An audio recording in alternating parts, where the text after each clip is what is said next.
Morning, everyone. If you'll put your cell phones on airplane mode or vibrate, whatever they do, so they don't ring, please. We will get going with the June 20th, 2018 meeting of City Council, which is now called to order. This meeting has been properly noticed and posted in compliance with the open meeting law. These proceedings are being video recorded as well as presented live on KCLV, Cable Channel 2, or closed caption for our hearing impaired viewers. And please note, customers of CenturyLink and Cox Communication, you may view this program in high definition on Channel 1002. You may also watch this meeting live on Apple TV and Roku on Go-Vegas app. The council meeting, as well as all other KCLV programming, may be viewed on the internet at www.kclv.tv/live. The proceedings will be rebroadcast on KCLV Channel 2 and the web, and on Wednesday of the meeting at 8 p.m., Friday at 4 a.m., Saturday at 7 p.m., Sunday at 7 a.m., and the following Monday at 5 p.m.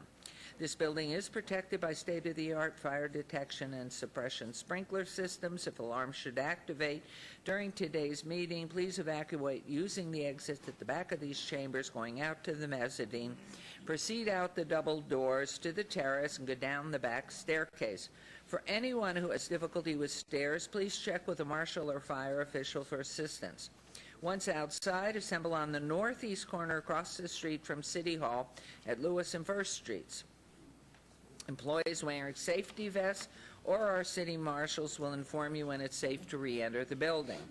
For public comment related items on the agenda, citizen participation, and public hearing items, we have available a speaker card which you may complete and submit to the city clerk. Cards are available online in the clerk's office or at the rear of these chambers. If you do not submit a card, it does not prevent you from speaking under public comment, citizen participation, or specified public hearing items. If anyone is present today who has need for hearing impaired equipment, please see our city clerk staff up front. And if you parked in the parking garage across the street, please be sure to have your ticket validated by our security officers when exiting.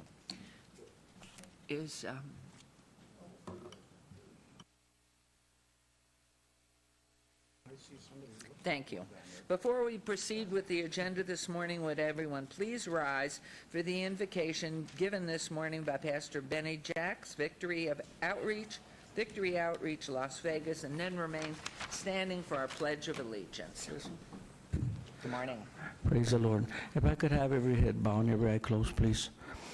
Heavenly Father, we come before you this beautiful morning, God, and first of all, God, we want to thank you, Lord, for keeping your hand of protection, God, upon this city, Lord, and Father, we just ask that you would continue to do just that, Lord. And now, God, I just lift up to you, God, Mayor Goodman, God, and her cabinet.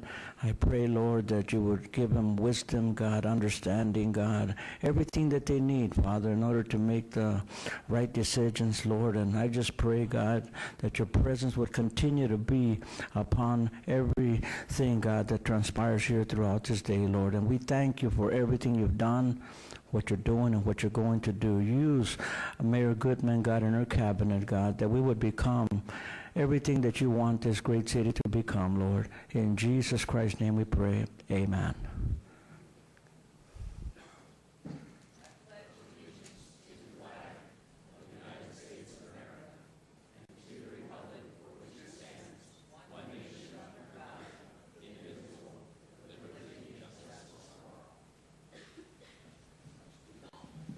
Okay, we are coming down for our ceremonials.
This is the social time, I'm sorry. If you all weren't sitting in the front, in the middle of the seating, you'd be hugged too. So next time you come, sit up front. So are we all here? I lost. Councilwoman's here. Okay, Councilman Coffin. He's always the last one. Hello.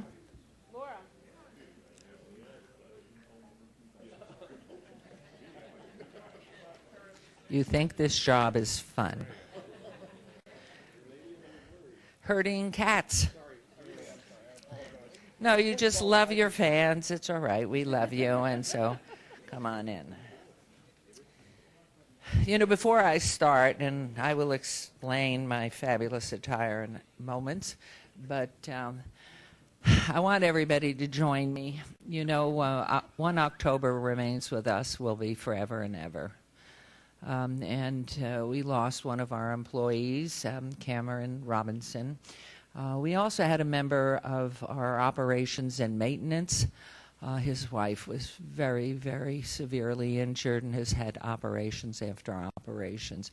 So just know we're being video recorded. And for Rose Marie Melanson and her family, we wish you speedy recovery and hope all these operations finally put you together the way you deserve to be put together and the way God made you to be put together so you can enjoy your life with Steve and everybody else in this city who really appreciates so much being here. So we just send you that.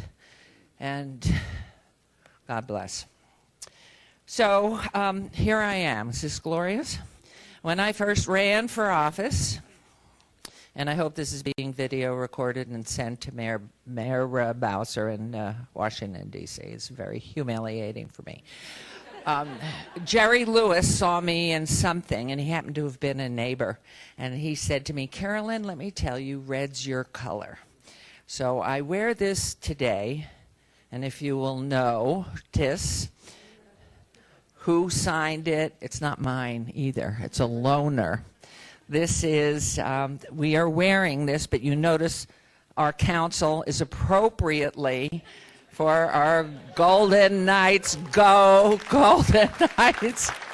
But anyway, it's part of the bet. And Mayor Bowser is not only getting me and City Council in a Capitals jersey, but we also sent off a gift basket of goodies, which you know we would include a Bombay Sapphire for my husband. So anyway, I don't know if she drinks, but after a few years in office, maybe she'll start. So, well, this is a wonderful morning. Where are you? You've been in D.C., you've had a good time. And we may talk some more about the Capitals, but probably not. Thank you, Mayor. It is a great day. Yes, I had a chance to be in Washington, D.C. I was invited to go to the Capitol and the House of Representatives and our Senate and advocate for that, for a stable business climate around the world so that Nevada can thrive. And that message resonated with our U.S. senators that represent our state and our congressional representatives, because they're on board with both the global strength of America that comes right back here to roost in our great state of Nevada and our city of Las Vegas. So it was a great and successful trip. But today I get the honor. I get the honor of recognizing a Citizen of the Month, and it's more than a month for me because I don't get to do one every month. So it's rare that I get this opportunity, and I do appreciate that. And today we have the distinct honor of honoring Mr. Bill Curran, and of course his wife, Jean. So Bill and Jean. Bill, come on up for a minute. We'll make him stand while we embarrass him and read his great accomplishments. But before I go further, he has family and friends. He has friends from Minnesota here, from grade school. He has his family here, his daughter Lisa from Volunteers of Medicine, his wife, and of course he has a very close family friend in Lillian Hickey. Here, her husband was a state senator for the this great state of Nevada, and Councilman Coughlin's colleague in the Senate, and is honored to have you here representing both you and your husband. Thank you so much for doing that. But now it's an opportunity to embarrass Bill for a little bit. And because it is a rare event, I'm going to take a little bit more time than I normally would in a ceremonial. So please just expect that, but this man's accomplishments warrant that. And not only what he's done in the past, but what he is doing today. So Bill is this month's Citizen of the Month. And there's a sign out front with your name on it. Take a picture with Bill under it on your way out back to the parking garage. So make sure you get that. And he is well known to City Hall insiders due to his frequent appearances before the City Council on behalf of his law firm's clients with zoning and gaming issues. He works at Ballard Spahr, a national law firm with more than 650 lawyers. He represents some of our city's most successful and vibrant corporate citizens. We recognize him today, however, for reasons that are not necessarily related to his numerous work-related accomplishments, but because of his less well-known, but maybe even more significant record of community service. Bill came to Nevada after graduating from the prestigious Bolt Hall School of Law at the University of California, Berkeley in the 1970s, or was that 1870s? Yeah. Wow, he was a law clerk. What did you wear back then as a law clerk? All those special clothes, short pants. He was a law clerk to the Nevada Supreme Court Justice Al Gunderson, and eventually became a state court administrator with responsibility that ran to every court in the state. He co-authored a training manual for our courts of limited jurisdiction at the National Judicial College and was thereafter recognized as an honorary member of the Nevada Judges Association. Wow. He became an active prosecutor of high-visibility jury trials as Chief Deputy District Attorney and later served as County Counsel, where he represented the Clark County Commission and all county agencies for more than 10 years. His peers elected him president of the National Association of County Civil Attorneys. High praise by your peers, Bill. That same year, he went into the private practice and was also appointed by the governor to the Nevada Gaming Commission. Later, he was appointed commission chair. And you know that is a very important organization for our state. He served as on the commission for more than 10 years, a period that coincided with a period of rapid change and growth in the gaming industry, not only in Nevada, but across the nation and worldwide. Recognizing that Nevada's gaming industry could be threatened by the growth in other jurisdictions, he played a key role in founding UNLV's International Gaming Institute, which today stands as the premier training center for gaming industry leaders and anchors Nevada's role as an industry leader. Thank you, Bill. He was elected by his counterparts in other gaming jurisdictions as the first chair of the International Association of Gaming Regulators. He was recognized as one of the world's 25 most influential individuals in the gaming industry by International Gaming and Wagering Business magazine. He has been recognized for his leadership by numerous local professional and community organizations. He is a past president of the State Bar of Nevada. That group later recognized him with its top annual award for his example in the administration of justice and bringing honor to the legal profession.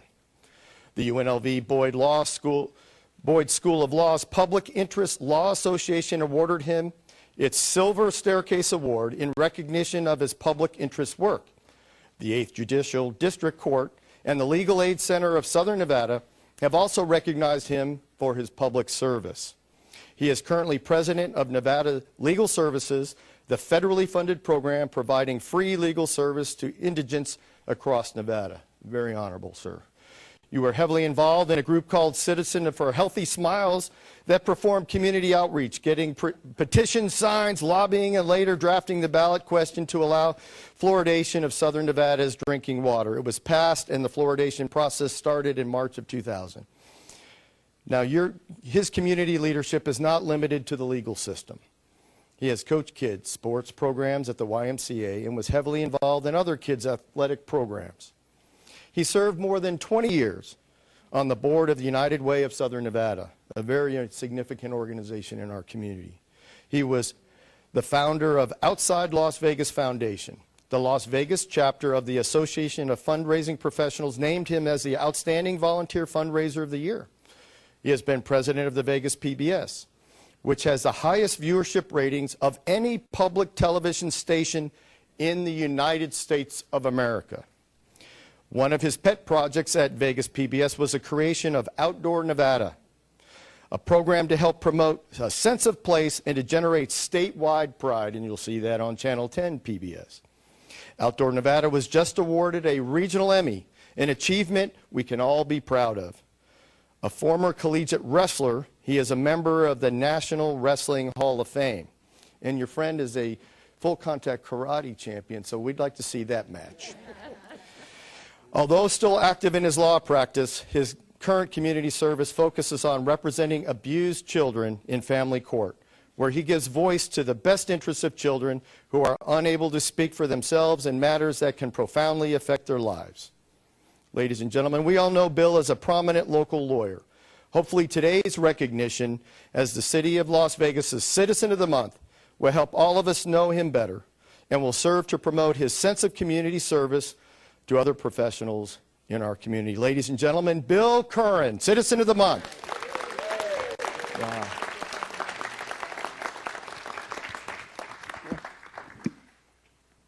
Thank you. Thank you, Bill. They're taking a photo in the back right there, right now. We'll get another one in a minute. We'll get one with the team. But would you like to say a few words? He doesn't know a few words. Bill, we're going way out on a limb here. This man's so long. Be careful. Would you like, and Gene, please come on up. Gene, please come on up. Lillian, would you like to, Bill? And anybody else you'd like to come up? Lisa, you want to come up and stand with Dad? No pressure. John and Lisa, his son and daughter. Great. And we're Come on up. Pat. Where's Pat? So come on up with Dad. Come on up. Dad, would you like to say a few words? This is live on TV. It's being recorded. It will be replayed for the next 2 weeks on a loop. And it looks like there's a news camera in the back, so no pressure. No pressure at all. Thank you, sir. You guys wait for me. I have to do the Macarena. I talked to my legs already. Well, thank you so much, Councilman and other members of the council. I'm very honored to be here. I say that I'm not just honored to be here with the council. I'm honored to be in Las Vegas. It's funny how your life unfolds. I'm not sure that I entirely planned that I would spend my career in Las Vegas. I didn't get here until I was out of law school. But I was very much looking for a city that I could grow up with. And I think this has more than fulfilled my expectations. I think a reason we can all take pride in being in Las Vegas is this is a community that, when its story is finally written, the most important chapters are going to be on the era that hasn't happened yet, rather than on our past. I think we have a vibrant community that encourages people to do their best and to give their best, and I think I'd have been a very different person if I'd been someplace else. So anyhow, thanks everybody. I appreciate it. Thank you. Thank you. Gene, would you like to say the power behind the man? Would you like to say a few words? You're just fine. Lisa? John? Well, then, Mayor, would you like? No. Lisa? Did you want to say? Lisa? John? Okay, thank you. John, do you want to say something first? Yes. Toast to your father. Well, I'm just John Curran. I'm just proud to be your son, Dad. You've led by example and been a pillar in the community, and I'm grateful to have grown under your mentorship and leadership, and proud to be your son. Congratulations. My turn. Bill, thank you for being here. Thank you for giving all you give, because I think we need to put an underline under the Nevada Legal Services and all the pro bono work you do for people in the community who have no money. I mean, everybody knows you in this community as a great gaming lawyer. That's always a tag you cannot avoid. You and Bob Fess and a few others are the deans, the originators of true gaming law and the national circulation of that. And we're copied by many states thanks to you. But what you give in pro bono time, which is free in Latin, what you give in free legal services cannot be added up, cannot be totaled. And I wish more people would understand how much you do, because a lot of lawyers have no time for that. But they look at guys like you to say, well, would you put in the time for me or find a way to do it? You see? So that's what we know on the inside, and now we know the whole story. Thank you. Thank you, Councilman. Mayor, Did you? No? Lillian? I just to say I love him. He's the greatest man in the world. Please say I think I love him and his family. They have given me so much love through the years. You know, my husband passed away 6 years. And I feel like I'm protected because I have Bill in life. He take care of me and Lupe. God bless him. He's a great friend, and I love him. Such great words that we all could wish to aspire to have. And Mayor, you know, your turn. It's rare for you not to say anything. I know. But I've known this man for so many years. That you came in what year? 74. I was here 10 years earlier. So we pretty much have known you since, and certainly since 84 on, very closely part of your family. And you have been, and Jean, have just been stellar members of the community, but to me, most importantly, a fabulous father, an involved individual, not only in the community, but so personally in developing your own family and their ambitions and giving them the challenge to go ahead and be who you are, be involved, do something, and do something for somebody else. And so your kids do that because of you. We love you, Bill. And the one thing, you know, it's great. After you pass a certain age, every morning you get up, you say, thank you for another day. And I'm looking at our council, and, you know, we never know. We never know. And so it's a great thing to be here celebrating you because you exemplify everything we wish to be here in this city. And when you speak to the future so well, that's what we're about. We are about tomorrow. Thank you for your history that you've given us all. We love you and congratulate you. Wow, Mayor. Thank you so much. I think this is when we normally get the photo. Are we doing it underneath the signs? Whatever Shane Which says. you point us in the right over here? Right center? Okay. So he's able to get that all in. Should we move the podium, or do you like the podium? All right, thank you. And do you have your, where's Come on, office, come on. These people make his operation work, so we need them here. Where'd Mary Catherine go? We got her. Yeah.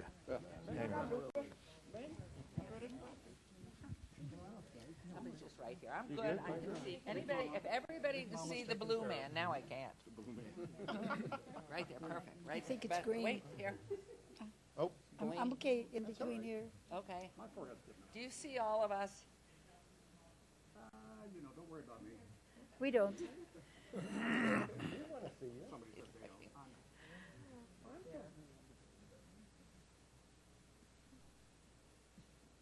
Great. okay. No, thank you. Thank you, Bill. Thank you so much. Wasn't that fun?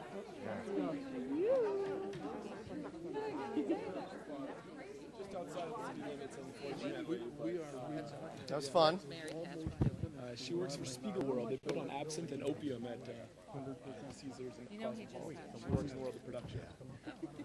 Look at it. All right. Well, that's good. If only we can be so lucky, right? 601? C. Great to see you. Yes. MC. This is Mary MC? Catherine. Yes. I was MC. I know. So we have something in common. Now, for those of you, this beautiful couple in front of me, newly married, newlywed, Mary Catherine and John. Took him a little time. He found her 4 or 5 years ago. Took a long time. You are slow. Okay, eyeglass. Okay. Sorry.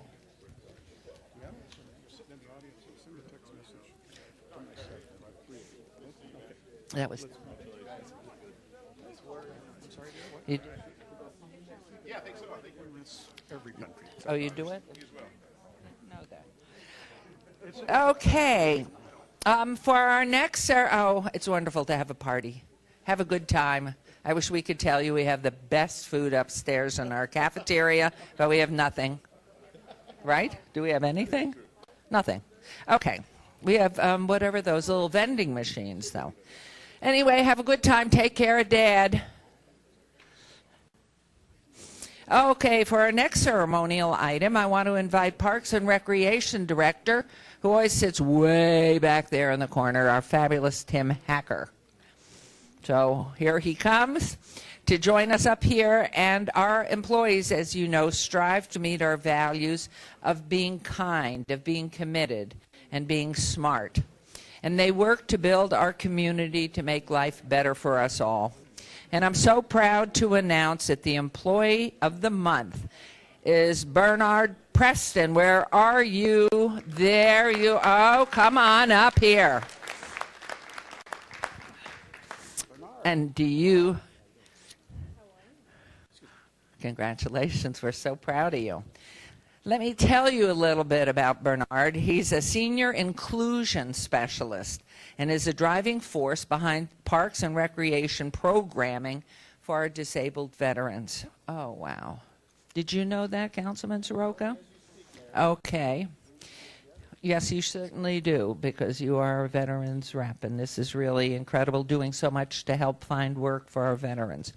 An example of Bernard's fine work is a multi-weekend fishing camp at Lorenzi Park that uses an adaptive sports grant that he received. He applied for it and got it from the Nevada Department of Veteran Services. Bernard ensures that there are fishing poles, bait, chairs for these veterans to use while they're fishing.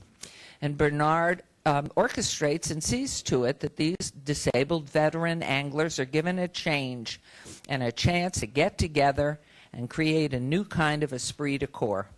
Bernard's fishing program gives those with disabilities feelings of great pride, fellowship, and allows them to build on a common loyalty with their military comrades. Further, these vets get their sense of their country and that their community really does care for them. And certainly here in Las Vegas, we really, really care. As always, Bernard steps back and never takes or expects credit for anything he's doing or his outstanding work with our veteran community. He just gives with no expectation of reward or recognition. And I want to thank you, Bernard, for your service. And he's so good looking, too. I'm not allowed to do that, am I? According to what's going on in the world today. I don't care. You're good looking. I want to thank Bernard for his service with our veterans community, and I'm proud to present you with this award recognizing you as our Employee of the Month in June. Can we have the beautiful, thank you, Councilwoman Mayor Pro Tem.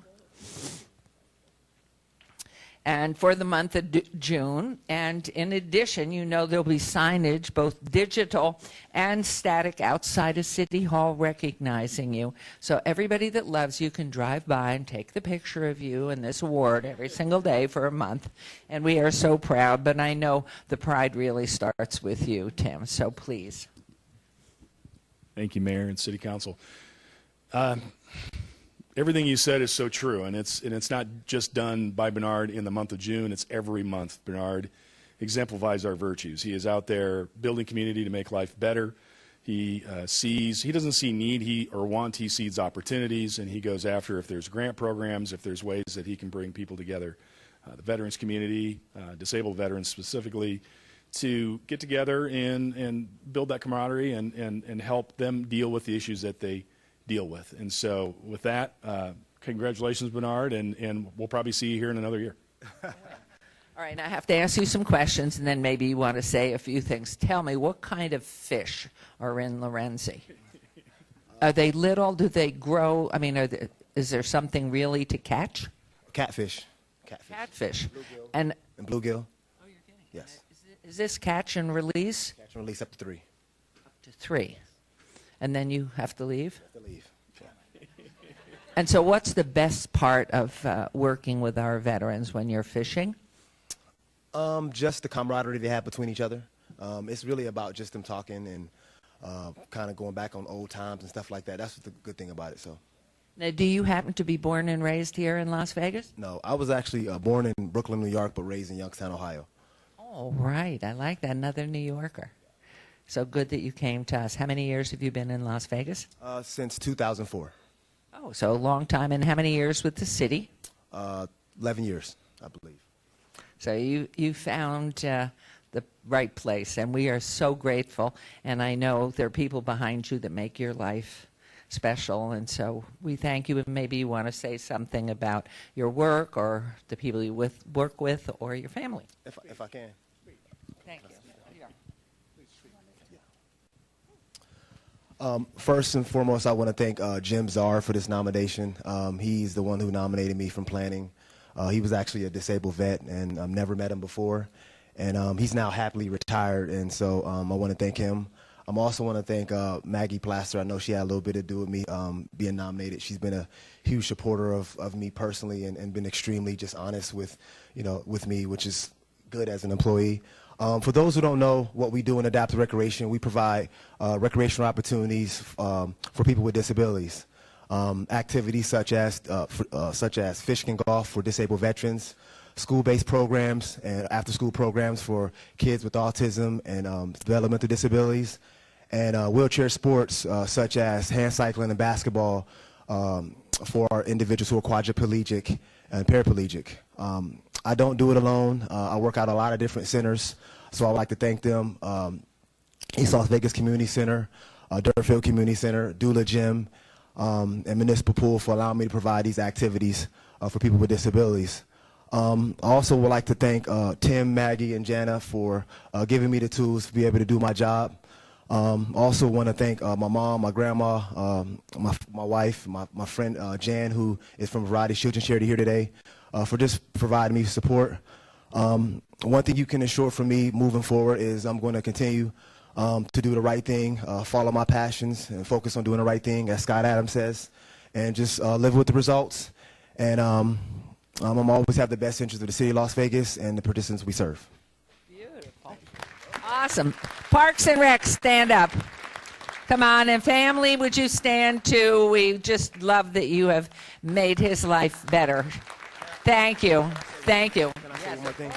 I forgot one person. I really just forgot. I forgot to thank my supervisor, Cindy Moyes. I really, truly believe this. My mom's not here, but I love my mom. But Cindy has been, she's retiring in a couple months, actually. But she has been great for me. She's allowed me, as Tim says, aim for the fences. I greatly, greatly appreciate her. Thank you, Cindy. I'm going to miss you. Thank you. Beautiful. Beautiful. Congratulations. Well chosen. Our wonderful employee of the month. Congratulations. You deserve every minute of it. And Councilman Soroka, do you have a business card that you could give? Thank you. To him. Okay. Thank you. This is fabulous. We're so proud. And everybody, we'll do a picture? Okay. Chase, my dear man, could I? Look, this poor soul, he didn't know when he took his job many years ago. Okay, where are you? Come on, Bernard. Come right in the center. Tim, come on. Tim. No, she is. She's retired. Okay.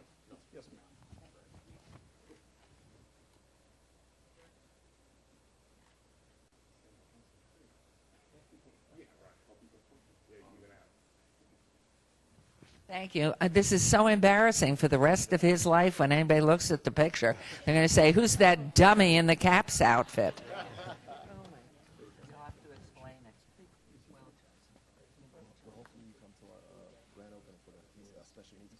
Without question. When's that going to be? That's going to be in probably September. Here, let me give you my card. Well, you with Chet Yes. Buchanan, so that's his charity. That's Okay. it, so Brownsville. Bensonhurst. Where are you from? Bensonhurst, and he's from Brooklyn. Brownsville. Okay. So we're one. Where's Brooklyn? Give me a break. Thank you, Tim. Congratulations. And we'll see you there. Yes. Okay. Now, Councilman Anthony. Councilman Anthony's on stage, front and center. Thank you, Mayor. Okay. Hey, okay, baby.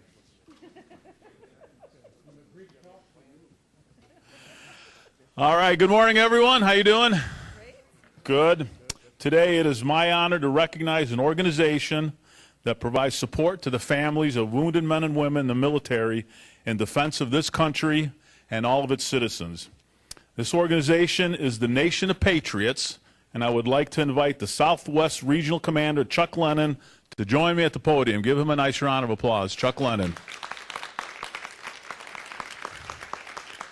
A great volunteer with the Nation of Patriots.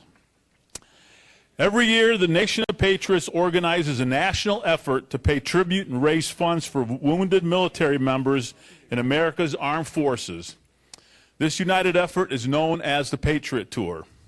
The Patriot Tour traditionally begins during Memorial Day weekend. A group of riders escorts one American flag on the back of a motorcycle beginning in Madison, Wisconsin, and transferring the flag across the United States.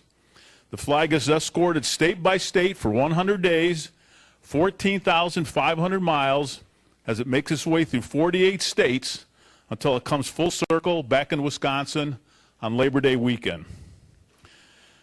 On Wednesday, July 4th, our local Nation of Patriots chapter riders will meet the group from Lancaster, California, and bring the flag to the state of Nevada. And some of those riders are here today. Would you please stand? Come on, stand up. These are our local Nation of Patriots chapter. Thank you very much. There's an exchange ceremony at Red Rock Harley-Davidson. On Friday, July 6th, the Nevada group will leave for Laughlin, Nevada, where the flag will continue its journey throughout the United States. At each of the approximately 100 stops throughout the nation, a short ceremony takes place where the flag is turned over from one escort to the next. Each of the locations along the route conduct fundraisers to contribute to a fund where at the conclusion of the Patriot Tour, the total money collected is given to wounded military personnel to assist with their financial needs. The Nation of Patriots takes pride in the fact that 100% of the money that is raised is given to our wounded military personnel. 100%. This is the part that's pretty amazing. Last year, the Nation of Patriots nationally raised $110,000. 45,000 of that, almost half, came from these folks right here who raised it in the state of Nevada.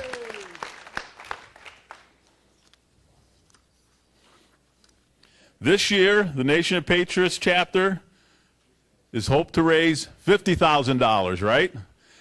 And they're the ones that are out there raising it, but we're the ones that need to contribute. And I want to turn this over to Chuck to tell you a little bit more about the Patriot Tour, the Nation of Patriots, and how you can contribute to a cause where 100% of the money that you give goes to a wounded military person. Well, first of all, I want to thank Councilman Anthony for supporting us again this year. Mayor Goodman, thank you very much. I don't care much for the shirt, but that's okay.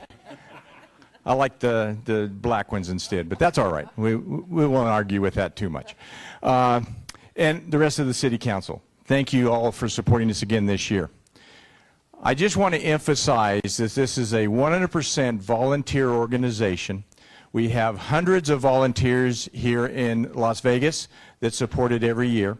And across the nation, there are thousands of motorcycle riders that support this flag moving across the United States.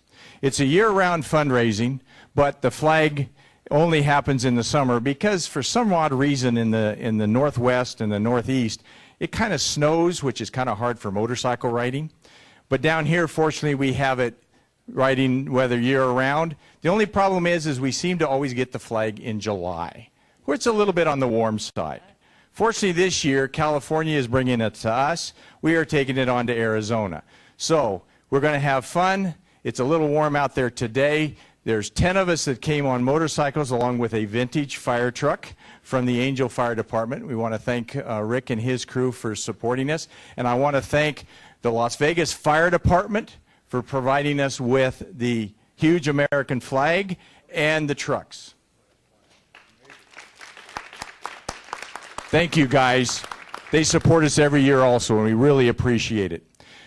Again, the funds that we raise go to injured military families, Part of our criteria is that they must have a dependent, which means that the money we're raising is more for the family members than for the military person himself or herself, because the military can't pay for everything, and most of these individuals out at Nellis Air Force Base Hospital are the younger individuals, not old like me, and so therefore they have young kids, and diapers and formula and food are not supported. So that's what we're there for, is to waylay some of those expenses that the military cannot provide, but yet the families need in order to live, because the breadwinner has been injured in the line of service.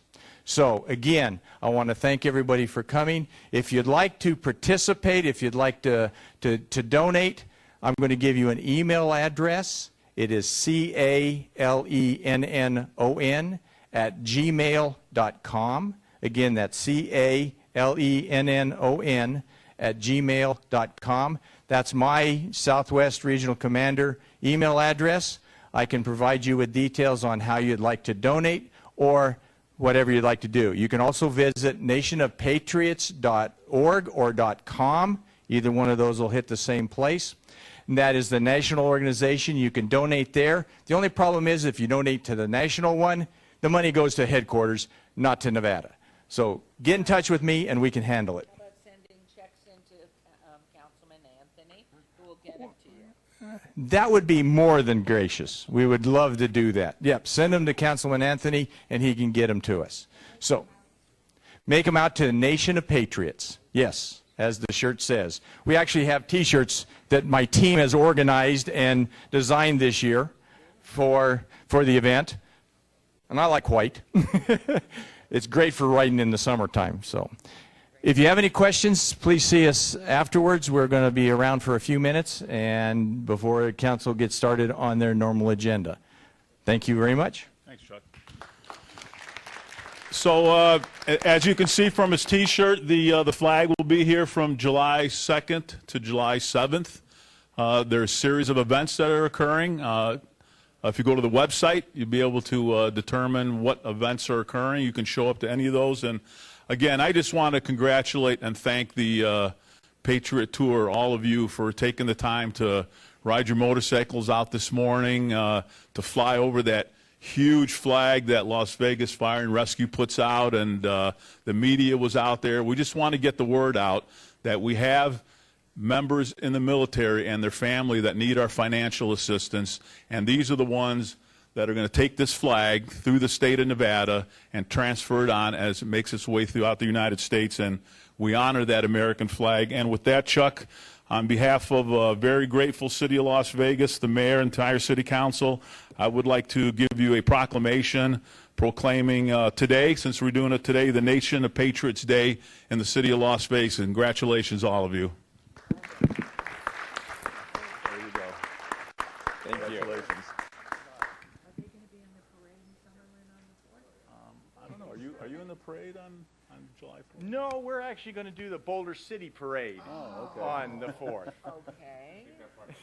All right, Jace, come on and get the podium. And let's get would you all want to come down They here? asked me first. So. Okay. Come on down here, all of you. Come on, you guys. Come on down. Let's get a picture taken.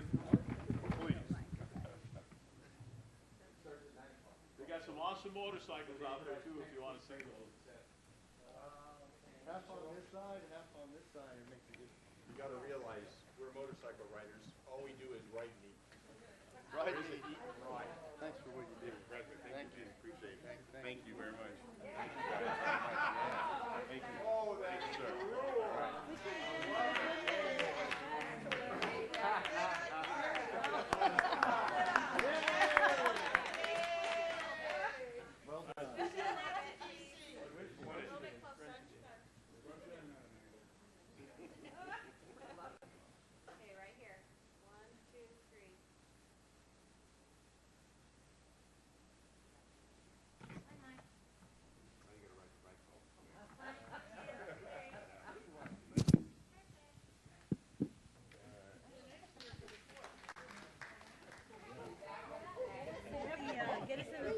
Good job. Congratulations.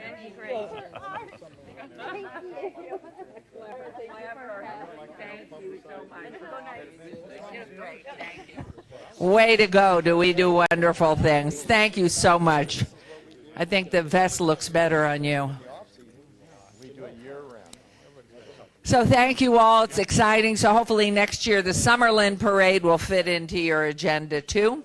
Now for our final item, Councilman Creer. Can you beat that though? I'm not sure, but you look good. So Thank that's you very good. much. Thank you. It's going to be tough, and this is my first actually proclamation as a city councilman. So this is going down in the record books. So. Thank you guys once again for coming out. The Patriots, I think, is fantastic what you do, and thank you for all your service to the Wounded Warriors. There's never enough that can be done. So thank you guys very, very much. But today, I'm here to take time to recognize a gentleman who is has really taken ownership of our community in Ward 5 and has really done some amazing things. And that's Michael Flores of the Nevada Youth Network Organization. And Michael, come on up and join me here at the podium. In addition to his volunteer work, he is the chief of staff for the chancellor for the Nevada system of higher education as well. And I knew him when he was not a chancellor and such a esteemed individual, but he is, and we're very proud for him to take that position. Let me tell you a little bit about him. So it's my pleasure to recognize the founder of the Nevada Youth Network.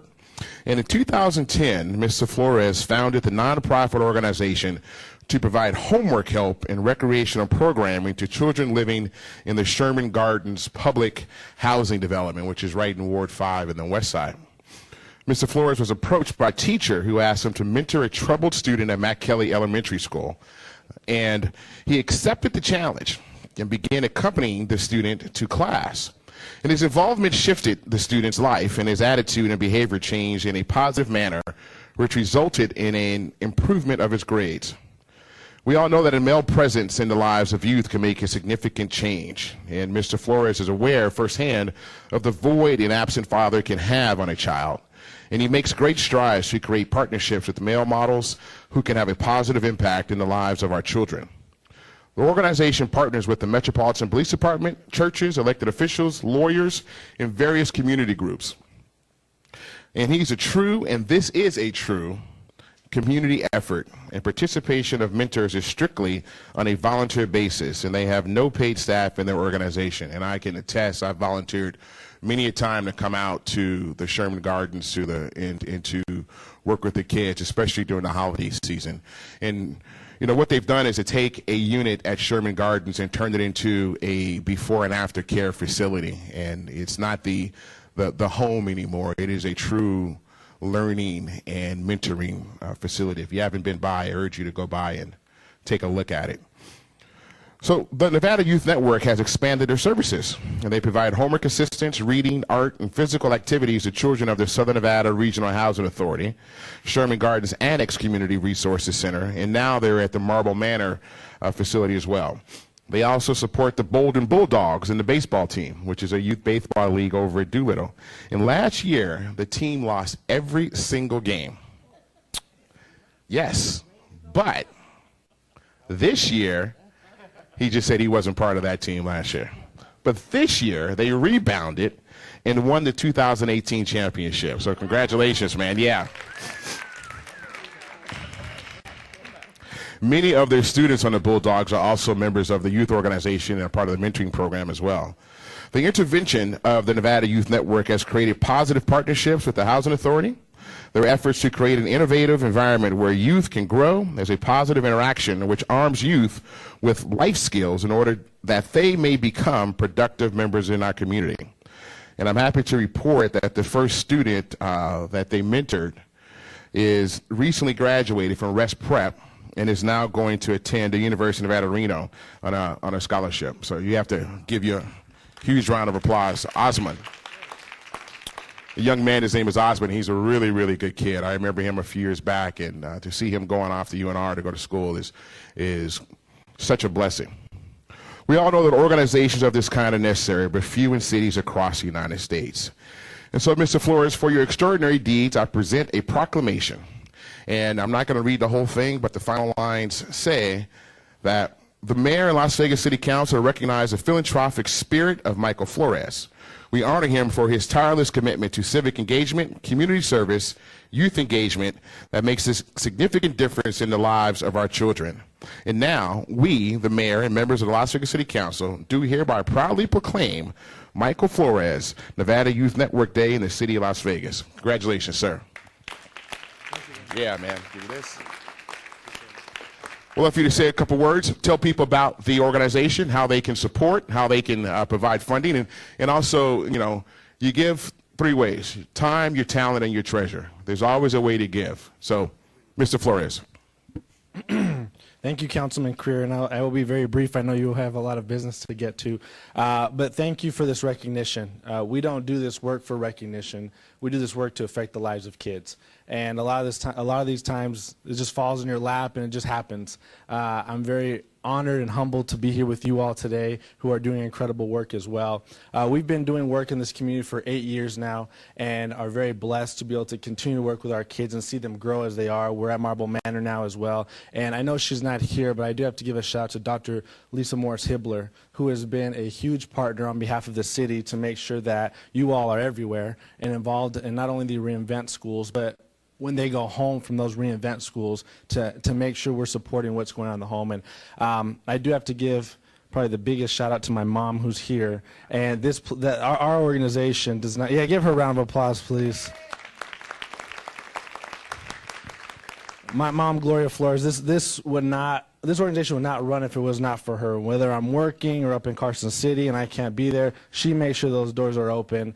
And I think they love her a little more than me now, because she's always there and is more of a strong motherly figure. And, you know, this past weekend, I believe, was Father's Day. I didn't have a father growing up in my life. My mother was my father, my mom, every role you can imagine. She used to throw the baseball out there with me and get ready for sports. And I know what it's like to, you know, not have a typical family life at home. And most of the kids we work with do not have that. So we exaggerate on love and make sure that they have everything that they need. And so this is near and dear to my heart. And as the councilman said, we are in need of support of your time more than anything. I know a lot of organizations ask for money, but I'm not asking for that. I'm asking for your time. Just come by and check out the work that we do to support our kids. These kids that are often forgotten, unfortunately, and not seen, but we see them, and we're making sure that we're supporting them. So if you have time, come check us out, and thank you again for this amazing recognition. You can check us out at the NevadaYouthNetwork.org. So thank you. NevadaYouthNetwork.org. Thank you, Mr. Flores. Let's get a picture.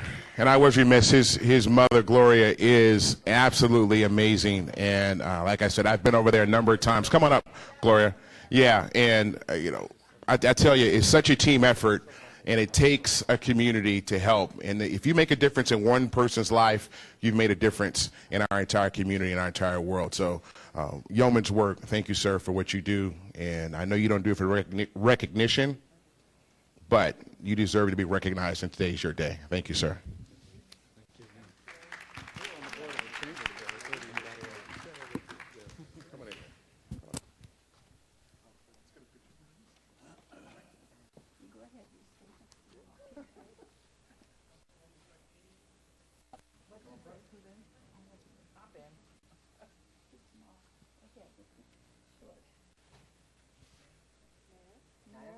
Back in.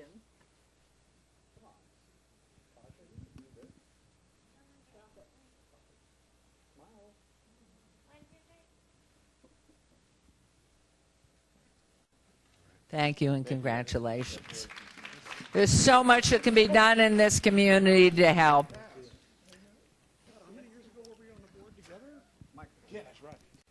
Okay, we have now concluded the ceremonial portion, and we're going to wait for technology to keep up with us.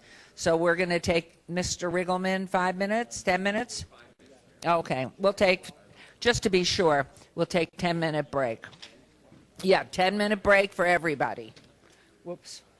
Could you give that to him, please? Thank you, Councilwoman.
Okay, I think we're ready to reconvene here. And my apologies for the delay. This shirt itches Sending a drink for a strange reason. Sending Sapphire to So Mayor I Booth. just want you to know the delay was because I had to find a back scratcher. Not human. That booze to Mayor Okay. Booth, do you think it's okay out of line? All right, what number are we on to? 8. I always love our clerks because they just keep us so honest and watch everything, as I and other members of council forget certain things. Okay, in fact, nobody else does. It's usually just me. Okay, agenda item 8. Public comment during this portion of the agenda must be limited to matters on the agenda for action. The amount of time any single speaker is allowed may be limited. All comments made will be cross-referenced to those specific items. If anyone submitted a speaker card or wishes to speak under this portion of the agenda, please come to the podium and state your name for the record.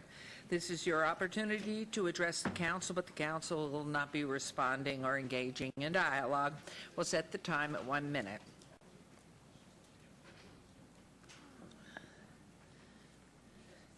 Okay, this is a very popular moment, so we'll pass and move on to agenda item 9.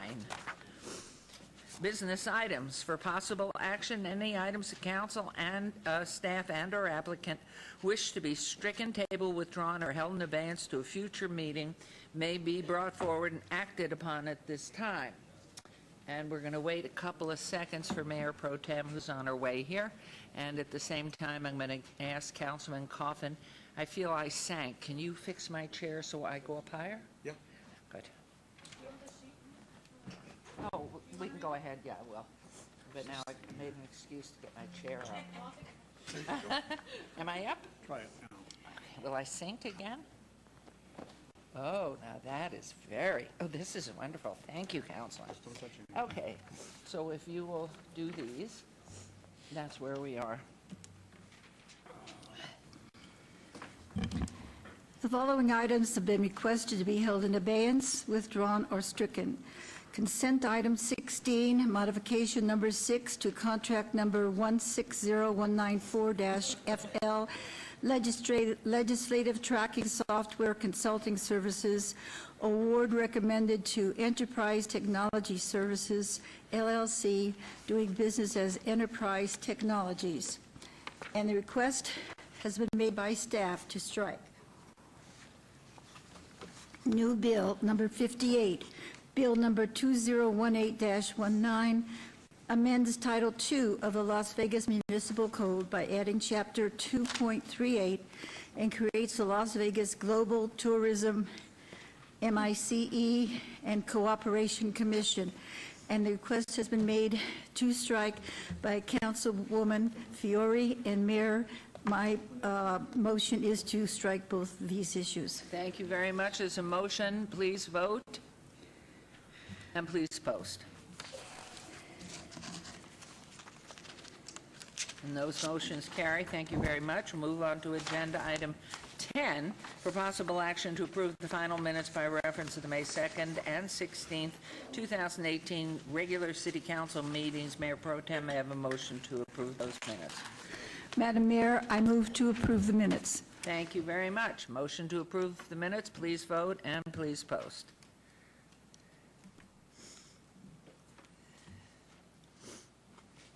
Motion carries. Items 11 through 44 on the consent agenda are considered to be routine or recommended for approval by the departments and may be enacted in one motion. Are there any items council wishes to bring forward? Hearing and seeing none, would you please vote on the motion to approve agenda items 11 through 44? Minus 16, which has been stricken. Thank you very much. Please vote and please post. Thank you very much. We will now move on to agenda item 44 in the administrative. 45. Report by Clark County School District Association Associate Superintendents regarding a status update on various matters within the Clark County School District. This is in reference to all wards, and I'm hopeful at some point soon we will be meeting the new superintendent. Good morning. And I'm sure we're going to hear everything from you. Good morning, Mayor, members of the council. Lisa Morris, Sibler, Department of Youth Development and Social Innovation. As you know, as part of AB 469, the Clark County School District Reorganization Act, the school associate superintendents are required to make a quarterly report to the City Council. Today's report will be brief as the Clark County School District is going through transition. Dr. Jesus Jara just joined the Clark County School District yesterday, and the district is also undergoing some extensive budget cuts. So over the next few months, we are going to work with the Clark County School District to bring back Dr. Jara and also the Chief Finance Officer, Jason Goody, to provide an update on the state of the district, as well as providing an opportunity for you to convey the expectations we have for education in our community. Here to provide a brief presentation is Andrea Clafter-Rakita, the School Associate Superintendent, along with representatives from Staten Elementary School in Ward 2. We have with us Rachel Salam, the Assistant Principal, Terry Mann, who is a teacher, and Leanne Mataka, who is the parent. Thank you. Thank you and welcome, and thank you all for coming down and giving us this opportunity at a time which I'm sure is very interesting for you all and exciting as we move forward into a whole new look at what we're going to be doing. So, and if you'll each, as you take the microphone, state your name for our record, please.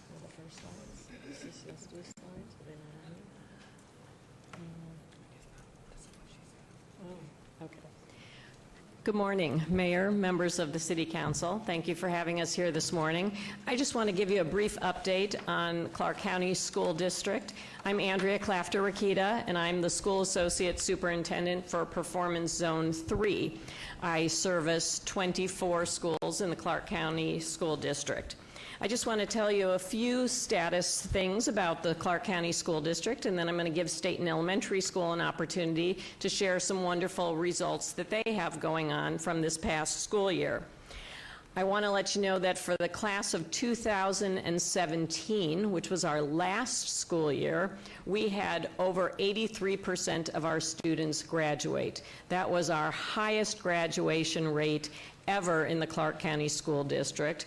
And we have our fingers crossed, and we do believe that this year, for the class of 2018, we are going to surpass that graduation rate. So we are very excited about that. We will have a summer graduation coming up in August for those students who needed to pick up a few extra credits during the summertime so that they have an opportunity to graduate as well. In terms of college and career readiness, we have also increased the number of students who are taking CTE coursework in our high schools. And, excuse me, we have also surpassed our goal as far as that percentage, and we have over 37% of our students who are taking those kinds of courses during their high school careers as well. We have also, once again, we are among the top districts and the top states as far as our advanced placement coursework. We have students who are getting a score of 3 and above in the past 5 years, and in the past 3 years, we are among the top school districts across the nation as far as completing AP coursework and getting those top scores. So our students are really doing great work in the Clark County School District and in the state of Nevada. And of course, in Clark County, we really make up the majority of those students in the state of Nevada when we take a look at those results. While the scores for our 4th and 8th graders in reading and math, while we are still behind, Mayor, if I may, the presentation that was sent over by the district does not have these slides in, so we will prompt those slides when they get to that portion of the presentation. I apologize for that. Yeah. CCSD and Nevada are making progress in closing the achievement gaps, even though we are still lagging behind some of the other states, but we are moving forward. Also, as far as when we compare to other large urban districts that have more funding than Nevada, our taxpayers are receiving a strong return on investment when you take a look at the amount of money that we receive for education in the state of Nevada. As far as our fourth grade math proficiency, we rank 16 of 27 in fourth grade in math proficiency. We rank 12 of 27 in eighth grade math proficiency when we're looking at large urban districts. We rank 13 of 27 in fourth grade reading proficiency, and we rank 12 of 27 in fourth grade reading proficiency. So we really are doing well and moving forward when we are compared appropriately to districts of the same size.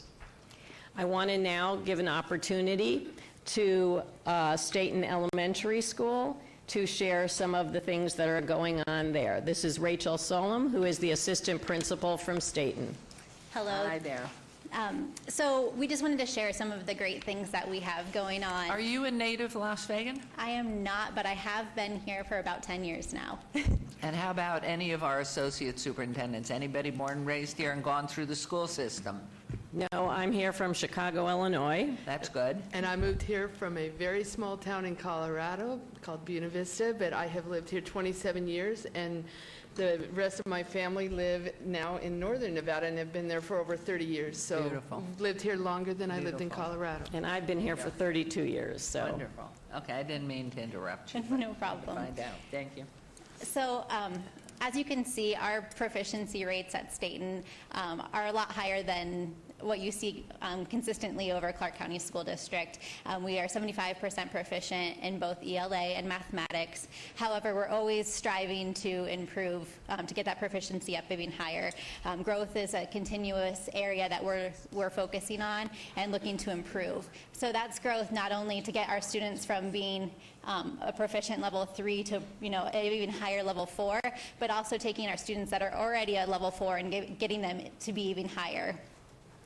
We do experience some of the same challenges that the rest of the district has up at Staten Elementary. We have 17% transiency. We have 20% of our students free and reduced lunch. While we don't have quite as many students that are learning English, it's about 6%. We do have some different challenges where we have a large variety of languages spoken, so it's kind of hard to narrow down the supports there. So we do have some challenges, but through our communication with our teachers and our school organization team, as well as with our stakeholders, we've been able to do some great things up at Staten. And I'm going to let our teacher, Terry Mann, and our parent, Leanne Matika, explain a little bit more with that. Thank you. Hi, I'm Terry Mann, and I am a teacher at Staten Elementary School. I'm also the chair of the school organizational team, and I serve on the leadership team. I'm here to talk a little bit about how and why our school is so successful. First of all, I'm very fortunate to work at this school. We have amazing administration who's very supportive. We have amazing students who want to be there and want to learn, and our parent involvement and support is unbelievable. As a school, we focus on what is best for children. We keep out our own personal opinions, feelings, and we look at what is going to make a difference in these children's education. So as the school organizational team, we take everything through the leadership team at our school. So we have teachers representing every grade level and every specialist, and we discuss some matters that we want to see changed, improved, looking at our data, how can we get better. We take that data, we make some decisions, we bring it back to every single stakeholder at our school. So every teacher has a voice, an opinion. We take that information, that data, and we bring it back to our school organizational team, and we make those decisions together. So it's parents, administration, and teachers. Sorry, I'm nervous. Talk in front of kids all day long, but... You're doing just fine, and it's fascinating, and that's where it needs to be, so enjoy it. It really, what you're saying, it's going to be repeated, and it's really important what you're doing.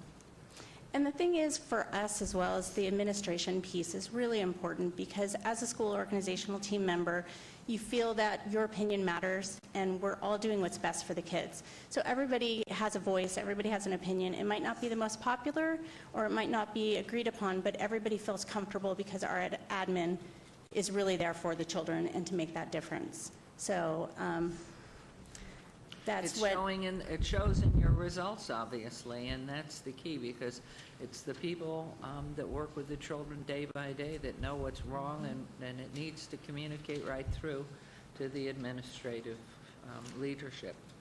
Yeah, and it really is evident in our school, and our parents are amazing. One of our parents right here, Leanne, she's going to come up and talk about the parent side of it. Hi, good morning, Mayor and Council. My name is Leanne Mateka, and I'm a parent of in the fall, a third grader and a fifth grader. I'm originally from San Diego County. I've been here just almost 20 years. My children are born and raised and probably will finish through Clark County. We have no plans to move out of the state of Nevada, or Clark County for that matter.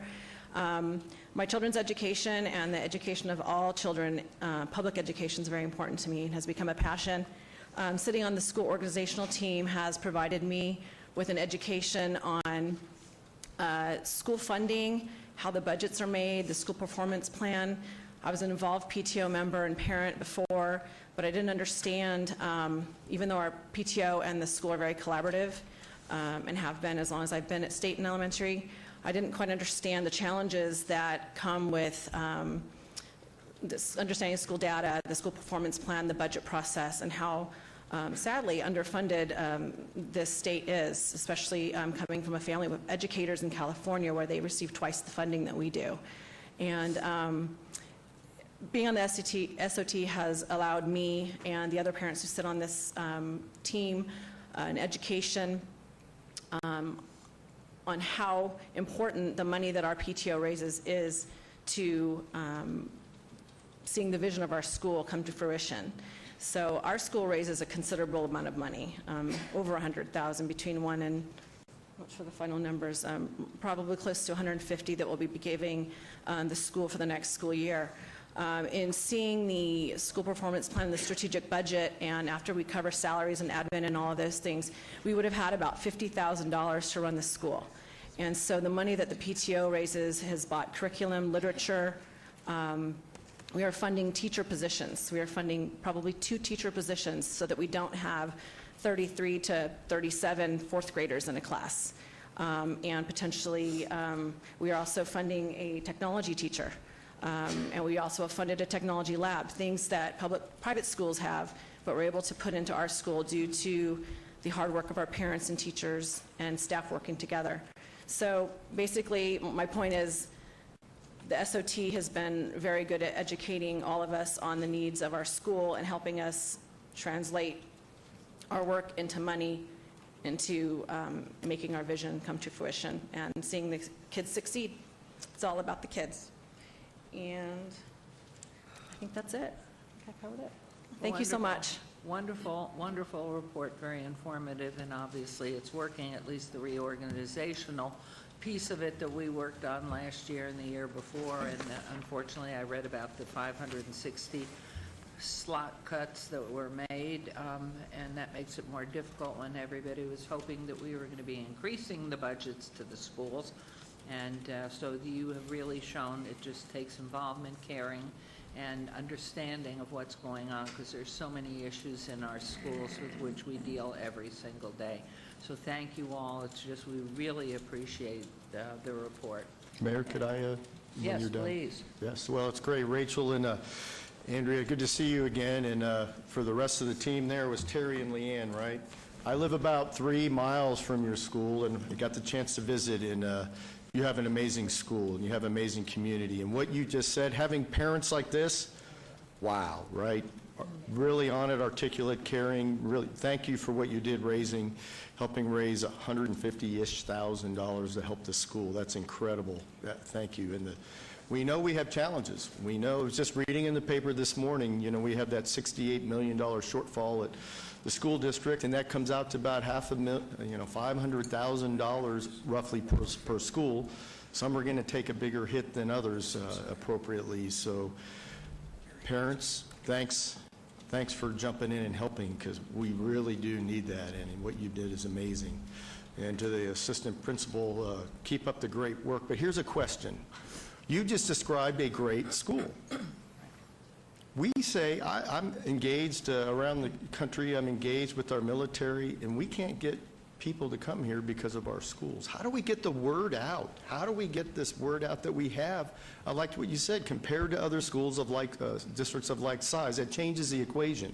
Completely different structure. How do we do better about saying how amazing we are here in our community, doing great for the dollars we do get?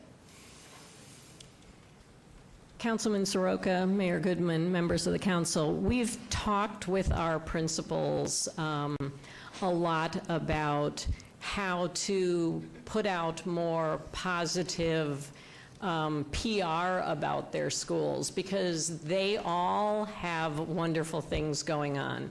Some obviously have more challenges than others, but we have to help them to be able to get more of those positives out there. We have to learn to brag more so that the community really knows the great things that we do have going on in our schools, so that when people, are thinking about moving to Las Vegas, they really know more than what they may see in the newspaper.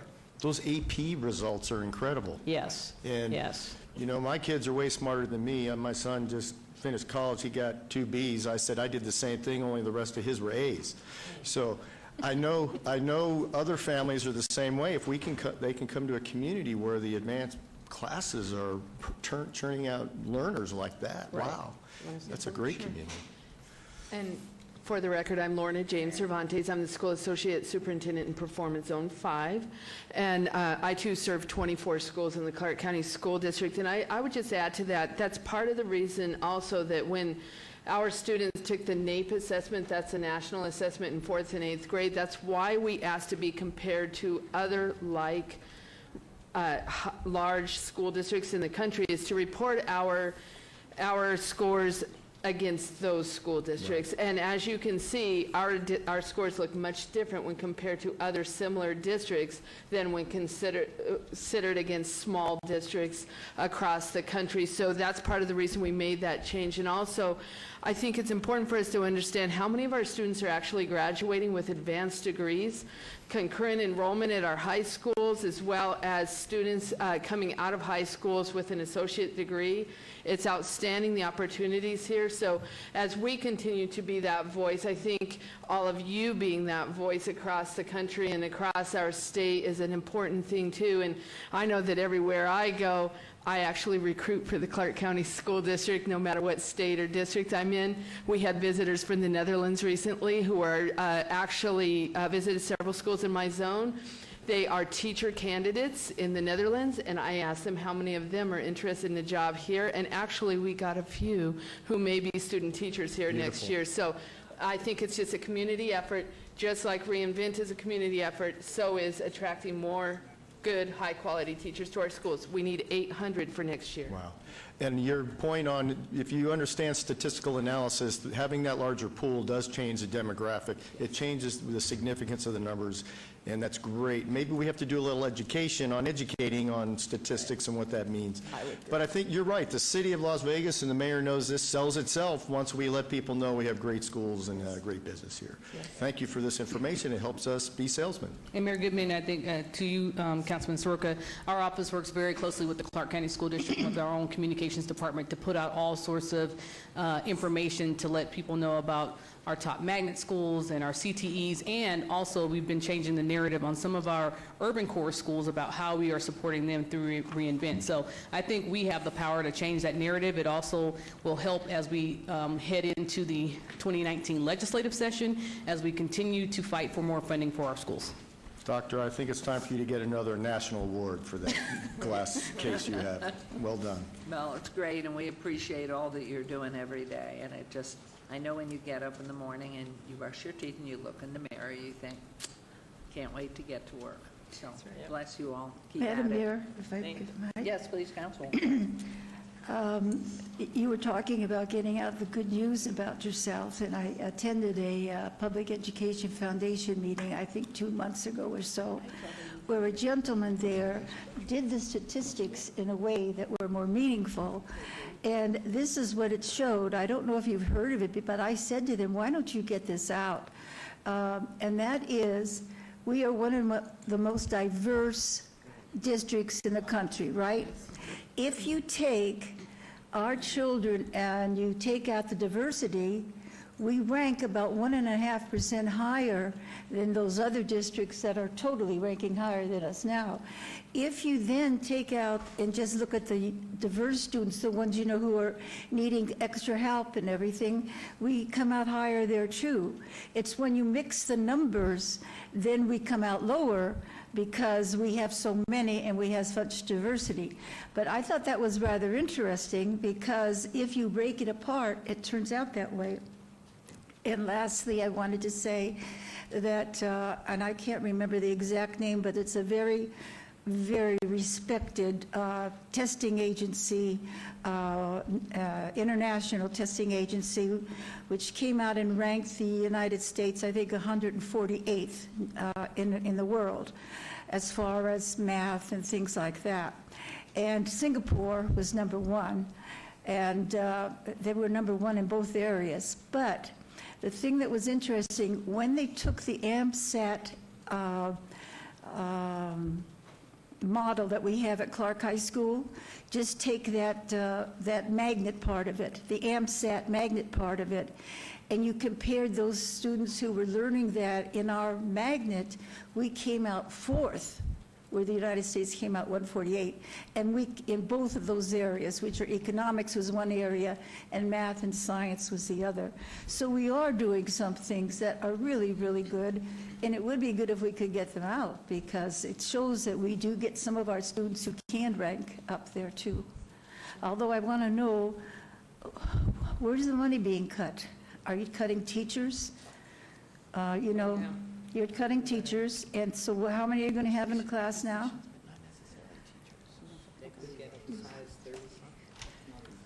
There are teacher positions that have been cut at some of the schools, just as there have been administrative positions, some support staff positions, supply funds, things like that. But there are not actual teachers who have been cut. We're actually recruiting teachers right now. So as far as classroom teachers, you are not cutting? We're not cutting bodies, no. You're not cutting They're just moving into other schools. Thank you so much. You have a hard job, I know. But I just wanted to mention those two factors, because I think it shows that little ways we're getting where we should be, and if we can just spread it around more, it'll be really great. Right. Thank you. Thank you. Thank you all again. Thank you, Dr. Hedler. Thank you, Mayor and Council, and we will get a copy of the updated report to you. Thank you. Schools have lost staff. They're just increasing class size again. Okay, thank you very much. And we will now move on to agenda item 46. Report by the Executive Director of Community Development, a discussion for possible action regarding an update on resolution number R32-2017, City of Las Vegas Strategy for Community Resilience, Net Zero Energy and Sustainability. Reference all wards. Good morning. Good morning, Mayor and Council. Tom Perigo, Executive Director of Community Development. It's always a real pleasure and an honor to make these annual updates on our energy program, because we have become recognized around the world as truly a leader when it comes to renewable energy. Our city is known for what we've accomplished, so it's always a pleasure to give these updates. And I'd like to start by just kind of giving a quick reminder of where we've been and kind of how we got here. So it all started back in 2005 when former Mayor Oscar Goodman signed on to the U.S. Conference of Mayors Climate Protection Agreement. At that time, 140 mayors signed on to that agreement. Today, over 1,000 mayors have signed on, representing 89 million people in our country. What that agreement did is it committed the cities who signed on to reducing their greenhouse gas emissions by 7% below 1990 levels by the year 2012. Council got real busy and established a broad policy framework to support that resolution. In 2006, adopting the Climate Protection and Green Building Resolutions. In 2008, the Urban Forestry and Sustainable Energy Resolutions. Organizing the City Sustainability Office in 2010. The City Manager's Office did that. And then a lot of this was wrapped into the conservation element of the 2020 Las Vegas Master Plan. The strategy was based on the idea that we could make strategic investments in energy conservation and renewable energy, generate savings that then could be reinvested, creating a cycle of constant investment. That strategy has paid off. Today, we've invested over $65 million in renewable energy and energy conservation. As a result, part of that investment is 6.2 megawatts of solar energy at over 40 city facilities, generating enough power to run about 1,000 homes in our city. So that's a significant amount of energy that goes directly into our community centers, city buildings, city offices, and our wastewater treatment plant. We've also invested significantly in conservation in our buildings, street lights, and so on. The result is, when we started in 2008, we spent just over $14 million in electricity. In 2017, we spent just over $8 million. So the payoff has been significant. By lowering the amount of energy that we consume significantly and increasing the amount of energy that comes from renewable energy, we were then in a position to be able to cover the remaining consumption of our energy with completely renewable energy through a contract with NV Energy. That contract with NV Energy that started late in 2016 took our city to 100% renewable electricity, and today we're 100% renewable electricity. One of the only cities in the country, and surely the largest, that has accomplished that. We continue adding renewable energy to our portfolio through contracts with Hoover Power now. We consume about 4 megawatts. That previously wasn't available to us. Through some federal legislation, we gained access to that power, and we're right now in discussions for gaining access to more power. It's one of our cheapest power resources. It's clean, it's renewable, it's green, and it comes from right in our own backyard. So what we've accomplished in these last 8 or 9 years, we've reduced our environmental impact. The U.S. Conference of Mayors Climate Protection Agreement set that goal of 7% below 1990 levels. Today we're producing greenhouse gas emissions equal to what we did in the 1950s. We blew through that goal, and we've exceeded it substantially. We've reduced our costs $6 million a year. So we're doing better for the environment. We're doing better for the taxpayers in terms of managing our assets.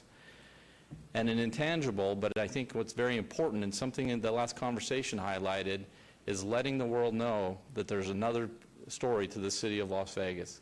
We are not the city that some people want to think we are. We are a whole lot more. We're a city that really takes this very seriously and is very committed to our environment, our sustainability, and renewable energy.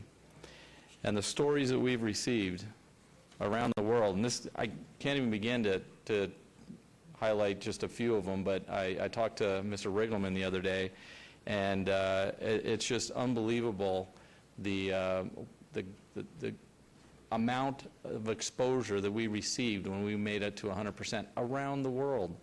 Mayor, I don't know how many meetings I've had with you in your office with mayors from Bora Bora and from, cities in France and Asia and Europe, and they just come and they want to understand what we did, learn how we did it, and the stories. I was interviewed on the BBC Morning Drive show, where they wanted to learn about what we did, and it just goes on and on. I can't even begin to name all of them.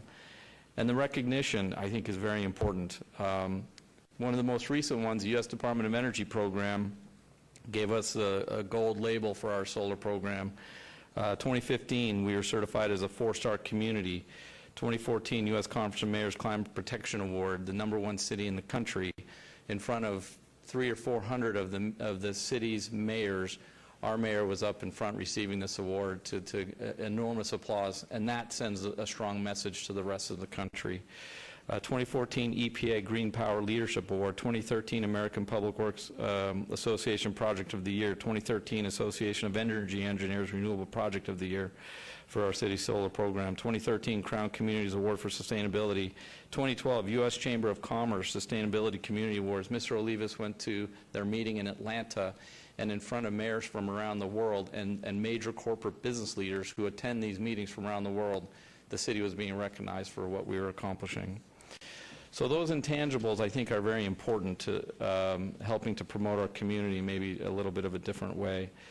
So again, in June of 2017, about a year ago, Council adopted a resolution to commit to maintaining ourselves as a 100% renewable energy city up until 2050 for the next 32 years.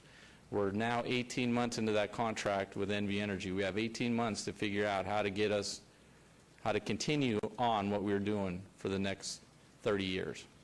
And so with that, I'll take any questions, and thank you for the opportunity to once again update you on our program and just kind of hit the highlights.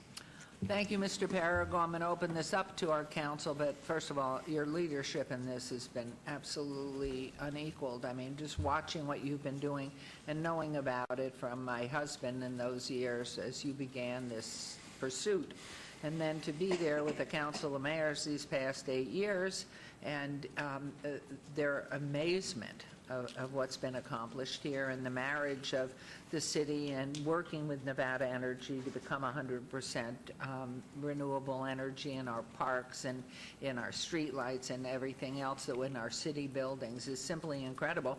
And I know that we're working on a brochure under Mr. Riggleman's guidance, and I think this data needs to be very specifically included on a page, especially, and if you can make it available to every council person who's always out and about and traveling and talking, that data that you listed, unless it was listed in here and I was looking somewhere else, I think it would really be helpful for all of us to hear those, have it hard facts right there, what you had espoused.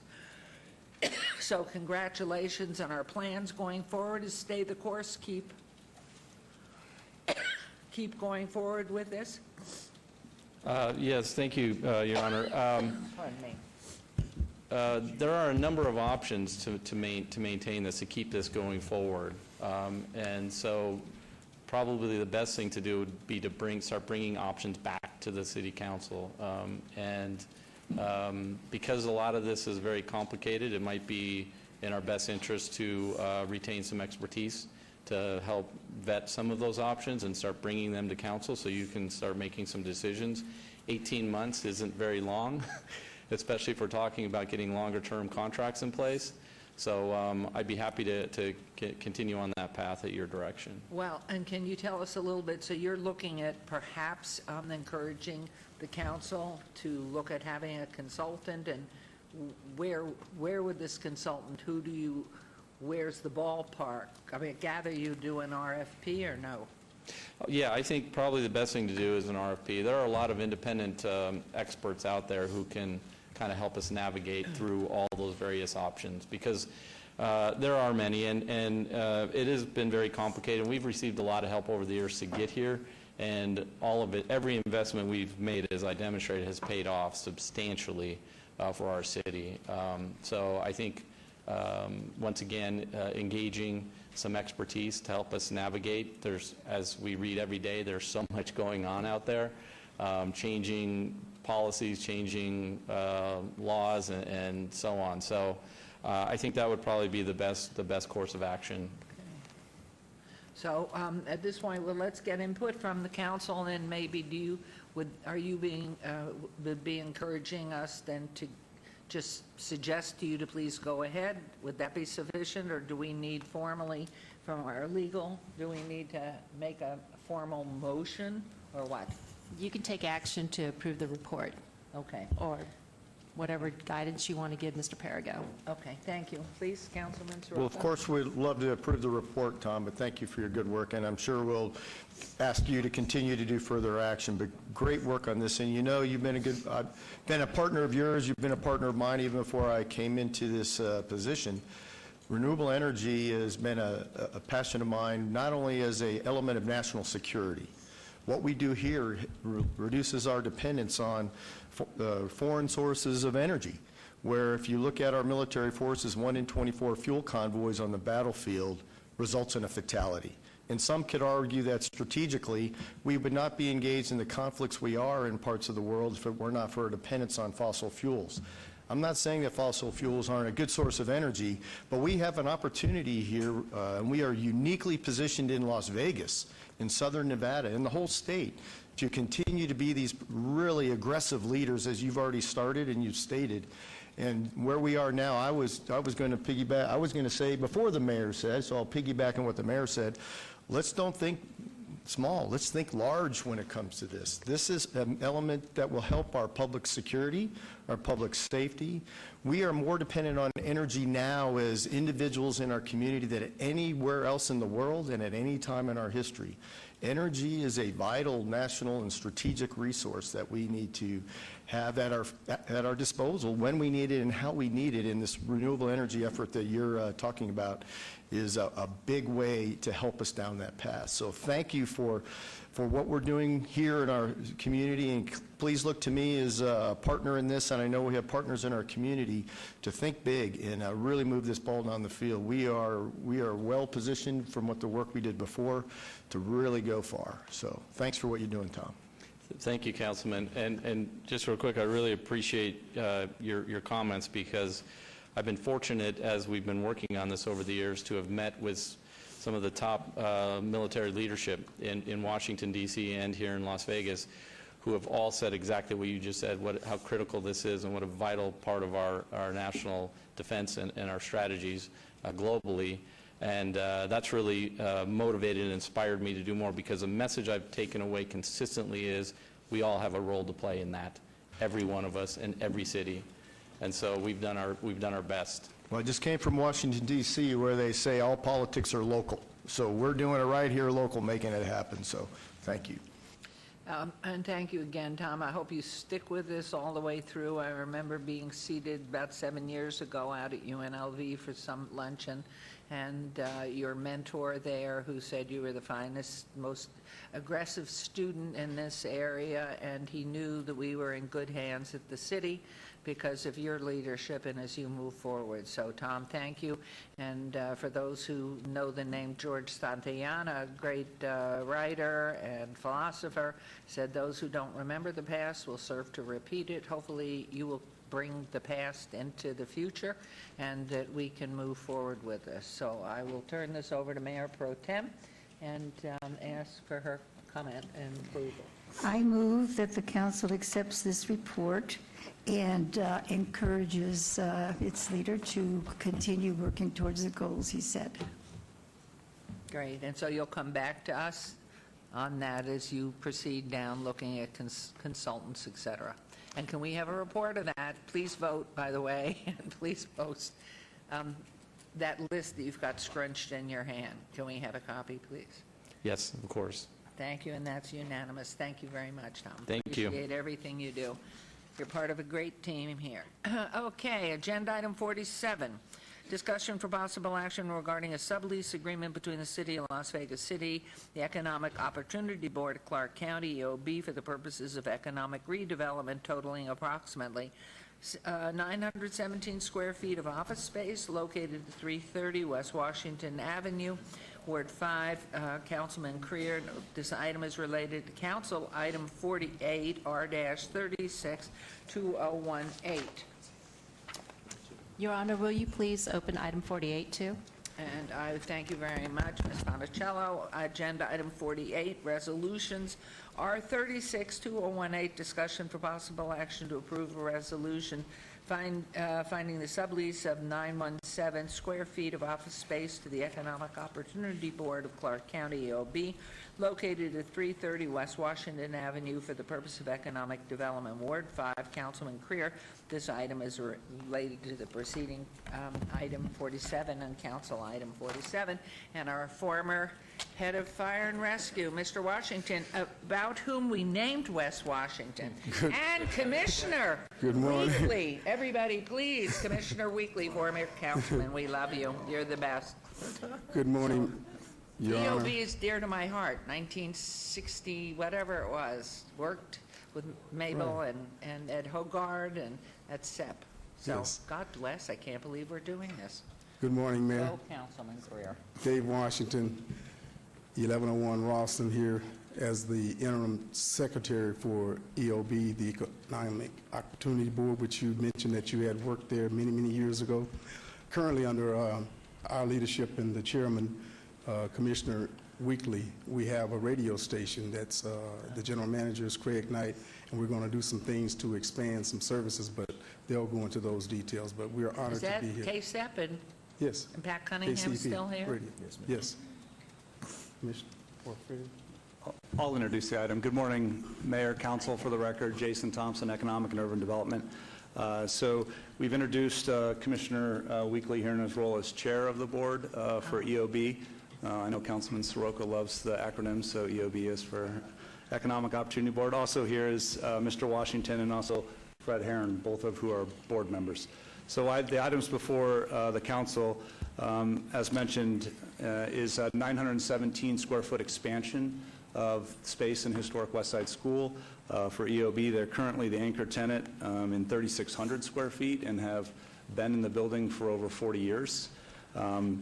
The lease rate is a triple net lease. It's $1 per square foot, which is generally in the market. The market is anywhere between $1 and $1.25 triple net. CAMs in the building are 35 cents, so they will be paying those as well. And with that, staff recommends approval, and I'll turn it over to the EOB board to tell you a little bit about services, and then we'll answer any questions you may have. Madam Chair? Thank you. Madam Where Mayor? are you? There you are. Thank you. You know, I'm not sure how much conversation we really need to go into. You know, if there is a sentiment, I'd love to make a motion for approval. Certainly. Thank you. Agenda item 47, I move for approval. Wow, that's the way to go on this city council, because we love this. Go. Please vote and please post. Thank you, Madam Mayor. Talk about the right thing. Way to go. Thank you. Commissioner Do we need- Weekly? Real quick. I love you. Item 48. Wait, don't go away. I think we need to approve agenda item number 48 as well. Yes, Madam please. Clerk, agenda item 48, I move for approval. Thank you. There's a motion to approve agenda item 48. Please post. There it goes. Madam Mayor, just real quick here. Every time I come here, it's so much love I got to spread here. When I come here, I see so many familiar friends, but I just got to take this opportunity. Lawrence Weekly, for the record, please. Clark County Commissioner. Orlando Sanchez, my longtime friend, my former supervisor when I worked in neighborhood services. I know that he's going to be retiring after 30 years with the city of Las Vegas, and I just want to commend my friend and thank him so very much. He's an amazing man and just a wonderful guy who given the city of Las Vegas 30 years of great service, dedicated service. Orlando, man, I love you, man. I'm so proud of you. Congratulations. And lastly, Mayor, I just want to say, get ready, because you have an all-star actor here and Councilman Creer. All-American City, they're going to blow Denver out of the water, and they're going to bring. Oh, you should have seen your city manager's performance. I watched his rehearsal on yesterday, and this dude here is headed for the red carpet. The Academy Awards, get ready. Hope so. You think you're a star? Your city manager is on the map. I didn't help bring it home last year. You better be doing it this year All right, with take that care, you guys. gentleman Thank down you. there. Thanks, Councilman. Thank you. Thanks so much, Commish. And yes, Orlando. That's on record, so you can cut that piece out of today's meeting. Put it in your file. Okay, let's move on to agenda item 49, boards and commissions. Discussion for possible action regarding the reappointment of Audrey Asselin and appointment of nominee Brycida Castro to the Regional Transportation Commission of Southern Nevada RTC Advisory Committee on Bus Bench Shelter Construction and Maintenance. Mayor Pro Tem, I understand you're prepared to make a motion? Yes, I move to accept these individuals in the positions noted. Thank you. There's a motion to approve. Please vote and please post. Motion carries. Thank you very much. Agenda item 50, discussion for possible action regarding the appointment of nominee Nora Avia to the Ward 3 seat of Senior Citizens Advisory Board. Councilman Coffin. Thank you, Your Honor. This senior citizen councilman hereby moves to appoint Nora Avila as our delegate from Ward 3 to the Senior Citizen Advisory Board. Okay, there's a motion. Would everyone please vote and then please post? And that motion carries. And so we'll move on to agenda item 51, discussion for possible action regarding the reappointments of Holly Weinstein and Sandy Carpel to the Arts Commission. Councilman Anthony, would you like to make a motion regarding Ms. Carpel first? Thank you, Mayor. I'd like to make a motion to reappoint Sandy Carpel to the Arts Commission. Okay, there's a motion. Please vote and please post. That motion carries. And I'd like to reappoint Ms. Polly Weinstein as well. So that's my motion. Would you vote, please? And post, please. And that motion carries. Wonderful. Well, welcome back, everybody. Okay, we're on to agenda item 52, recommending committee bill eligible for adoption at this meeting, bill number 20818-13. Councilman Anthony, would you like to have the bill read? Yes, Mayor. Thank you. Bill number 2018-13, First Amendment, an ordinance to amend the land use and rural neighborhoods preservation element of the Las Vegas 2020 Master Plan to establish the form-based code land use designation and transect zones as allowable zoning categories and to provide for other related matters. The recommending committee meeting on Monday passed out a First Amendment, which you have in hard copy in front of you, and we recommend approval. Move for approval of the First Amendment. Thank you. There's a motion to approve First Amendment. Please vote. On this, we're on 52. Please post. That motion carries. We'll move on to agenda item 53, recommending committee bills eligible for adoption at this meeting. Bill number 2018-13. Councilman Anthony, would you like the bill read, please? Yes, Mayor. Thank you.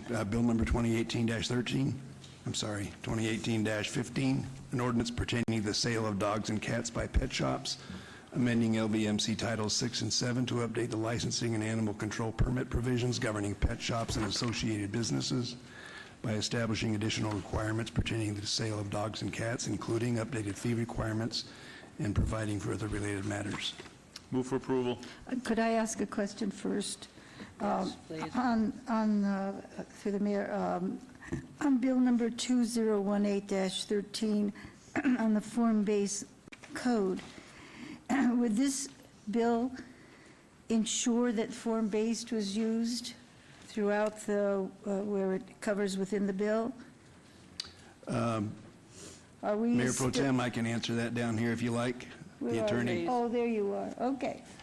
This is a necessary step in order to use form-based codes. It doesn't do anything yet other than put that option into the master plan to make it available. Because I don't recall that we ever had a meeting with the council and the form-based and came to a vote that we would use the form-based, and I just wanted to be ensure that's not what this is. This is just opening up so that could be done. That's correct. Thank you. If planning has some additional information, they might be here. Okay. I Thank just you. want that on the record. Thank you. Thank you. Let's go back on now to agenda item 53. Councilman Anthony, you want to make a motion, or did you? I did. Move for approval. Thank you. There's a motion to approve on agenda item 53, and Katie, who's worked so hard on this, we appreciate her and the staff and council. This has been a work in progress, trust me. Motion carries. Thank you very much. Let's move on to 54, Bill number 201816. Councilman Anthony, would you like the bill read, please? Yes, Mayor. Thank you. Bill number 2018-60, an ordinance to amend LVMC Chapter 7.414 pertaining to the spaying or neutering of animals, generally requiring the spaying or neutering of ferrets, rabbits, and pot-bellied pigs, removing exemption from the spaying or neutering requirement for service animals, requiring certain establishments that sell or make available for adoption certain animals to provide notification regarding the requirements of LVMC Chapter 7.14 and to include the cost of spaying or neutering within the cost of transactions regarding such animals and providing for other related matters. Move for approval. Thank you. Motion to approve agenda item 54. And again, Katie, thank you. Please post. Motion carries. And on agenda item 54, please, Councilman. I did that one, so 55, excuse me. Recommending committee, bills eligible for adoption at a later meeting. Items 55 and 56, bills number 2018-14 and 2018-17 will be heard later meeting. We'll move on to new bill. New bill. Okay, we're into agenda item 57. Item number 57, 2018-18 will be heard at the recommending committee Monday, July 16th, 2018. City Attorney, would you read the new bill, please? Your Honor, with your indulgence, I would like our legal extern, Amani Dixon, to read the bill into the record. I'd love to have it. Thank you. Bill number 2018-18, an ordinance to amend LVMC Chapter 6.18 pertaining to the licensing of burglar alarm services to redesignate the license category as electronic security services and to update the licensing and regulatory requirements pertaining thereto and to provide for other related matters. Thank you very much. This new bill is assigned to recommending committee members, Councilman Anthony Coffin and Councilwoman Fiore. If any so designated or unable to attend, the clerk's office will coordinate finding substitutes as necessary at my discretion. And this again was item 57, 2018-18. Thank you. And number 58, our agenda item 58 was stricken this morning's session of the City Council. Now is in recess. We will start as time specific at 1 p.m. as we end recess. Thank you all very much.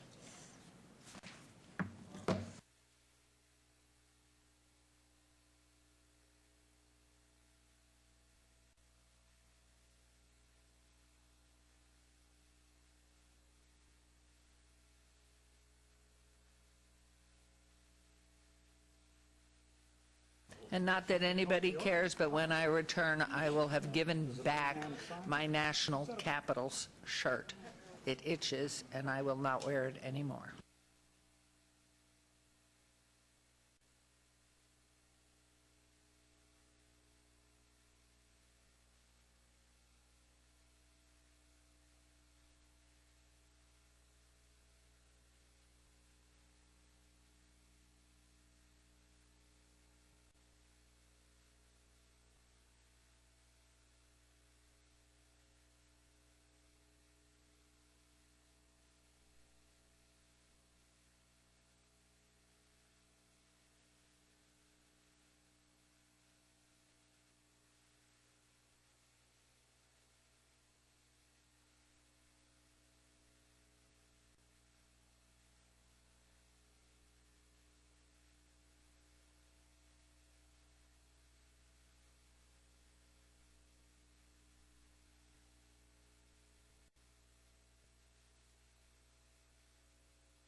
Ladies and gentlemen, we have 1 minute. Those who are council persons, wherever you are, you have 1 minute.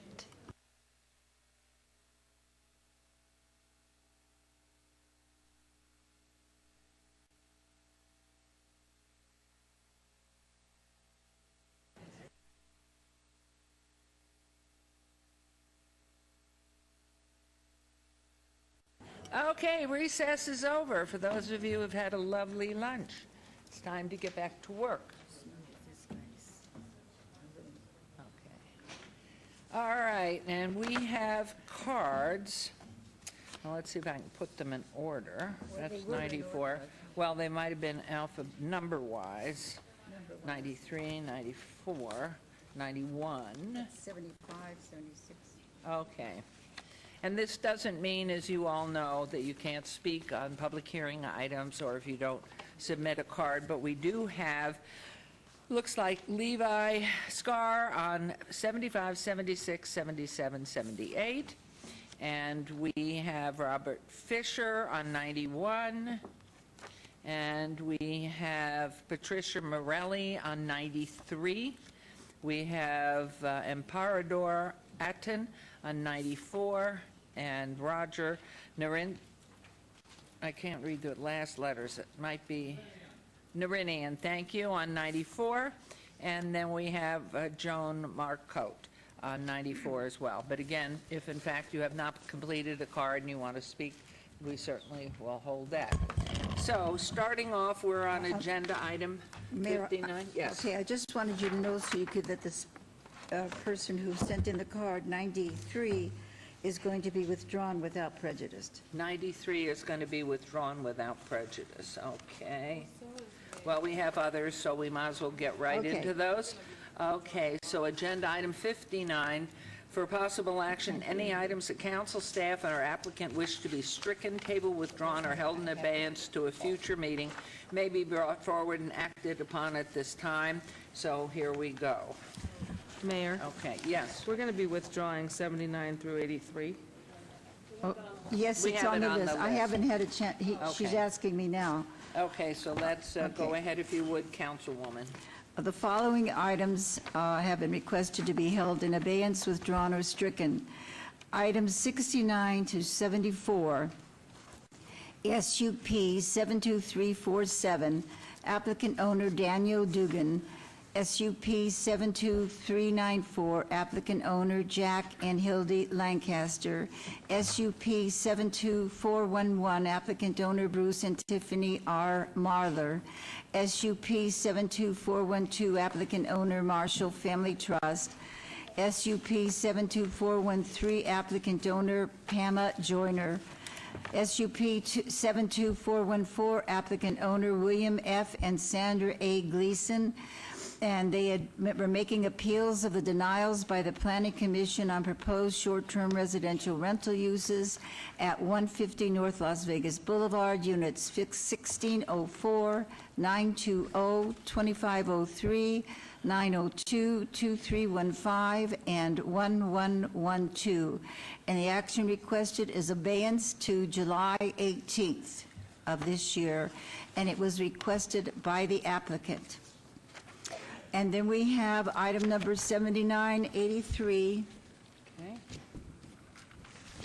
ZON 73049, WVR 73052, VAR 73051, VAC 73053, TMP 73054, applicant KB Homes, owner Derek LLC et al., on the east side of Bradley Road, south of Turkey Lane, and this is a request by the applicant to withdraw without prejudice. We have item 90, SUP 72937, applicant owner Ocean View Family Trust, and Alona Ambart Sumian, TRS, at 8628 Inwood Drive. And the request by the applicant is withdrawal without prejudice. Item number 93, SUP 72975, applicant owner Sandy French Hospitality LLC at 2220 Diamond Bar Drive. And the request is a withdrawal without prejudice and also requested by the applicant. Item number 95, SUP 73016, applicant owner Asif Bendor at 2117 Alhambra Circle, abeyance to 7/18/2018, requested by the applicant. Those are the requests that were made, and Mayor, I make a motion that these requests are accepted. Okay, thank you very much. There's a motion, and if you will vote, please, and then post.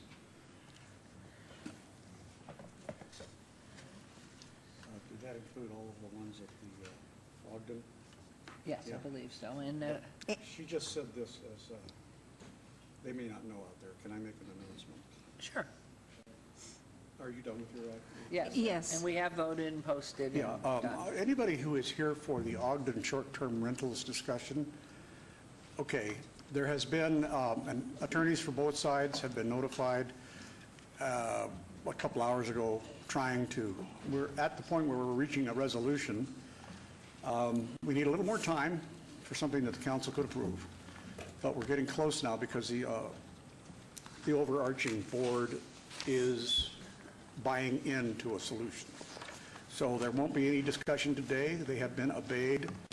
You're welcome to say something in public comment based on what the mayor is allowing, but other than that, not on the item, because the items will not be heard, which I think should be good news for all of you here, because there will be some resolution.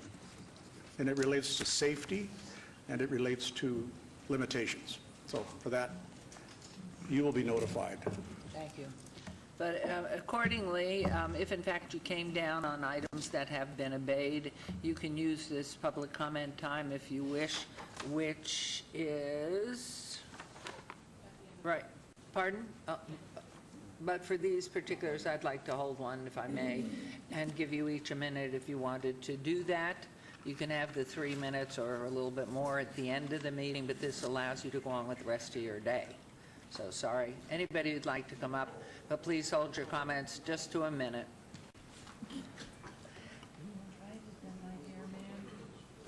Thank We you, Your won't be Honor. responding, just make your comments so you have your record. I'm just going to make an extract from what I have presented Okay. and make it 1 minute very briefly. Okay, My and name we'll is- put a timer on, and if in Yes. fact you have anything that's, that our city clerk needs to have in the record that's written, let her have it, and if you'll all be able to say your name, please. Yeah, Larry Jaquez, J-A-C-Q-U-E-Z, 150 Las Vegas Boulevard North, Unit 1101, representing myself and my wife. In 2015, when leaving the downtown Grand Hotel and Casino, we saw a luxury condominium for sale sign. We invested our retirement 401 as a down payment to make our mortgage affordable. Our investment was to live downtown, not to flip or rent. We envisioned a community of young, some middle-aged, and some retired owners proudly living in the Fremont district. Our vision was crushed when we found out about short-term renters roaming the building unrestricted. The CCRs were emailed to us. I read off 248 pages. The words short-term rentals and ARB were not mentioned, nor did I know anything about short-term rentals at that time. But then again, they were relatively unknown in 2008. The question that I struggled is why? Since short-term rentals were not explicitly mentioned in the CCRs, the realtors had a fiduciary responsibility to disclose the seriousness of this matter. This verbal disclosure was also withheld from other buyers who are here today. Yet to certain buyers, it was openly and verbally disclosed and almost encouraged.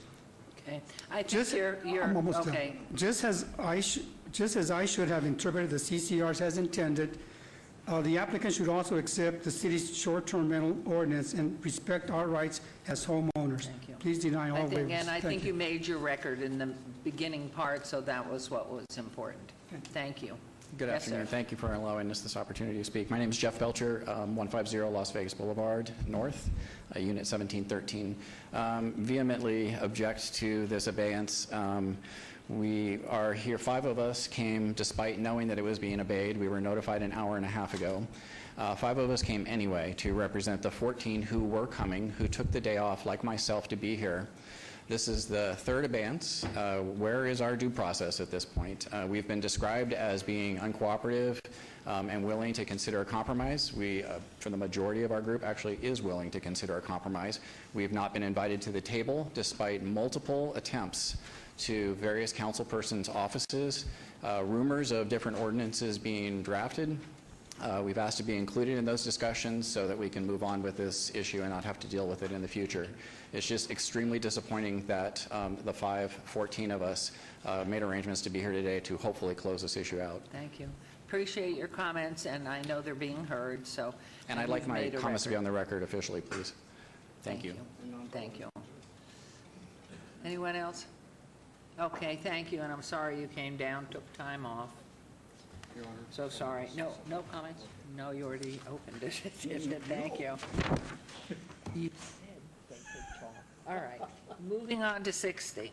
Yes, Mom. Public hearing and discussion for possible action to consider a request for waiver and/or reduction of fees totaling $3,467 in out-of-pocket costs and $19,500 in civil penalties for a total of $22,967 recorded against the property located at 1114 5th Place, property owner Jose Montoya Trust. This is in Ward 3 with Councilman Coffin, and it is a public hearing which I declare open.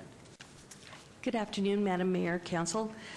Vicki Ozuna, Code Enforcement Supervisor. The item before you today is a public hearing to consider a waiver of fees and penalties requested by Todd Bonneville. Fees and penalties were assessed and approved by the City Council designee on June 28, 2017. This property is located at 114 5th Place, and it resides in Ward 3, and the major cross streets are Charleston and Las Vegas Boulevard. The abatement for this property was completed on April 17, 2017, and consisted of securing by boarding all open accessible doors and windows in the main structure, removal of all refuse and waste, and high grass and weeds from all exterior areas. The owner of this property is Jose Montoya, and he owned the property at the time of the abatement. There are outstanding out-of-pocket costs of $3,467 and daily civil penalties of $19,500 for a total of $22,967. This property has been rehabbed and is in compliance at this time. The current valuation of this property from Zillow.com is $338,000, and staff recommends that council deny this waiver request. Thank you very much. Any comments you wish to make here? Yes, my name is... And say your name, both hi, of you, my name please. is Samantha Bonneville. This is my husband, Todd Bonneville. We purchased the property from the Jose Montoya Trust in 2015. Unfortunately, there was a recording error, so it wasn't actually recorded where we were receiving mail. This property had fire damage. It had asbestos. We've put about $200,000 into the property to bring it up to its current condition.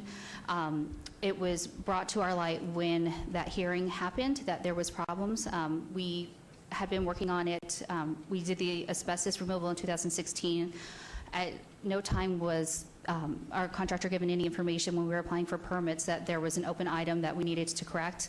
We absolutely would have corrected it because we did much, bigger things than the trees and, and of course we'd want our property to be secure because squatters was an issue with this property.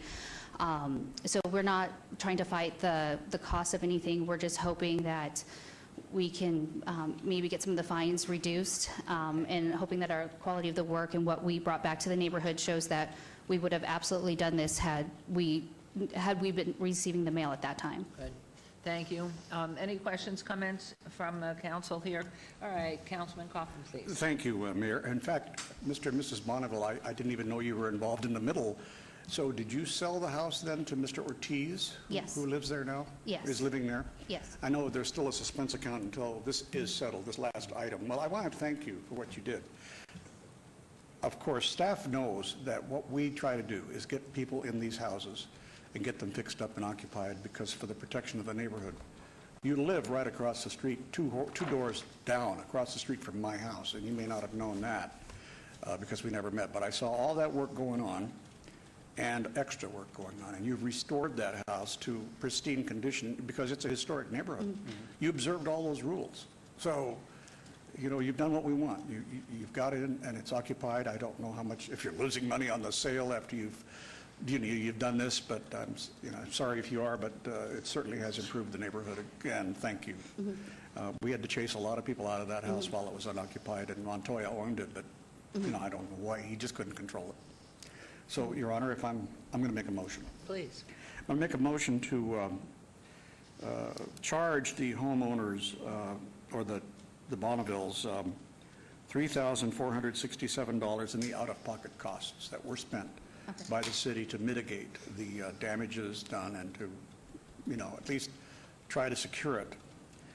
There is a lot of money. There's $19,000 in civil penalties, but because of what has happened here, it's my feeling in Ward 3 that we try to mitigate all or most of the civil penalties, and a lot of that happened because it wasn't your fault. So therefore, I'm moving for an abatement of all civil penalties. So that will be the motion, to abate all civil penalties, but to assess the hard costs in the amount of $3,467. And a timeline? Well, it needs to be paid within 60 days. Can you do that? Yes, we have the money in escrow waiting for your decision. Okay, thank you very much. There's a motion. Please vote and please post. Approved. Good. Thanks for Thank you for cleaning your it time. up. It looks Thank you. nice. Okay, we'll go on to agenda item, 61, hearing and discussion for possible action regarding an appeal of nuisance notice and order located 2411 Tech Center Court, Unit 101, property owner Tech Plaza LLC in Ward 1 with Councilwoman Tarkanian. Mayor? Good afternoon, Madam Mayor. Excuse me, I hear a mayor. Just before we start, I just had one kind of thank you. quick thing to talk to the council about.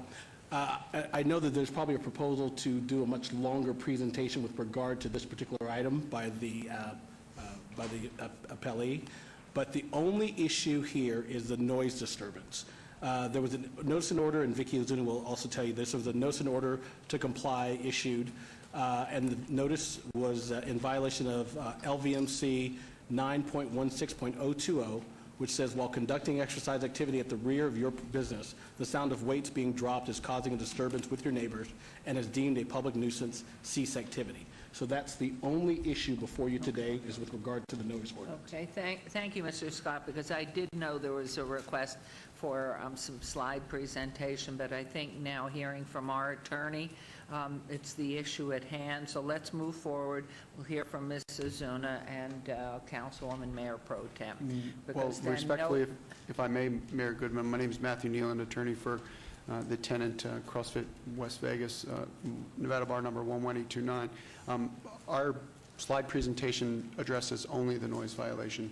So my understanding was, after speaking with Vicky, that we would only be presenting on the noise violation. So in accord with City Attorney Yerbick's comments, our presentation is specifically on the noise violation. Okay, well, let's get there and find out what this is, Thank how you. it's measured, where the complaints came from, how many complaints are there, how many months complaints have been ongoing, and then that either might suggest your slides hopefully condensed a lot or not. So let's hear if we could. Thank you. Good afternoon, Madam Mayor, Council. Vicky Ozuna, Code Enforcement Supervisor. The item before you today is a hearing and discussion for the possible action regarding an appeal of notice and order for the property located at 2411 Tech Center Court, Unit 101, otherwise known as Max Effort Fitness. The owner of the business requested this appeal is Zachary Forrest. Code Enforcement received a complaint on this case April 11, 2018 regarding noise issues and the use of the property as a gym. The complaint was made from an adjacent business property at 2460 Professional Court. This property is zoned C-PB or Commercial Plan Business. Code Enforcement initially researched and inspected this property, finding that the business was operating without a business license. The officer forwarded the issue to business licensing, and that issue was addressed. An officer performed an on-site inspection, spoke with Mr. Forrest about the noise complaint, discussed the issue of music and weights being dropped, and how having the rear door open may have added to this issue. At this time, code enforcement had not verified any of the activity that was in the complaint. The officer followed up with the complainant and advised that we would be monitoring this location. Business License Officer Perez addressed the license issue, and Mr. Forrest applied for his license on April 24, 2018, and he was advised to close his business until properly licensed. On April 27, 2018, the gym was approved for an instruction services license, or an I-50. During this time, code enforcement continued to monitor for noise at this location. On May 8, 2018, myself and Acting Code Enforcement Supervisor Eric McCoy went to the site and we observed the business. The rear door was open, a radio was playing inside of the building, and the music could be heard from our location on the rear of the complainant's property. Our location was approximately 53 feet away from the back of the gym's building. We moved to the front of the property of the complainant's building, approximately 117 feet away from the rear of the gym's building, and the music was still clearly audible. I observed people running outside and around the gym, but did not hear any weights being dropped. At this point, we went to the complainant's office, but did not hear any of the weight dropping noises or the radio from the interior of the site on that visit that day. We then went to the gym, and Acting Code Enforcement Supervisor McCoy spoke with Mr. Forrest about the music, which was very loud inside of the building, advised a notice and order would be issued regarding the noise violations, and suggested he consider moving the activity in the rear of the building to the front of the building. It needs to be noted that under the noise ordinance, it is a violation when noise can be heard 50 feet away from the source. In our observations and our measurements were taken from the rear of the building, and the source was within the building. So at 53 feet, we could hear it. It was actually probably, who knows, I don't know where the radio was located on the inside, but, you know, at least 20 feet in. Additionally, Mr. Forrest was advised at this time that permits for the tenant improvements could not be found and was requested to provide them to code enforcement.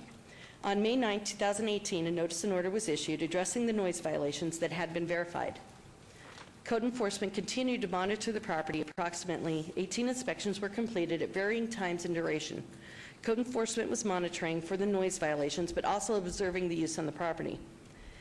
On June 6, 2018, Code Enforcement Officer Lujan visited the complainant's property and verified that noise could be heard and that vibration was felt inside of the building resulting from the weights being dropped from the neighboring property's gym. Officer Lujan went to the gym and asked them to close the rear door of the building and to drop the weights again to see if that affected the noise and the vibration from being observed from the complainant's property.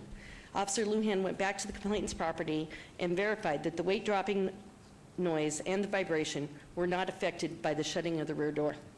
Additionally, the complainant has supplied to code enforcement numerous videos and pictures showing the activity and statements, and has provided statements on how the activity has affected them.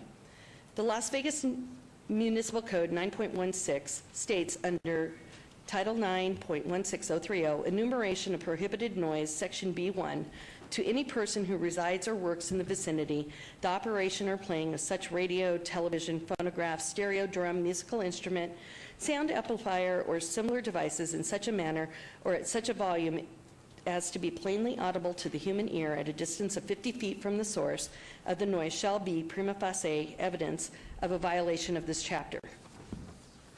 The noise ordinance also defines a noise disturbance as any sound which is unreasonably loud, disturbing, or unnecessary, or which endangers or injures the health of humans, or noise, or disturbs a reasonable person of normal sensitivities. Under 9.16020, detrimental noises are prohibited, meaning such noise of such character, intensity, or duration as to be detrimental to the life, health, of any individual or in disturbance of the public peace and welfare is prohibited.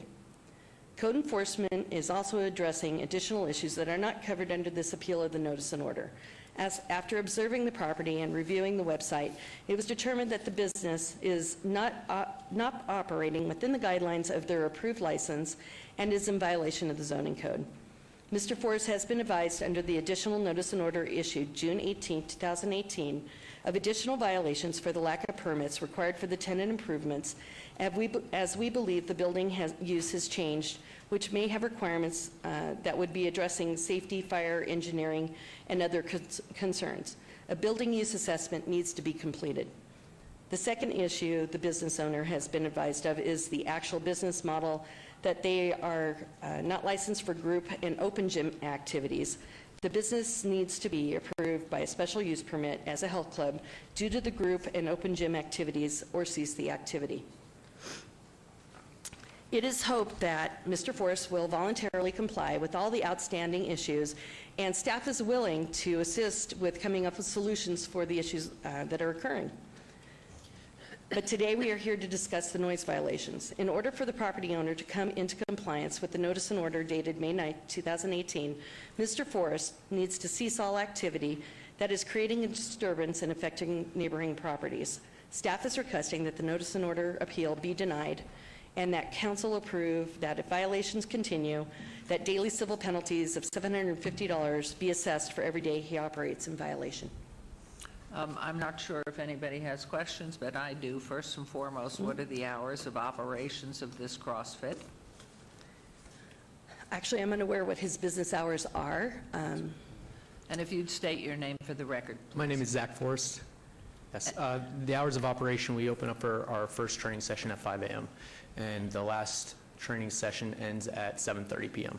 And is that 5 days a week, 7 days a week? That's Monday through Friday. Okay, thank you. And the complaints that have come in, Ms. Ozuna, are they only from the adjacent lease or purchase property, or from others in that complex? We have only received complaints from the property on Professional Court. And do you happen to know if the adjacent property was leased before they came in, or were they in and then the other? I believe that the lawyers' offices that are in the other building have been there for quite a while, and this business, Max Fitness, just moved in and started operating in April. And my last question is, do you have mats, you know, floor mats or weight mats, so that when weights are dropped, the sound is mitigated quite a bit by the dropping on mats? Yes, Mayor, we have special rubberized plates and rubberized flooring to mitigate the sound that's made. Okay, which obviously is not working for some reason. Okay, at this point, Councilwoman, since it's in, I don't know whether you want to, certainly you have an opportunity to present and speak. Do you want to see and hear the slides? How would you like to proceed if your microphone's on? Watching my mic.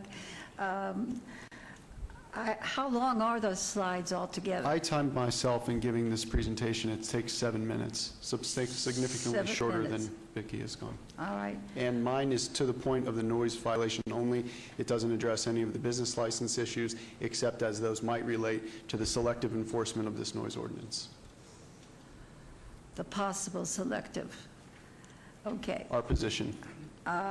Go ahead with the 7 minutes, Okay. but not 1 second longer, okay?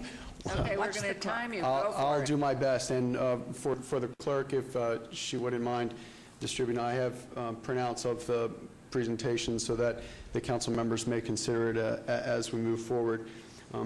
As has been pointed out, this is the matter of Tech Plaza. CrossFit West Vegas is operating a CrossFit gym inside the tenant space there.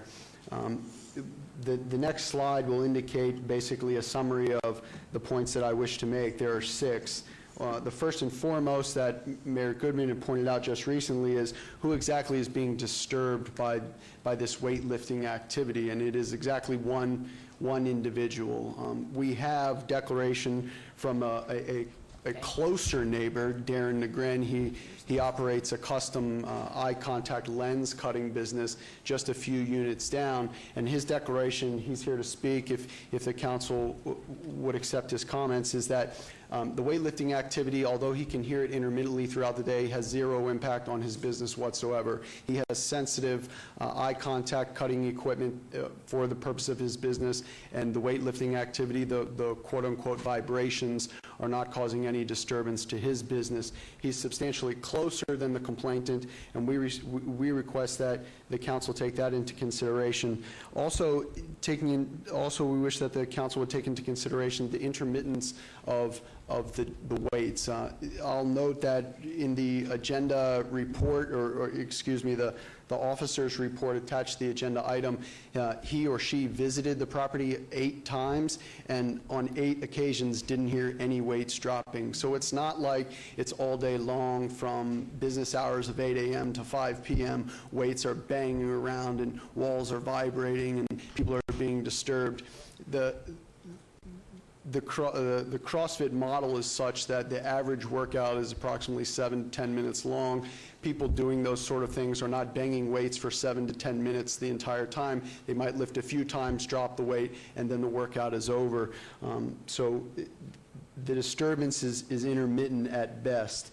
I don't know if the slides are working or not, but moving on then to, oh, okay, I can control it then. Thank you. Just push this one. The right one, yeah. Thank you so much.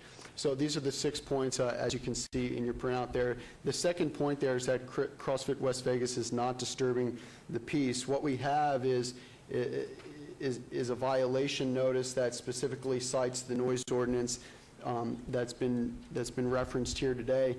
And so I looked up this noise ordinance, and certainly weights dropping are not putting anybody's life at risk, and so what we're dealing with instead is a disturbance of the public peace and welfare.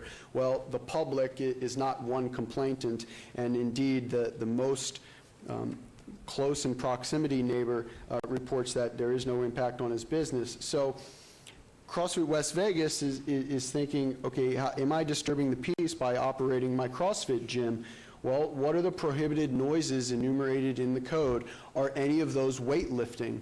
No. They're loud horns, they're clanging of trash cans, they're steam engines and steam whistles. So it's not expressly listed in the code. So the citizens or the CrossFit West Vegas is left to guess whether or not their weightlifting activity is per se prohibited. And then it can be selectively enforced. And this is a case citation. Perhaps City Attorney Yerbeck will, or now it just says City Attorney because he's no longer City Attorney Yerbeck. Excuse me. The citation there is to a federal district court case where it's been found unconstitutional, a certain ordinance. In that case, it was a criminal ordinance. But the point is made that the Constitution protects certain activity and certain noise from prohibition. And if people can't even understand what activity is prohibited to run their small business, then it can't be enforced. And so what we have here then is additional evidence that it's being selectively enforced, and that CrossFit West Vegas believes they're in compliance. First of all, they're in compliance with their lease. The lease specifically says that it's for a CrossFit fitness facility. It's not a health facility. It's a gym. It's a training center. It's where people come to lift weight, do pull-ups, do push-ups, run, hit row machines. It's not a health spa. It's not a health facility. It's a fitness facility. It's a gym. The fitness facility is the agreed upon use, and the lease actually, this 10-year lease requires them to run their business as a CrossFit facility. We respectfully request that the council take that into consideration when deciding whether to put this small business out of business. Then, are they specifically zoned for this activity? The CrossFit West Vegas's license says that, as pointed out, it's a sports instruction services. Well, what does that mean? Well, before issuing that license, apparently the City of Las Vegas is to confirm by its own information, is to confirm that this activity is properly zoned, that this property is properly zoned for this activity. So what does the zoning for this particular address include? Well, as pointed out, it's commercial business park. So we look up the sections of the Unified Development Code that address commercial business park. Mayor, I think we're going a little bit far afield of the noise issue. We're not. This is directly related to the noise issue. This is a licensing issue and a use issue. This is not part of the noise issue. Respectfully, I'm getting to the noise part because this is the activity that's allowed in the space. Okay, well, please go ahead right to it, because Exactly. So here we are, the zoning classification, commercial business park. What is commercial business park? Well, the principal uses associated with this pursuant to the Unified Development Code, meaning that we can perform these principal uses as of right. So does CrossFit West Vegas have a right to perform weightlifting inside this space? We think that they do. We think that they fall under commercial recreation amusement, not health spa, not health facility. No, it's the noise. It's the noise Right that's here, created. Right. an enclosed facility for physical fitness centers and gyms. So what happens inside of a gym? This is what happens inside of a physical fitness center and a gym. You lift weights. There's a pull-up rig in the background. You get on these rings and you do rows. Again, it's a physical fitness center. It's a fitness facility. It's a gym. This is what it's properly zoned for, pursuant to commercial business park. So to the last point, the sixth point is, and harassment is a strong word, and I just respectfully request the council's indulgence here to hear me out on this last point. 2 days before this hearing, code enforcement returns to the site and says, now you're operating without a business license or outside of the jurisdiction of your business license, as touched on by Vicki in her presentation. Why are they showing up 2 days before this hearing to say that you're running a health spa instead of a physical fitness center, instead of a gym? It's because the noise violation is selectively being enforced. There is no noise violation for the closest neighbor. The noise ordinance is being selectively enforced to pick out CrossFit West Vegas, to put them out of business. And the reason that they... That's it. We'll leave your time One is up, comment sir. from my client, please, respectfully. This goes One directly to the sentence. noise One ordinance. sentence. When the code enforcers came out, what did they inform you as to who was complaining and why they were complaining? Who was complaining? What were their... Mr. Shapiro. And what was his connection? What did the code enforcer tell you? I was led to believe that Mr. Shapiro had connections within the government that he could drop Okay, names and thank you. scare That can be people. very well said, That's but what I he's will told tell by you, code sir, enforcement. sir, I will tell you that I probably could be said, I harassed you. Because I Your mic's off. You're missing it all. Oh, really? I thought it was on. It had a red thing. Okay. I received so many complaints and so many calls that I was harassing her to make sure it was taken care of. I can assure you, nobody had any, I don't even know this Mr. Shapiro. I did not know him before or anybody. But I did, when I do have several complaints from the community, I do act on it. And when it goes several weeks, I do sort of pressure Vicki to help us. So please eliminate that. There was no harassment against you specifically. It was the calls that I received, and in fact, my staff said too that they've received them. So I just wanted Well, to we let you appreciate know. your comments and thank you for clarifying. We hope that's the case. Thank you very much. And now, Yes, Councilman Coffin would like a comment. Opening it up. well, I'm not opening up yet because I want to understand this clearly. I know do we have any comments from planning or from licensing as far as the notices and everything that went out, as far as the noise? That was strictly code enforcement?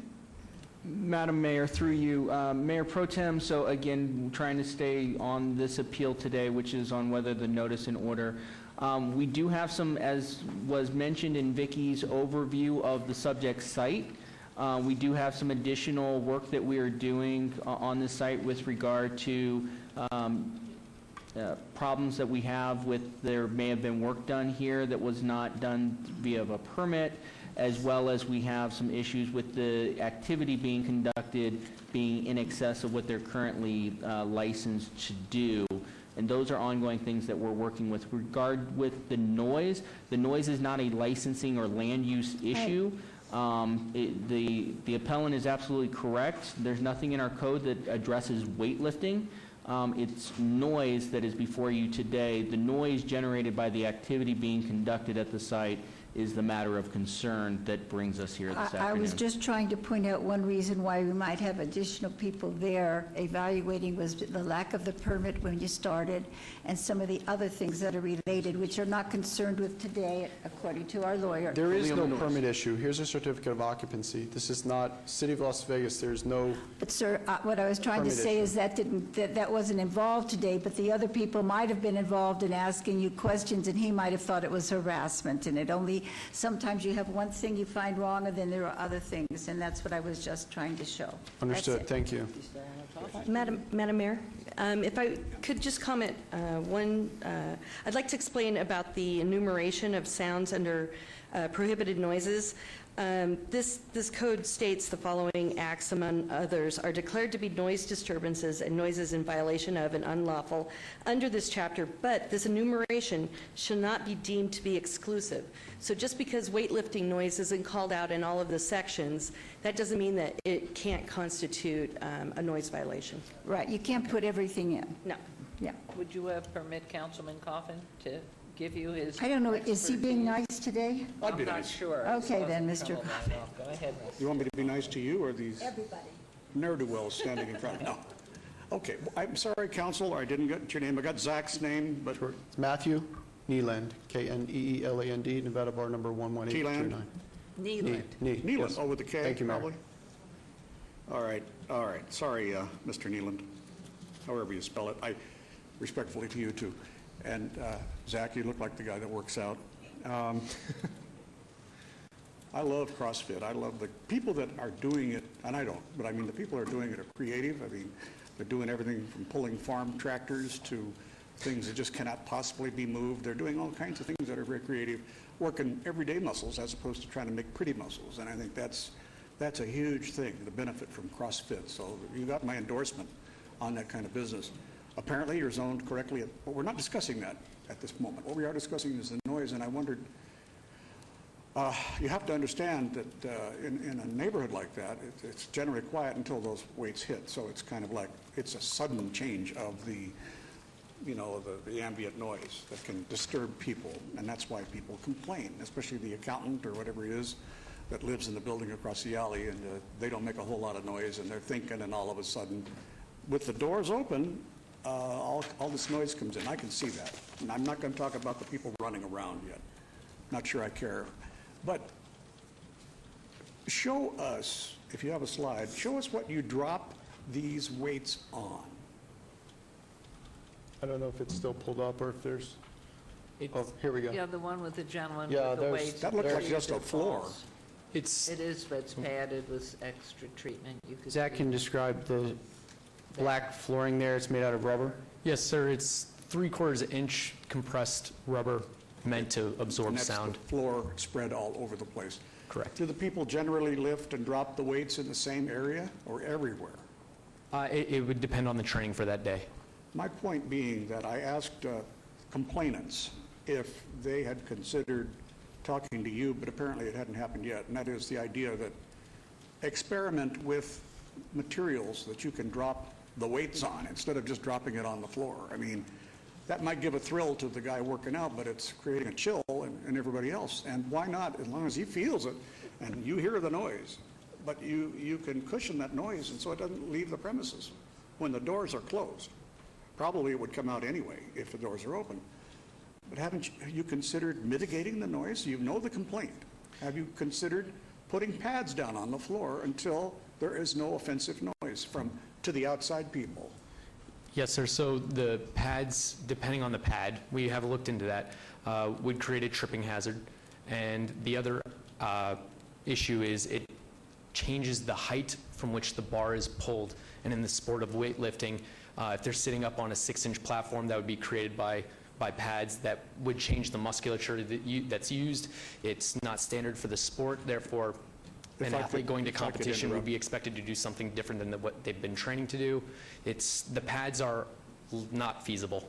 Well, first of all, if I could say this as a person who used to work out in my young days, you don't have to stand on the pad to lift yes, the sir. weight. Yeah.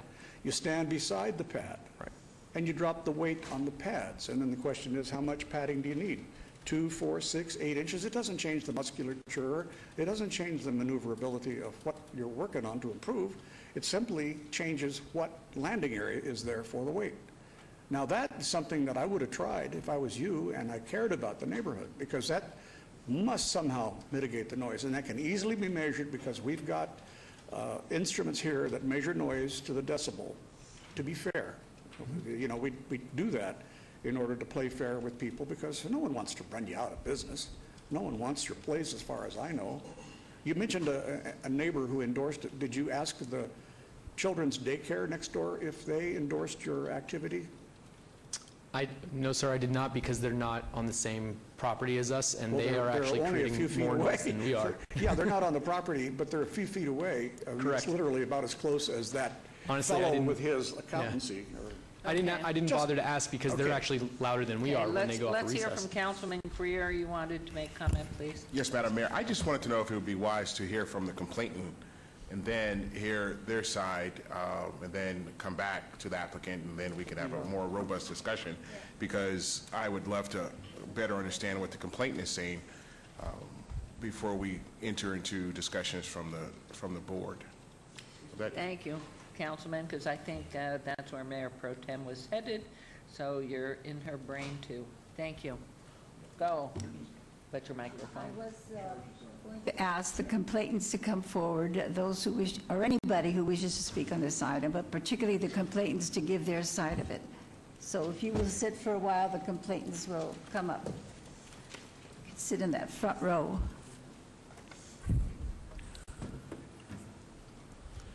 Good afternoon, Doug Rankin, 1055 Whitney Ranch Road. On behalf of the property owner, the adjacent property owner, Mr. Shapiro, who is with us today,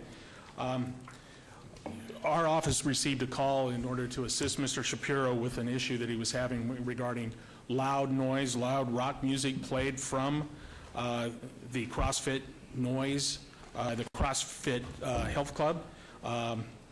That noise was disturbing his tenants, not just one complaint, but the entire building was being disturbed. And Mr. Shapiro's with us, including some of his tenants, here to talk about the complaints that they were received and how their work was disturbed as they conducted their business. I just want to point a clarification. I believe that the notice and order included violation of the building code for doing work without permit. Not this particular agenda item, only the noise is agenda. Well, I'd like to introduce that into the record from your backup material, which included the building permits, as part of the record. That has to be determined by legal. Legal told us it was only the noise Yeah, issue. the only agenda item and the only thing that you're discussing today is the actual noise issue. So that's really the While only you're thing you're looking, speaking are to. you Bree's dad? I am indeed. Okay. This is the complaint. It includes violation of Title 16 for doing work without permit. Regardless of what the backup, the agenda item, the thing that's on your agenda summary page, Mayor, only relates to the noise issue. Well, in that case, we'd like to reserve our rights to indicate that there was work done without permit. There was a demolition permit pulled, which was never finalized. Also, there was a change of occupancy from a B occupancy to an A occupancy, which requires a building permit. Tenant improvement permit is required. But in regards to the noise itself, the activity that occurs here, the doors are rolled up. Rock music is blasted out of the back of the doors. When I say blasted, you can hear it from more than 50 feet away. As part of that also, the weights are then lifted and thrown to the ground as part of CrossFit. That's part of the aggravation. You yell, scream, and throw the weights down. In addition to that, the fire lane is utilized as an area for running and for pushing a sled. That's an outdoor activity. Outdoor activities are not permitted in CBP zoning, and they are not zoned for that. The business itself, the attorney did address use. We believe this is a health club use as defined by your code, which in CPB requires a special use permit. And I believe that's a subject of another item that's coming before you. So the noise disturbances here is such that they cannot conduct their business in a normal manner. As a matter of fact, you'll hear testimony today regarding tenants having to relocate their meetings to the front of the building so that they can at least conduct a meeting. And I have Mr. Shapiro with me today and some of his tenants who will speak on that. I'm here to answer any questions. Thank you for your No, time. I think that's, you, Mayor, I think that's enough. And the thing is that, remember, it's the noise issue. We follow our attorney very well. Raymond Shapiro, 2460 Professional Court. In answer to one of the questions that was brought up previously, I have been the fee owner of that property for approximately 11 years.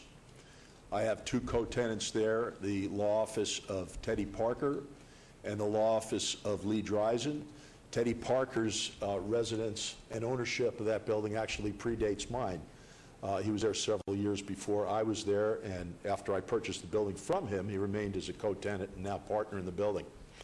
One of the things that I wanted to address that the appellant had mentioned is that somehow they're being selectively enforced because of some connection I have to the government.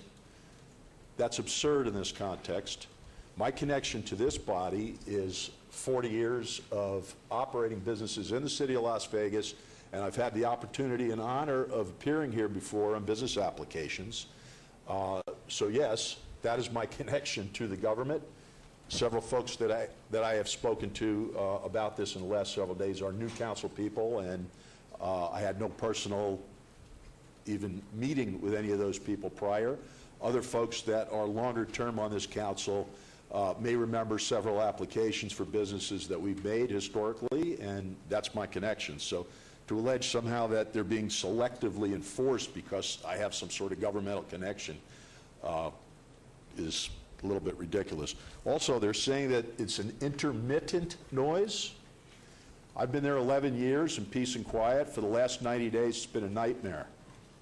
After my co-tenant, Mr. Dreisen, had interacted with Mr. Forrest on several occasions to try to get him to settle down a little bit and come to a compromise, we realized that there was no compromise. I went over there personally one day, and the music was so loud, it was like you're in the front row of a Rolling Stones concert.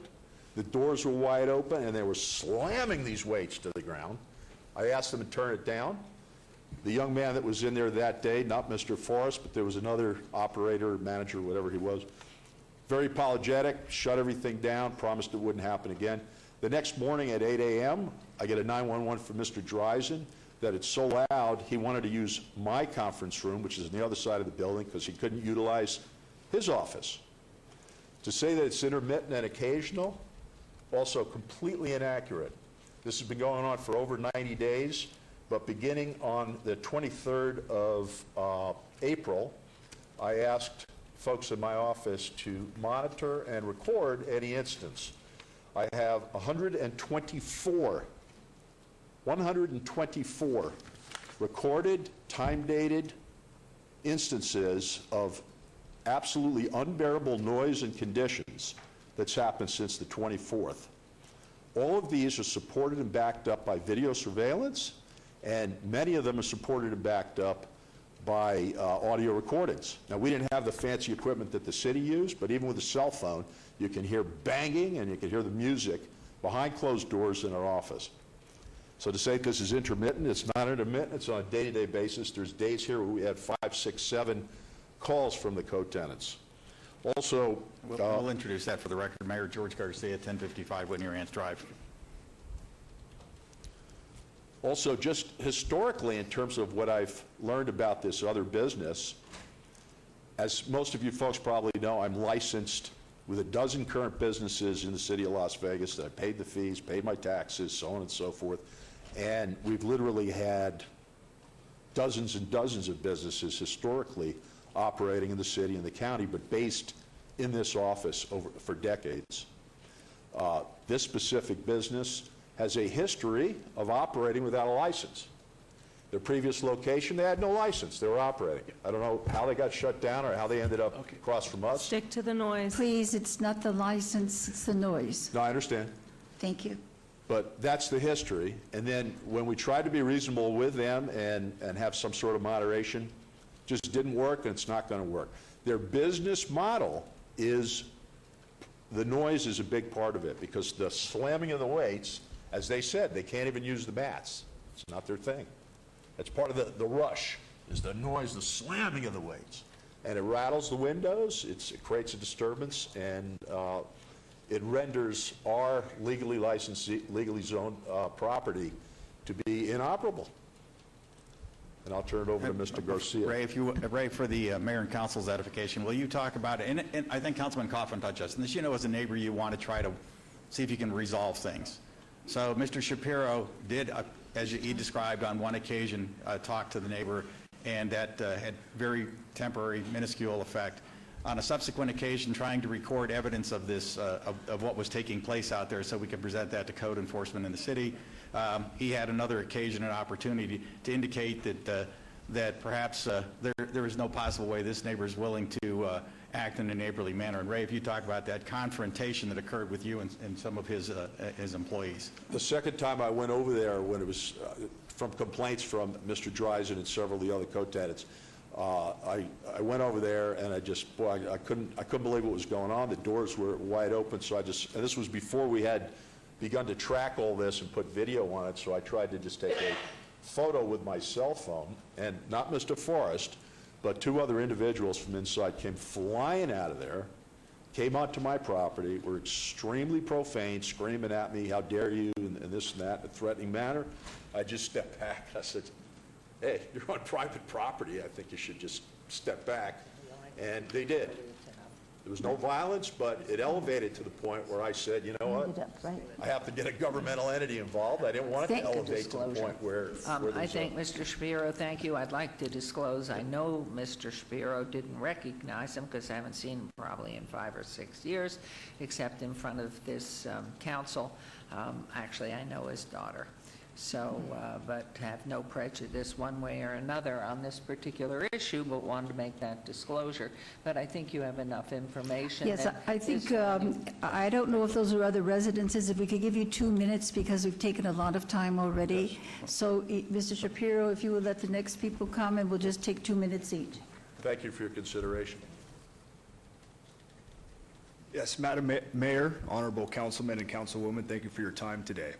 My name is Kevin Clardy, and my office is located at 2460 Professional Court.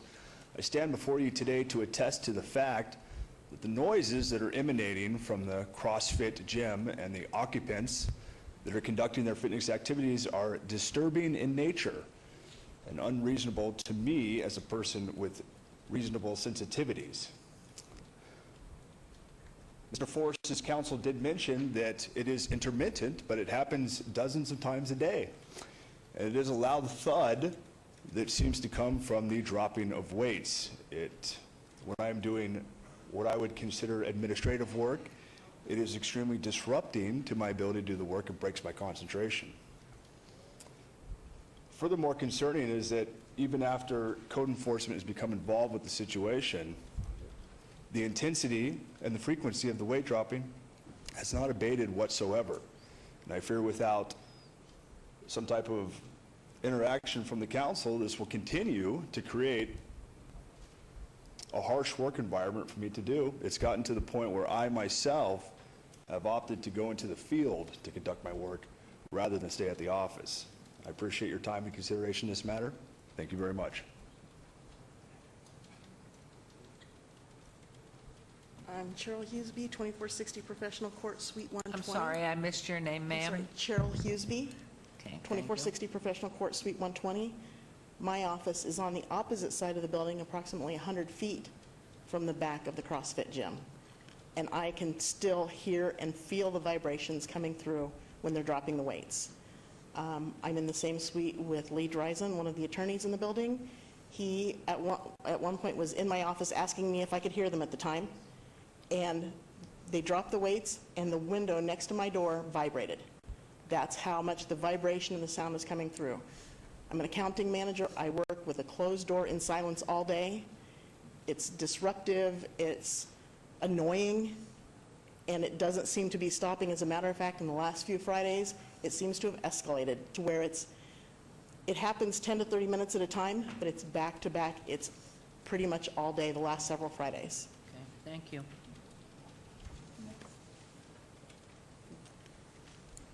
I'm Barbara Rowe, and I also have an office at 2460 Professional Court. And since the time the gym opened at this location, I have had a hard time performing my job functions, which is human resource. My job requires phone calls, research, having people in my office.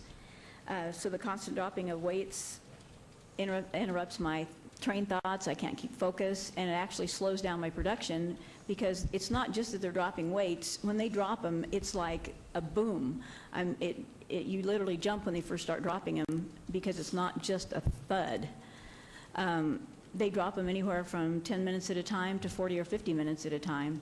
And as you'll be able to tell by the log, it's gradually increased in intensity and time.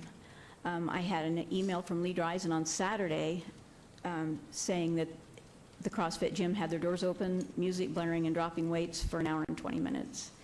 So it's just hard to work in that type of an environment. Okay, thank you. Mila Chung. I work at 2460 Professional Court. I'm at third office from the CrossFit gym, and it's about 6 feet facing the west.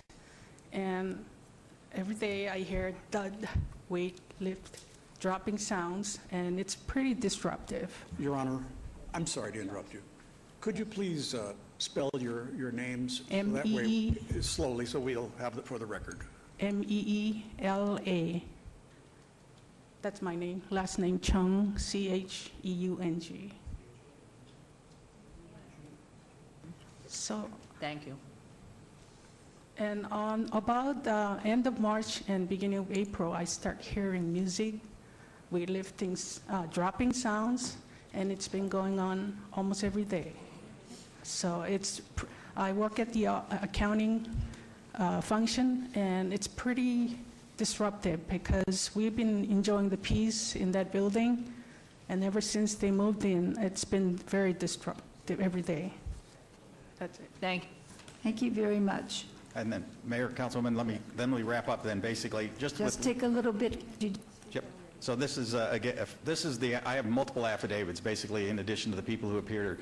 One of those is from Lee Dreisen himself, basically, who we've described here. Just from his affidavit, he spoke with Mr. Zach and explained to him about these issues, and he said, look, I explained that in a single bang in and of itself is not an issue.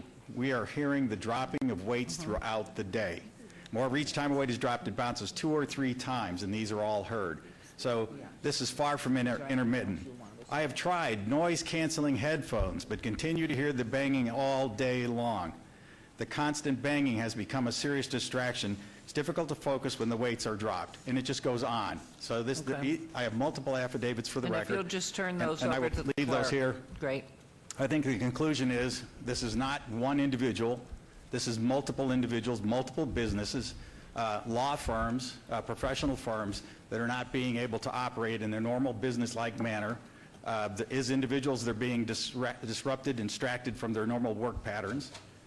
We also have apparently someone who, despite the fact having received the cease and desist notice and opportunity to appeal, apparently has done nothing in the interim to turn the noise down, keep the doors closed. This is occurring as recently as this morning when Mr. Shapiro observed the same activities. So there's been no effort to mitigate further beyond the attempted mats anything that could be done, and we don't think it can be done. And we think they should be, at this point, we request the council to cease this activity, and at best, they can apply for special use permit and get a further full consideration of all the issues, not just the noise issue. But we think this is sufficient to stop this business. It is not All right. operating within the code. That's fine. Thank you. We appreciate your time. Got that idea across very well, but we just are concentrating on the noise issue today. And so, Was there Thank you. anybody else? but they would have an opportunity to come back and make a Yes. closing statement if you care. I think there's someone else to talk about this. Anything additional? Did this gentleman, This there is was Mr. somebody McGinn. in a second row there. Sir, were you coming up to just give general comments? Yes, ma'am. And then we'll have you. This is his declaration for the record, if the Madam Clerk, and then Mr. Negrin, the closest neighbor I referenced in my presentation. Oh, okay, thank you. My name is Darren Nygren. I'm a resident of October. We are businesses at 2411 Tech Center Court. And so where there's one building between our office and the gym, and we manufacture contact lenses. Our equipment is extremely sensitive to the tolerance of 0.02 of 1 micron. And so if vibration was considerable, it would be a problem for us. But we don't hear the music. We do hear an occasional dropping of weight, but it's not a problem as far as our business is concerned. Thank you for coming down, appreciate it. You bet. Thank you. There has been some discussion today of music. The music is, to my knowledge, been resolved. The music has been turned down. There are multiple coaches at CrossFit West Vegas, so the information coming from the top, the directive from Mr. Forrest is that the music is to be played at a reasonable volume, that the door is to be remaining shut. Apparently, as recently as Saturday, when presumably no businesses are operating in the business park and they have one class at 9 a.m., there was a door open and music playing too loud, but that can be addressed. I think what we're here to talk about is the more systemic noise that's coming from the weights dropping, whether or not that can be remedied, and to the extent that it can, Mr. Forrest would like to be given an opportunity to do that. We appreciate the fact that the neighbors from the other businesses are coming forward. We honestly hadn't had that information prior to just now, and the information that we were privy to was the same that you were in the agenda item, that the officer had appeared 8 times, didn't hear any noise, and that at least as it relates to the noise of dropping of weights, the closest neighbor wasn't having an issue with that. Thank you. Anything else? No, ma'am. Anything else from staff? If I may, Mayor, just one last comment. The introduction to this body of the comment from code enforcement, not from Mr. Forrest, that Mr. Shapiro was politically connected and that might be motivating this code enforcement issue. What's from code enforcement? Not something that Mr. Forrest dreamed up, not something that I as his counsel brought before this body, but instead that suggestion was from the code enforcement officer who did the initial inspection. Don't worry about it. It's I just want to put that before the... Thank you. Was there anything else to add? Madam Mayor, I would just like to, again, point out that staff is requesting that the notice and order appeal be denied and that council approve that if the violations continue, that daily civil penalties of $750 be assessed for every day that he operates in violation. Okay, Councilwoman, Mayor Pro Tem. Did anybody on the council, Mr. Creer? Thank you, Madam Pro Tem. So let me ask you a question, Vicki. So you're saying that, and I remember, I thought I had it here, but there was a picture of the noise meter that you had, I think I saw yesterday, and it was above the allotted time, that allotted ordinance that was supposed to happen? Explain that to me again. So under our current noise ordinance, there is no decibel requirements. That's something that we're proposing for a new noise ordinance. So in this situation, the decibel levels it doesn't make a difference. We did not take any noise readings when But we you were out there. you didn't. But you heard it, you said you were... I heard it physically when I was... You physically heard it, on you're site. 50 feet away or something? 53 feet away and at 117 feet when we went to the front of the complainant's building. So at 117 feet away, you heard the noise? You could clearly hear the radio that was playing. On that day, I did not hear any of the weightlifting noise when we were there on site. Yeah. So I participated in CrossFit type, boxing type fit up on West Sahara and outdoor activities, and there's music playing, there's noise, and if I can understand if I was living there, if I had businesses there, if there was an issue then with the noise, and I can understand how there could be issue with the noise. I find it hard to believe that this is the first time that you are hearing about the noise and the issues that have been happening with your neighbor there. No, with the multiple tenants inside the building. We understand that Mr. Shapiro and Mr. Dreisen had a problem and that they were the reporting complainants, if you will. But as far as Mr. Forrest's interactions, it hasn't been with the multiple tenants who appeared here today. Okay. But either way, if it's one tenant or two tenants or three tenants or four tenants, obviously it's an issue. And if you guys didn't address that issue or try to turn it down or do something to try to help mitigate that, then that falls on you. We're here for a reason. This didn't just happen yesterday, and then all of a sudden we're here. This has been a process. It seems as though for the past 90 days, they've documented, they've done things, and this has been noticed, it's been here, you're here today. And to say, I don't know what else, unless you have a plan, and I haven't seen anything from you to come in and say, this is what we plan to do to help mitigate those situations. You've talked about, unless I missed it, like what's your plan in order to not make this noise a nuisance to your neighbors? Well, sir, I wanted to just keep the doors closed when we were planning on dropping the weights. I have personally been inside the office building while the weights have been dropped with the doors shut, and I had to hold my breath in order to hear the weights, and it was so faint. There's no vibration that's occurring. There's none. Okay. So you're saying that, now have you tried closing the doors already? Have you gone back and spoken to? Correct. Whenever we drop weights, the doors are now shut, and I guarantee the music will not be audible. And so those are some of the interventions that Mr. Forrest is taking. He's instructing his coaching staff to keep the doors closed during these business hours, to turn the music down. And so I think some of those reported incidences from April on going into May are at a time where the door is open and the music is blaring. As you saw on the surveillance footage, the door is open and people are running outside. Presumably the music is too loud.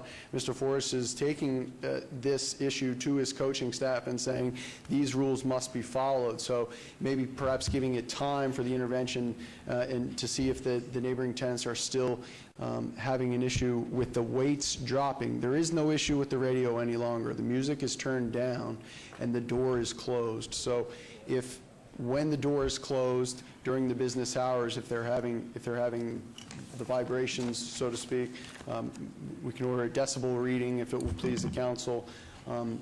Whatever interventions the council would suggest or that Mr. Forrest can come up with, but the initial stage is to turn the music down and to make sure that the door is closed.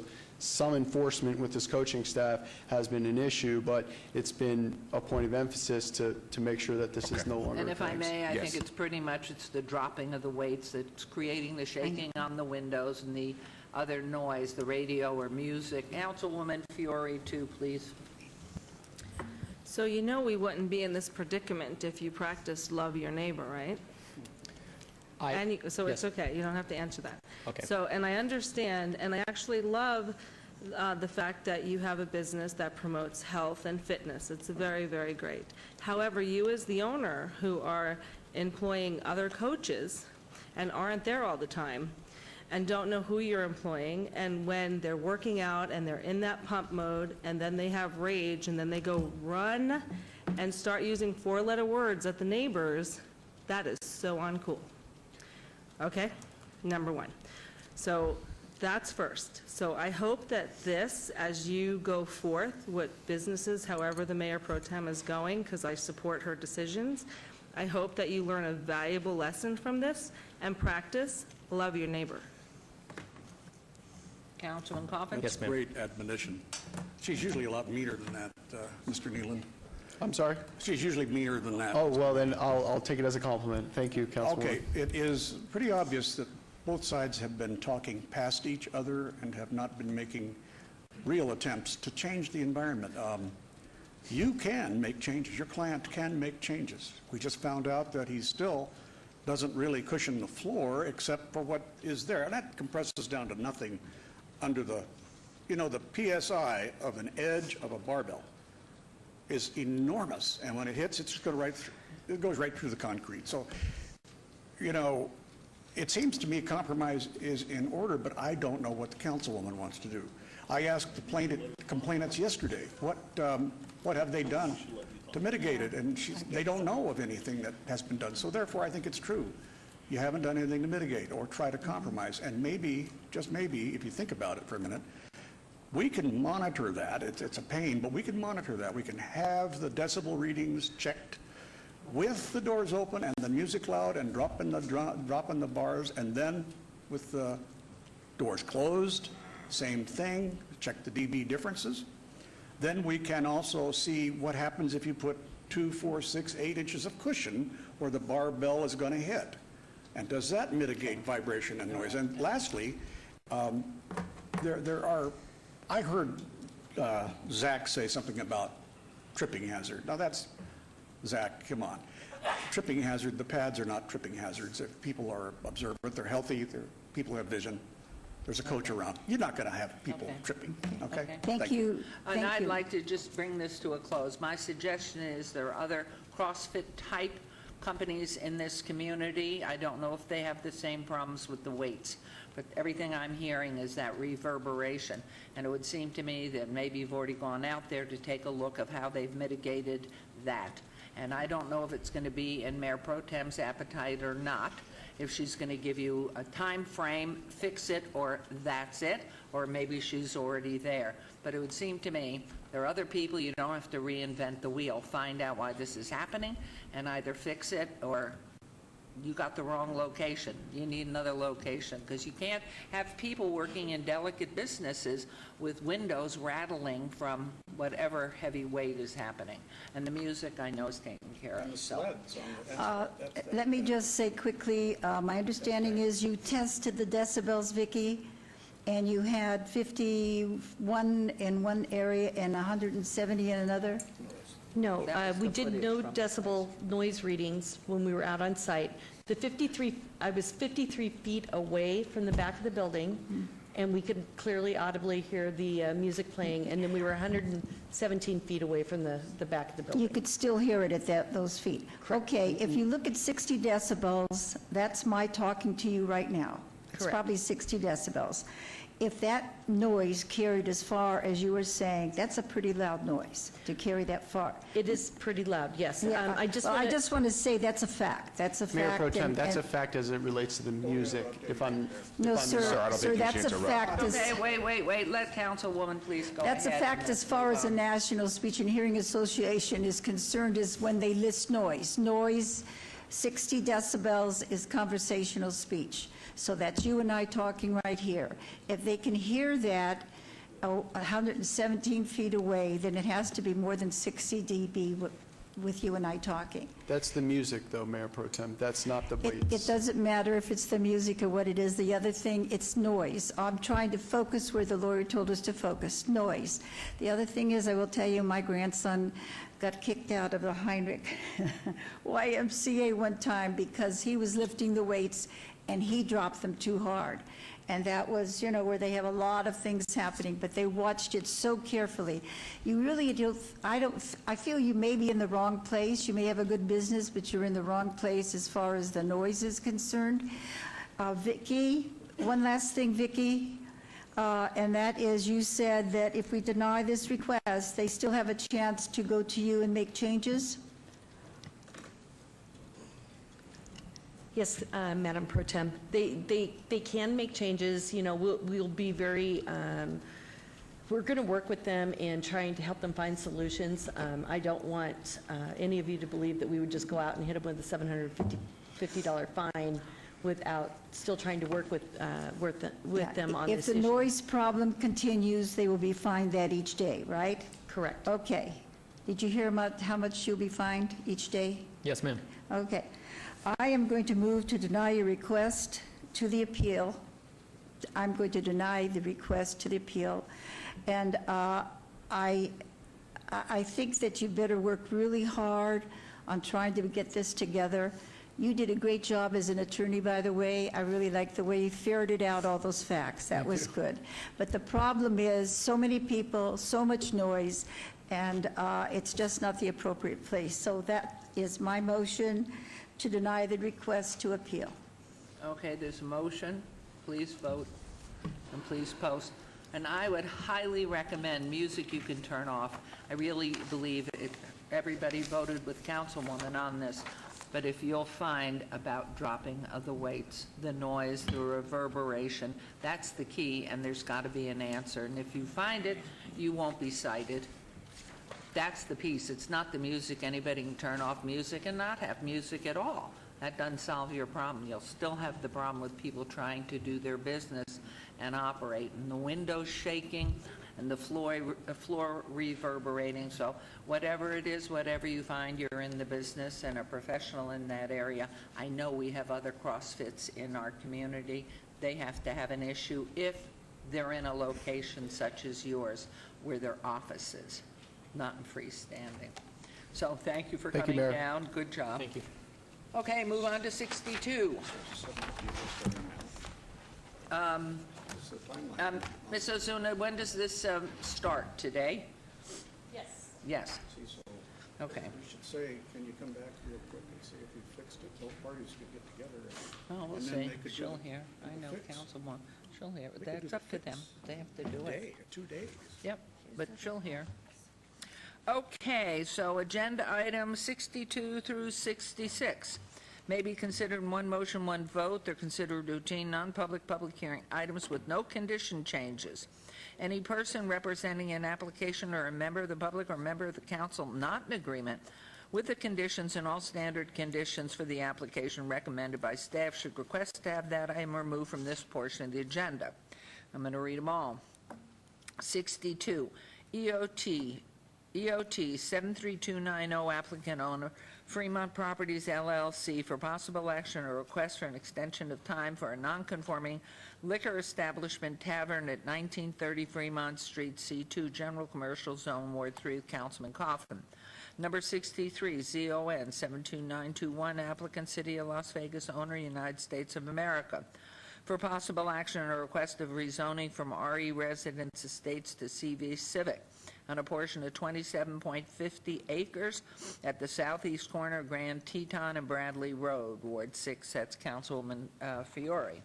Number 64, SUP 72991, applicant Flora and Decor, owner JPMCC 2006 LDP9, North Rainbow Boulevard, LLC, for a possible action or request for a special use permit for a proposed building and landscape material lumberyard use at 3071 North Rainbow, C1 Limited Commercial Zone. This is with Councilman Creer in Ward 5.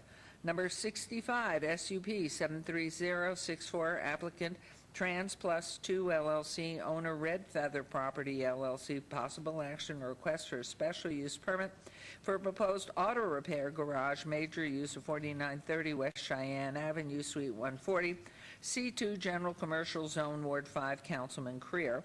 And agenda item 66, VAC 72978, applicant owner Howard Hughes Company LLC, for possible action or request for a petition to vacate a portion of Alta Drive between Sky Vista Drive, Crossbridge Drive, Ward 2, with Councilman Soroka.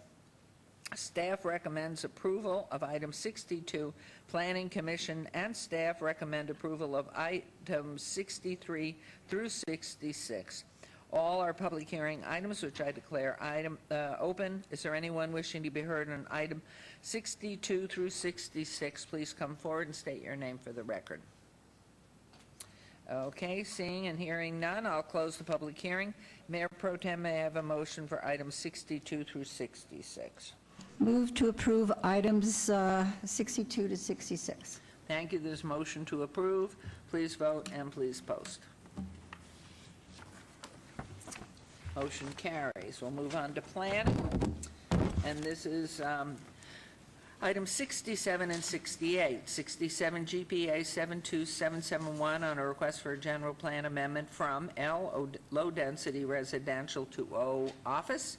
And 68 ZON 72772 on a request for a rezoning from R1 single-family residential to PO professional office. The applicant owner is Maria L. Loesa on .18 acres of 4324 San Bernardino Avenue. Planning Commission staff recommend denial of both items. These are in Ward 1 with Councilwoman Tarkanian, or public hearings, which I declare open. Is the applicant or representative present? Hello, Mr. Slowency. Thank you, Madam Mayor. Existing commercial uses in this area face Sahara Avenue and Arville Street with no access or visual connection to San Bernardino Avenue. Subject site is situated to receive access from San Bernardino Avenue, which would introduce office and other low-intensity commercial uses into an established single-family residential neighborhood. There is no precedence for the spread of commercial uses beyond the streets of Sahara and Arville Street, and no indication that single-family uses along San Bernardino are no longer valid or viable. Staff has recommended denial of both requests as the proposed land use designation and zoning districts are incompatible with existing adjacent residential uses. Thank you. Thank you very much. questions from council? Okay, Councilwoman, may I have a motion on number 67, please? Move to deny. Thank you. There's a motion to deny on agenda item 67. I don't know if everybody could hear really well, but basically, they don't have a way to get into the front of their building unless they go through a parking lot of a minor store. Thank you. Please vote and please post. You have to vote too, though. Good. Motion carries. And agenda item 68, please. Move to deny. Thank you. There's a motion to deny on agenda item 68. Please vote and please post.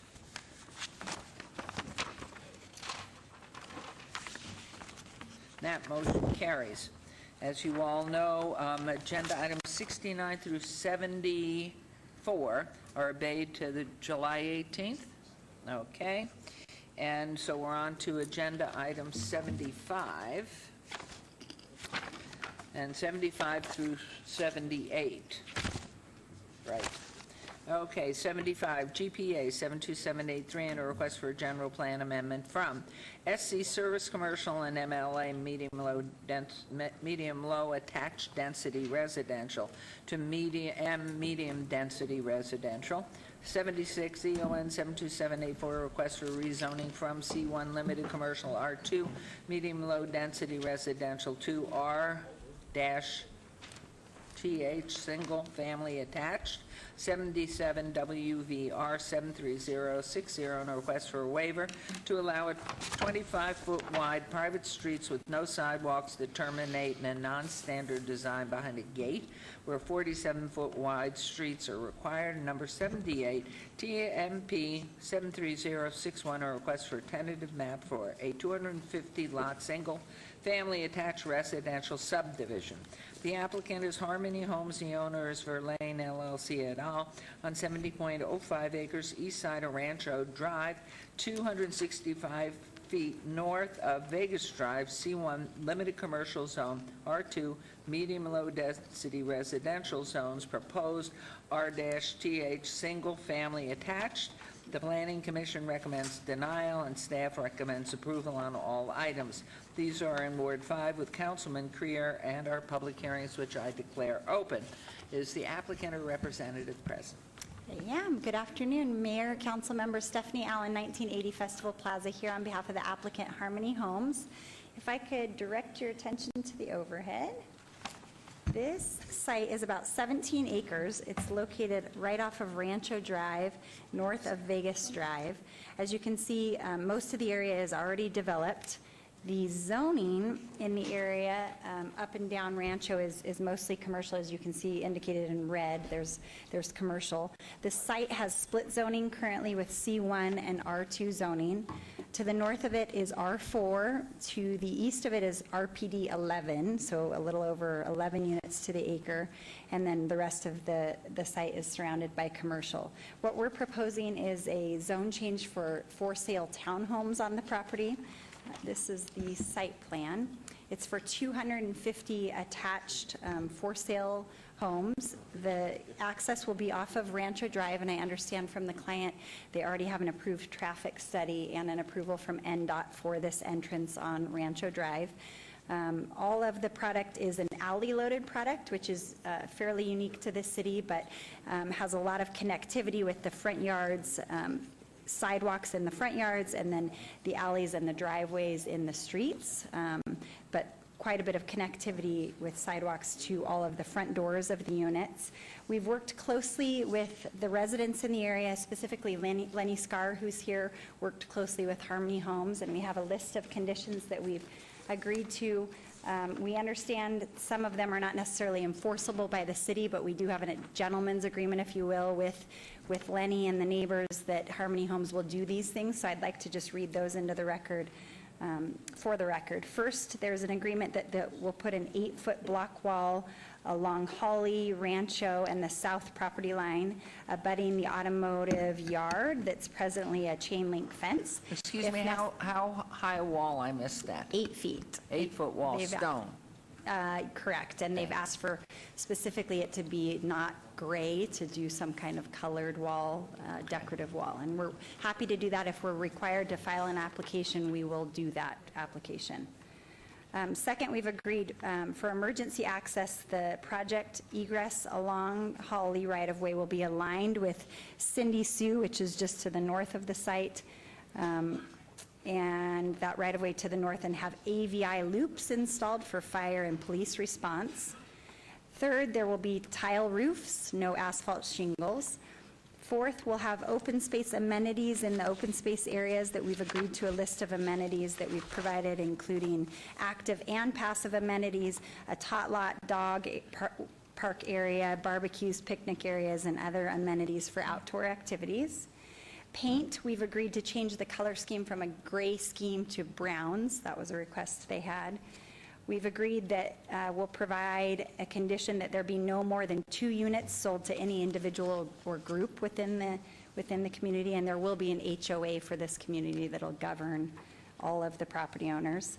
For security and management, we've agreed to use CPS Security Company while the homes are being constructed, and then Thoroughbred Management to run the HOA. That was one of the things discussed, and that is actually it, those 7 things. I wanted to read into the record, and Lenny's here to confirm that, hopefully. But with that said, we very much appreciate staff's recommendation of approval for the entirety of the applications. I'm happy to answer any questions, but we'd ask for your approval today. Okay, let's hear from staff, and then we'll have the public hearing. Madam Mayor, the proposed medium-density residential general plan designation is an appropriate transition from commercial to residential uses in this area, and the densities would allow similar, that would be allowed are similar to those on surrounding parcels. The RTH zoning allows for single-family attached units, which would be compatible with higher density single-family detached and multifamily apartment uses, which are on some of the adjacent properties.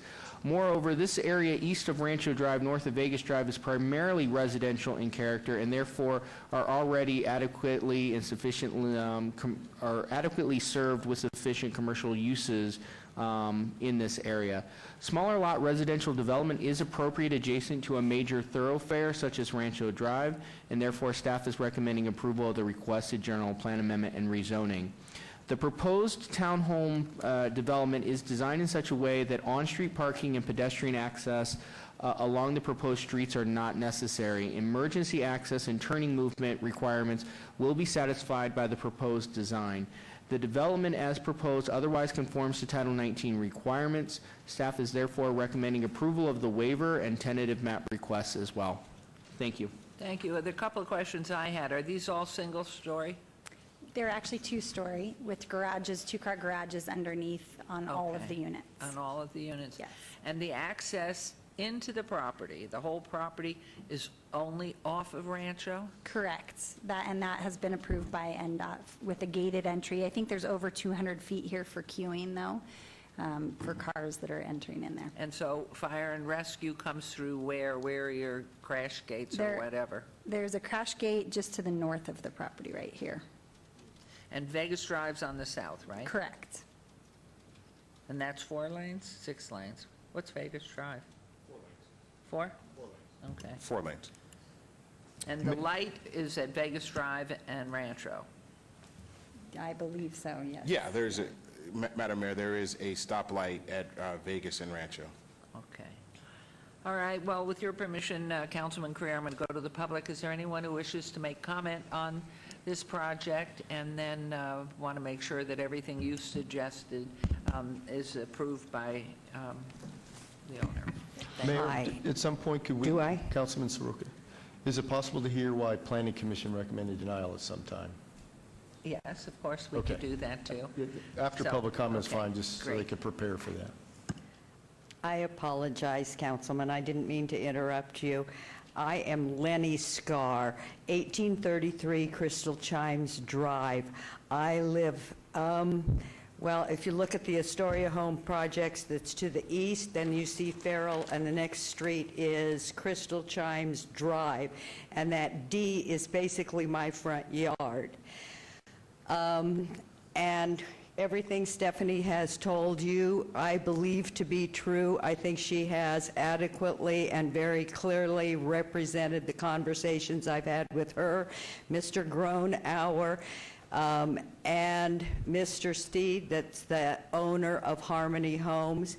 He was most kind to take me on a tour week before Planning Commission to see 3 of their projects in North Las Vegas. One is somewhat similar to this, although it's not the exact same product. There will be different elevations to the buildings, but they are small or narrower lots with single-family homes. I got to see the exact upgraded flat tile roofs that will be on this project. I got to see the exact, what I personally would consider not first step upgrade, but second step upgrade for all the kitchen and bathroom cabinets that will be put in here. I got to see the ceramic tile flooring that was in these bathrooms and kitchen, and see the faucets, the windows, the doors, the paint colors, everything else that is planned to be used for this project. And I'll tell you, I was very impressed. I have had dealings with Harmony Homes years ago in the past when they had proposals for things in Ward 6 when I was the liaison for that area, and I found that representations they gave were met. The city never had to go back and say, you did not do this. The neighbors, I talked to at least 6 of the other homeowners. Some are on horse properties within the county island. Some live in the Astoria Homes project that backs up to this. I also spoke to the owners of the 7-Eleven and the Air One commercial properties south of this project, between where these homes are proposed to be and Vegas Drive, to make sure we had addressed the concerns of large lot owners, smaller lot home owners, and business owners near this property. And we came up with this list. Now, the last one on the list, Harmony Homes, I will tell you this, they lost moving that. And I have been instructed not to call it a crash gate, because a crash gate means you get a little chain. What we want is an AVI, automatic vehicle ingress. That's the beeper that the police and the fire trucks get. And they agreed with no debate whatsoever to lose 2 homes so that they could move that emergency access to line up with Cindy Sue. I asked that for 2 reasons. Where they had it lined up before was adjacent to Allwill, and many people in the community, including my subdivision and the people from Astoria Homes, use that street to walk their children to the elementary school.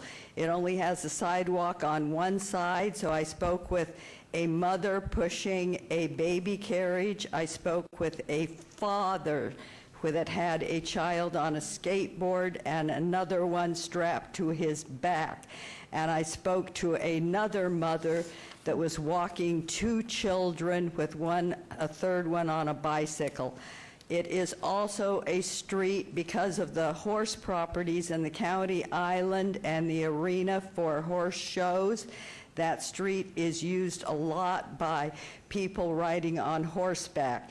And after speaking with both the fire station, and I spoke with Fire Station 3, which is going to be the first responders, and then the second bell will go to the fire station over on Stella Lake. I went to both of those, and I went to Bolden Area Command and spoke with the Metro Police, and it was the express desire from both fire and Metro Police that those accesses I think your testimonial is well taken. not be down by Allwill. Harmony So Homes that's why they should go moved it. ahead and record you. You are phenomenal. Okay, I have one I last just want thing, if everybody I may, to know you want please. this lady. Yes?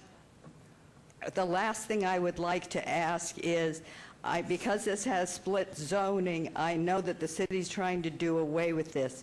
So my final request is, If all you want to do is get rid of the split zoning, please don't just approve the GPA and the zoning and not give them the streets and the tentative map. They need to build these homes and leave us with 17 acres to be developed into another shitstorm apartment complex.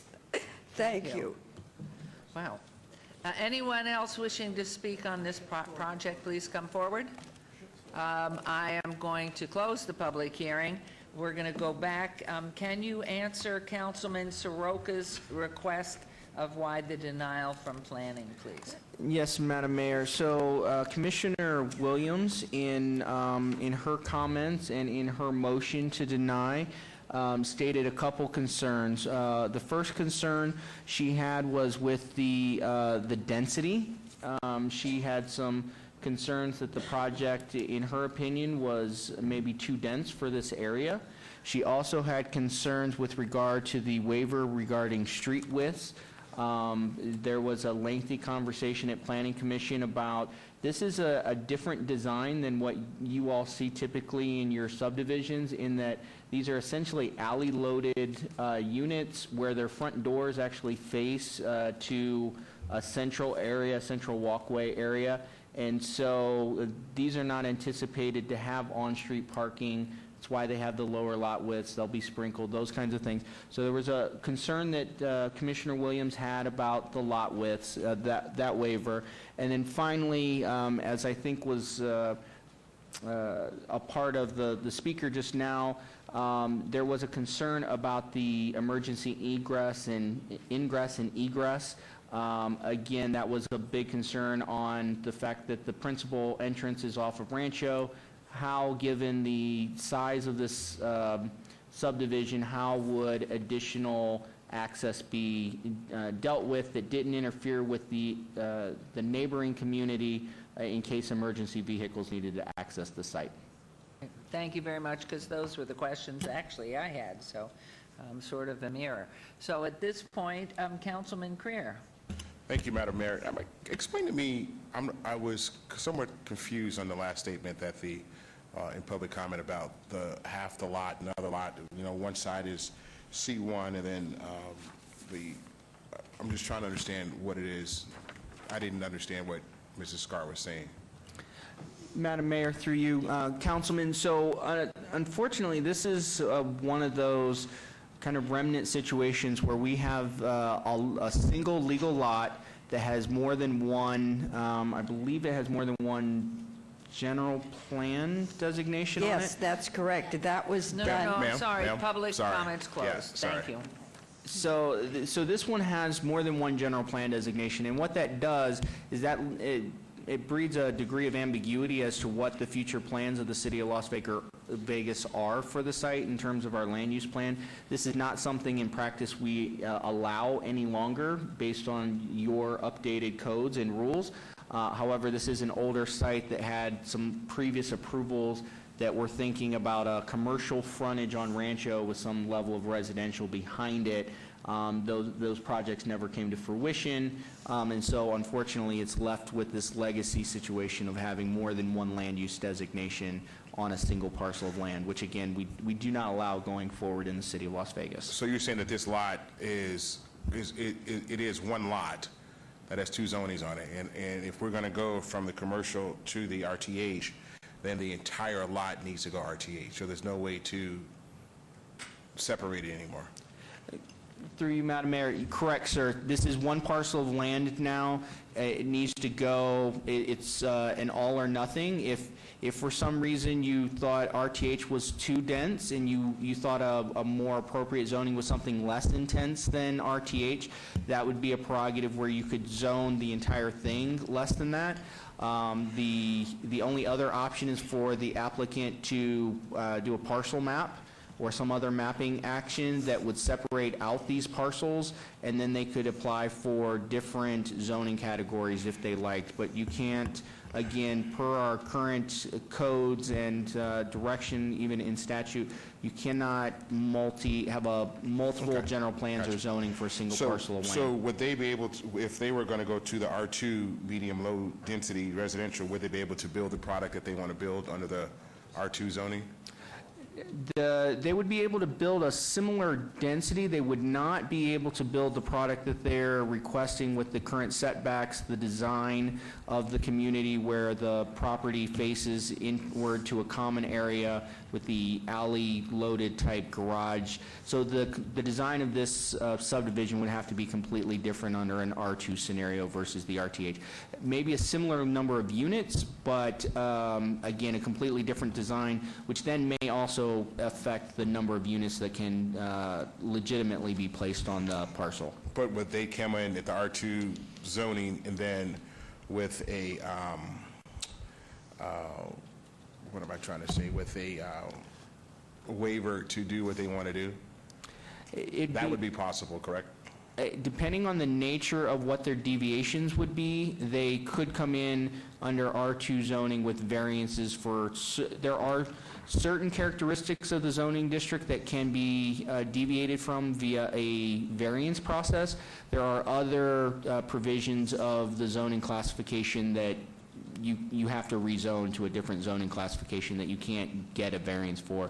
Without an actual product or a project that looks at that zoning category, I couldn't tell you, sir, exactly what deviations they would need and whether it would be accomplishable with a variance process versus some other zoning category that would need to be examined. Okay. Ms. Allen, is there any plans to develop the second half of this? The site plan is for the entire For the property. entire Correct. property? So the it's zone going to take up change, the whole, because I thought it was just for the, well, I didn't think so, but it seemed like it was for the first part of it, but it's for the, so you're going to develop the entire plan, so I'm looking to see correct. So it's, where and how that, hold on. so this is the entire project with both. Okay. So it'll clean up that split zoning, it'll clean up that split general plan. The general plan would be changed to residential medium, the zoning to RTH. And I think Lenny's point was, please don't approve the zoning and the general plan without the map, which we're fine with that. We want the map approved. And I think, you know, the tie that binds is that this plan would be what we have to build. And worst case scenario, if for some reason something happened, someone would have to come back with a different map before they could build. So this caps the density at 14.66 to the acre, which is far less than the 25 units allowed, and it's consistent and compatible with the other zoning in the area. Obviously, there's a lot of intense commercial, and then R4 to the north, RPD 11 to the east, and then R3. So the applicant would be fine with not approving the GPA, but approving the plan? I mean, approving the map? No, we'd like it all Yeah. approved, please. Yeah. How would that work, though? How does that work? Through you, Madam Mayor. So again, Councilman, I guess I want to step back and make sure that I didn't somehow confuse the issue or misspeak. This map is not approvable without this general plan and Right. this zoning action. Right. So this is a package. None of these well, I take that back. Technically, this body could approve the general plan amendment or the general plan amendment and the rezoning without the map. Technically, I know that's not the applicant's request, and that was very clear from the speaker. The map itself, though, could not be approved at this time. Technically, your zoning rules do allow you to entertain the ability to zone to a less intense zoning district, if that was a part of your discussion that you wanted to have. But again, this map would not be achievable under any other zoning district than the one that's before you. So the applicant, if you went that direction, would have to come back before you with a new map that would be able to achieve whatever less intense zoning district you were to go to. Okay, and can you list out of all of the conditions, can you list the conditions that the city would have purview over? Mr. Lowenstein's been working on that while we've been discussing, so I'll let him take that piece. Sure, thank you. Through you, Madam Mayor, it would be the wall heights, the emergency access, the tile roofs, the open space programming of sorts, the passive amenities, the paint. We would not enforce the sale of units and necessarily the security and management of the site. Okay. Thank you. So we are going to take them one at a time. Councilman Creer, with your permission, as you decide to go forward. Okay, so is there any other comment then? With agenda item 75, GPA 72783, I move for approval. They seem fine up here. No, where would we add the conditions? Tentative map, yeah. Your Honor, Yes, please. I have lived in that alley load kind of scenario that used to be popular around here, and they're very good because they're very quiet. People come in, and their front door becomes essentially part of the scenery. It's a pretty nice place to live if governed right, obviously, and the amenities are careful. And, it's just a good kind of living. You don't see enough of that around here because it is a good way to use space efficiently. And could I ask Mr. Creer? Yes. What is the timeline on this as we go forward? I know they've got some of their studies already approved, so my guess is they'd probably break ground within a year. Yes, that they're saying yes. So within a year, and the market this is a very good price point. It's low 200s, so the market is, very viable for this type of product right now. So hopefully it'll sell And you'll do the fast. whole complex together? Or is it going to be in sections, and which section first? They'll do it together. Okay, thank you. Okay, Councilman? Thank you, Mayor. Item 76, ZON 72784, I move for approval. I'm sorry, Councilman, we're not done with the vote on Oh, okay. 75. We're not done on what? Oh, right, so sorry. We have the We mayor, started Councilman. 75 first. We Yeah. voted. We got 76 part of it. Oh, there it is. Ah. End post, please. And that motion carries. Now 76. Item 76, ZON 72784, I move for approval. There's a motion, please vote, and please post. Councilman Creer? That motion carries. 77. 77, WVR 73060, I move for approval. Thank you. This motion to approve 77, please vote, and please post. And that carries. And agenda item 78. 78, temporary, tentative map 73061, I move for approval. Thank you. And there's- Madam Mayor, if I may. Oh, that's where the I conditions. apologize, yes, Yes, if I thank may interrupt, just before you vote, Councilman, as a part of your motion, would you like me to read those Please. additional conditions? So the conditions that we would propose based on the testimony, we would add condition A, wall heights shall be 8 feet in height adjacent to Holly Road, Rancho Drive, and abutting the southern property line. The overall wall heights are to be in conformance with the Las Vegas Municipal Code, or the applicant shall seek a variance. Condition B would be added, the project shall have egress only to Holly Road. The egress point shall be aligned with Cindy Sue Street and have AVI loops for fire and police services. Added condition C, all buildings will have concrete tile roofs. Asphalt shingles are prohibited. Condition D, to be added, open space within the community shall be programmed to have active and passive amenities. And finally, added condition E, a desert palette, brown, tans, creams, etc., shall be used on the building elevations. Those are great. Thank you. Okay, subject to those conditions, so vote, please, and post, please. Good luck. Happy travels. Thank you very much, and thank you, Councilman, for all your help, and to Lenny for working with us. We appreciate it. Thank you. Okay, agenda items 79 through 83 have been withdrawn without prejudice, so we move on to 84, 85, 86. ZO 84, ZON 73055, on a request for rezoning from RPD 13 Residential Plan Development 13 units per acre to R-TH Single Family Attached, number 85 WVR 73056, on a request for a waiver to allow 20-foot wide private streets that terminate in a non-standard design behind a gate where 47 feet wide streets are required. Number 86 TMP 73057, on a request for a tentative map for a proposed 79-lot single-family attached subdivision with a waiver to allow a 3-foot landscape buffer along a portion of the north and south perimeter where 6 feet is required. The applicant is Interurban Construction LLC. The owner is Urban Lofts X1V Ltd. on 4.24 acres at the northwest corner of Charleston Boulevard and 25th Street. RPD 13 Residential Plan Development 13 units per acre. zone proposed R-TH, single-family attached. The Planning Commission recommends denial. Staff recommends approval on all items. These are in Ward 3 with Councilman Coffin, are public hearing items which I declare open. And is the applicant or representative present? Yes. Yes, I am. I'm Frank Robertson with Urban Loft Townhomes. I'm the Vice President of Operations. I'm also the qualifying member of Interurban Construction LLC. Wonderful. And the gentleman with you? Hi, I'm Ben Navo, the architect with Urban Lofts. Do good work. Hi, I'm Raymond Dominic Radford, 6262 Hamilton Hill Road, Las Vegas, Nevada 89113. I'm the division manager here, running the project in Vegas. Beautiful. Do you want to tell us a little bit about this, or you want to skip right along? Whatever pleases the council. Councilman, do you want to hear some of this? And, I mean, we got public hearing, and we want to hear from Yeah, staff. let's have a brief explanation, because there were some disputes within the planning commissioners, and I'm pretty familiar with this neighborhood.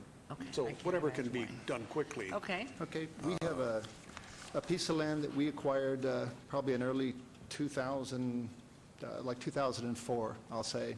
I can't remember the exact date, it was so long ago.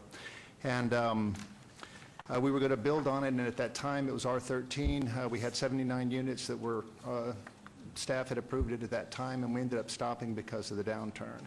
And so we've held the property since then. We have two other properties that we have on Fremont that we developed successfully, and we're currently finishing up the one at Fremont Street Townhomes. And we're now trying to go ahead and go forward with this development. When we first came here, townhomes didn't seem to be a real standard kind of thing to build here. It was kind of interesting because I guess of us building here, there was actually a lot of thought that went into that. And so the RTH, we didn't really look at at the time. We were trying to look at existing zoning and trying to do that, since we do this in 3 other cities in 2 states. And so when it came this time to apply again to start up, because everything seems to be turning around for us here and this market has picked up, then the RTH seemed to be the right way to go. So we applied for zoning to be changed from the R13 to the RTH, and then the associated waivers that we needed for the driveway widths to build this type of townhome project.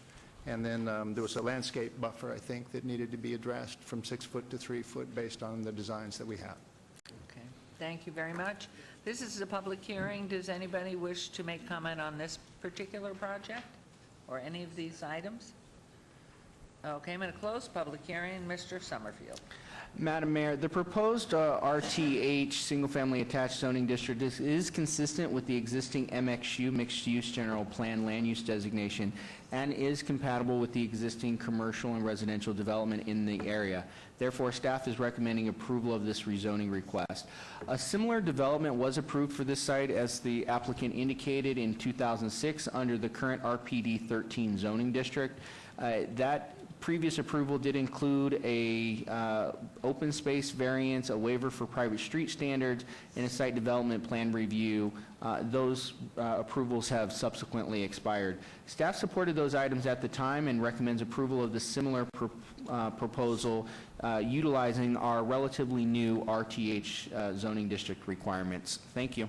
And thank you. And just jumping ahead for Councilman Soroka, can you discuss why the denial of planning? So this one was a little unique because of the relationship of the commissioner that represents Ward 3 on the Planning Commission. He had to excuse himself from the conversation, so the motion on this was made by a different commissioner. In Commissioner Rausch's statements, while she did indicate that the density was something she was okay with, she did indicate that the prior approvals were not necessarily relevant at this time. Specifically, she had concerns about the limited open space that the project was providing, visitor parking spaces, and the narrowness of the streets based on, again, RTH has a, generally speaking, a more unique development pattern, as was indicated with the site plan. So those were her big concerns on this one. Additionally, it was brought up a piece about a condition from the original variance for the older project regarding a contribution to the city's public or parks CIP fund that was required prior to approval of a final map. There was some conversation about that. I don't know if that was resolved. I would defer that to Public Works. But I don't believe that there was ever actually a contribution made, and I think that also was a part of the concern with the open space. Okay. All right, thank you very, very much. We've closed public hearing, and anything you forgot to say or want to say before I give it to Councilman Coffin? I think we're good. All right, go. Thank you, Mayor. This is a welcome addition to the part of town that you're interested in. 25th used to be, well, Eastern is now, used to be 25th. People recognize that it still is there. There's a little teeny stub of 25th Street. This is pretty well planned, and I think the other loft that you've done, also East Fremont area, stands well. It stands the test of time. Been there 10 or 12 years or longer, so you've demonstrated you can do good work. We have no complaints about that urban loft. Thank you. And I think that it's sometimes understandable. I know Commissioner Roush comes from the far west part of town, where there's a lot more room.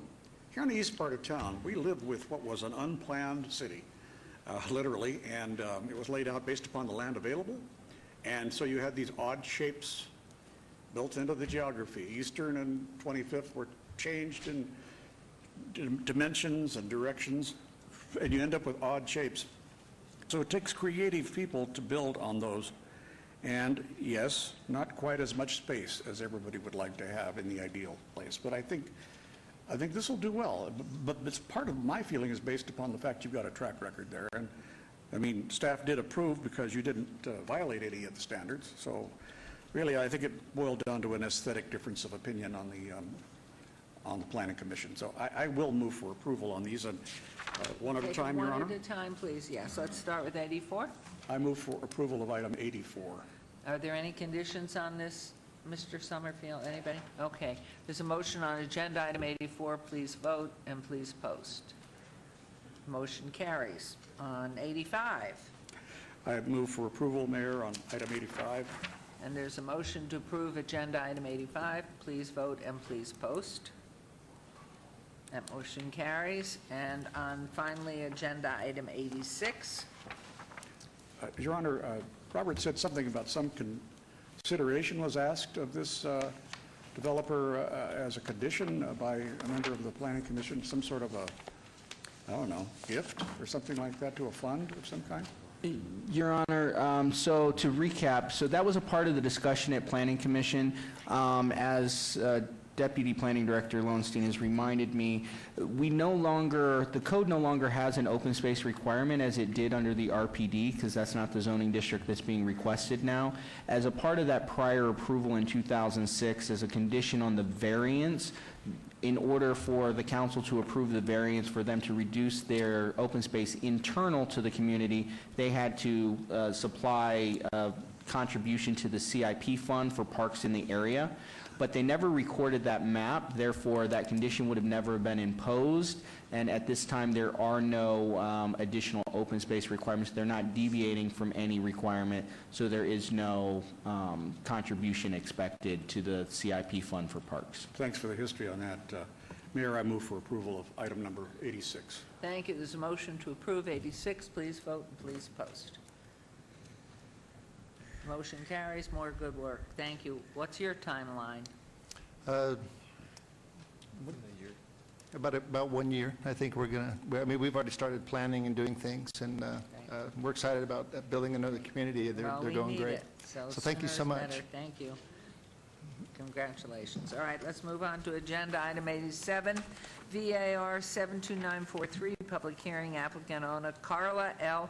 Leland Trust for possible action or request for variance to allow a 23-foot rear yard setback where 50 feet is required for a proposed addition to an existing single-family dwelling on .47 acres at 7417 Doe Avenue, RPD2, residential plan development, 2 units per acre zone. This is in Ward 1 with Councilwoman Tarkanian.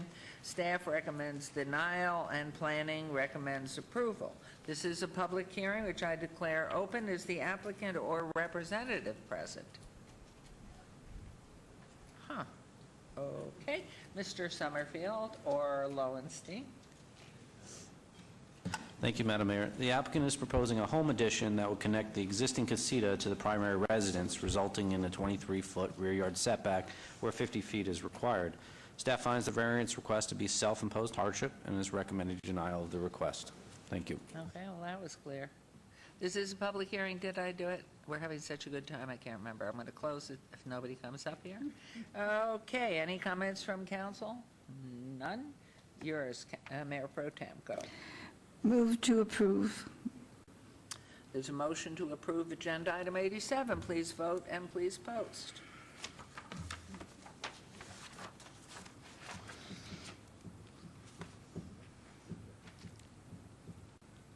That motion carries. Thank you. Agenda item 88, VAR 73015, public hearing, applicant owner Gabriel Nuno for possible action request for a variance to allow an existing accessory structure, Class 2 casita, which is 69% of the floor area of the principal dwelling, where 50% is the maximum allowed, on .14 acres at 1014 Yucca Avenue, R1 Single Family Residential Zone, Ward 3, Councilman Coffin. Staff recommends denial. Planning Commission recommends approval. This is a public hearing, and is the applicant or representative present? That's me, Gabriel Nuno, 1014 Yucca Avenue. And you are the applicant? Yes. Thank you very much. Anything you wish to make comment about how this is looks very pretty? Any comment? No. No, you're just interested in the casita? Yeah, I just want to get the casita. Well, I'm just trying to get it through, I just want to get permits and everything taken care of. Okay, thank you. This is public hearing. Anyone from the public on this particular item? Hold on, please. This is a gentleman, I think, whose picture was all over the newspaper this morning at the county commission. Oh, yes, I'll tell you a little bit about it later. Okay. He held up a sign for the BLM, get the land, get the land. Your name, please? Cyrus Hojati, 89166. I was just curious, are kitchens allowed in casitas? Do they allow kitchens? Because, Councilman Coffin would like to know where you live. 89166. So are you near this property? No. Then why are you, do you have a problem with the property? No, I'm just curious because casitas, if they have kitchens, they can provide lots of affordable housing, and I think I can benefit from it. Oh, a point of information, I don't mind. A point of information, are casitas allowed? Madam Mayor, we have a differentiation on the casitas. If it has a kitchen, it's considered an accessory structure class 1, which has to meet minimum development standards and requires approval of a special use permit. If it does not have a kitchen, then it's an accessory class 2, and then it just has to follow the development standards as a permitted development. And for anybody that's interested in that, can go to our website and go into... The information specific to that is in the Unified Development Code, which is Title 19, and it would be in subsection, or Chapter 4, or Chapter 6, sorry, of that. And accessory structures are called out in each one of the residential zoning districts. Okay. So next time, wait for public comment before or after, but now you have your information. Sorry about that. He's famous, so, you know, he's overtaken with that. All right, public hearing is now closed, and any comments, please? Yes, Madam Mayor. This item is before you as a result of a code enforcement action. The existing casita meets setback and separation requirements, but through unpermitted additions does not meet the maximum size restrictions of Title 19. As the hardship is self-created and not related to the physical characteristics of the property, staff recommends denial. Thank you. Thank you. Okay, Councilman Coffin. Oh, thank you, Mayor. I think from the very first image that was flashed up, the map of the overall, can you put that back up again? Whoever is controlling this particular exhibit, the one of the overall neighborhood. It's an aerial photo. Stop. There, whoops, there it is. Okay. Now this is right near 10th and Charleston. So this little house is in an old neighborhood built 1942, probably 41. I'm not sure on the exact date on this home, but they're all early or pre-war, and they're kind of part of Huntridge. And it means that they're small. And 1,000 to 1,100 square feet was average size home then, and now they're 2 and 3 times that. So the idea of having a casita, which might be 19 points bigger than the standard 50%, is really only a few square feet because of the base of the house being so small. So I realize that staff has to recommend denial because of the scale and percentages, but in fact, in terms of size, it's still going to be compatible, and therefore I do move for approval of item 88. Great, there's a motion to approve agenda item 88. Please vote and please post. Such a cute house. I hope whatever you're doing keeps it that way. Yeah. Motion carries. Thank you very much. Thank you, Councilman. Thank you. We'll move on to agenda item number 89, VAR 73121, public hearing, applicant Clear Channel Outdoor owner, State of Nevada Department of Transportation, possible action or request for variance to allow previously existing 65-foot tall, 14 feet by 48-foot off-premise sign with a proposed 85-foot tall, 14-foot by 48-foot off-premise sign, the same lot at 192 North Wallace Drive, the C1 Limited Commercial Zone, Ward 1, with Councilwoman Tarkanian. Staff recommends denial. Planning recommends approval. This is a public hearing, which I declare open. Is the applicant or representative present? Good afternoon, Your Honor and Ray Council. Milkey. Lonnie Jones, 7370 Dean Martin Drive, on behalf of the applicant, Clear Channel Outdoor. We are here today to request the Council's approval to increase the height of the existing billboard located near US 95 in Jones. As you can see from the existing photo I have down here, we're suffering from a little bit of obstruction from the sound wall and power lines there. Oh, yeah. And our request is to increase that. Higher. And in addition to Planning Commission's recommendation of 10 feet, we're going to request for an additional 5 feet there. Further review is just, we need the additional 5 feet there to avoid the obstructions. Thank you. Thank you. Anyone from the public wishing to comment on this item? I'll close the public hearing, and Mr. Summerfield, and then we'll ask council, because I see Councilman Creer has his light on.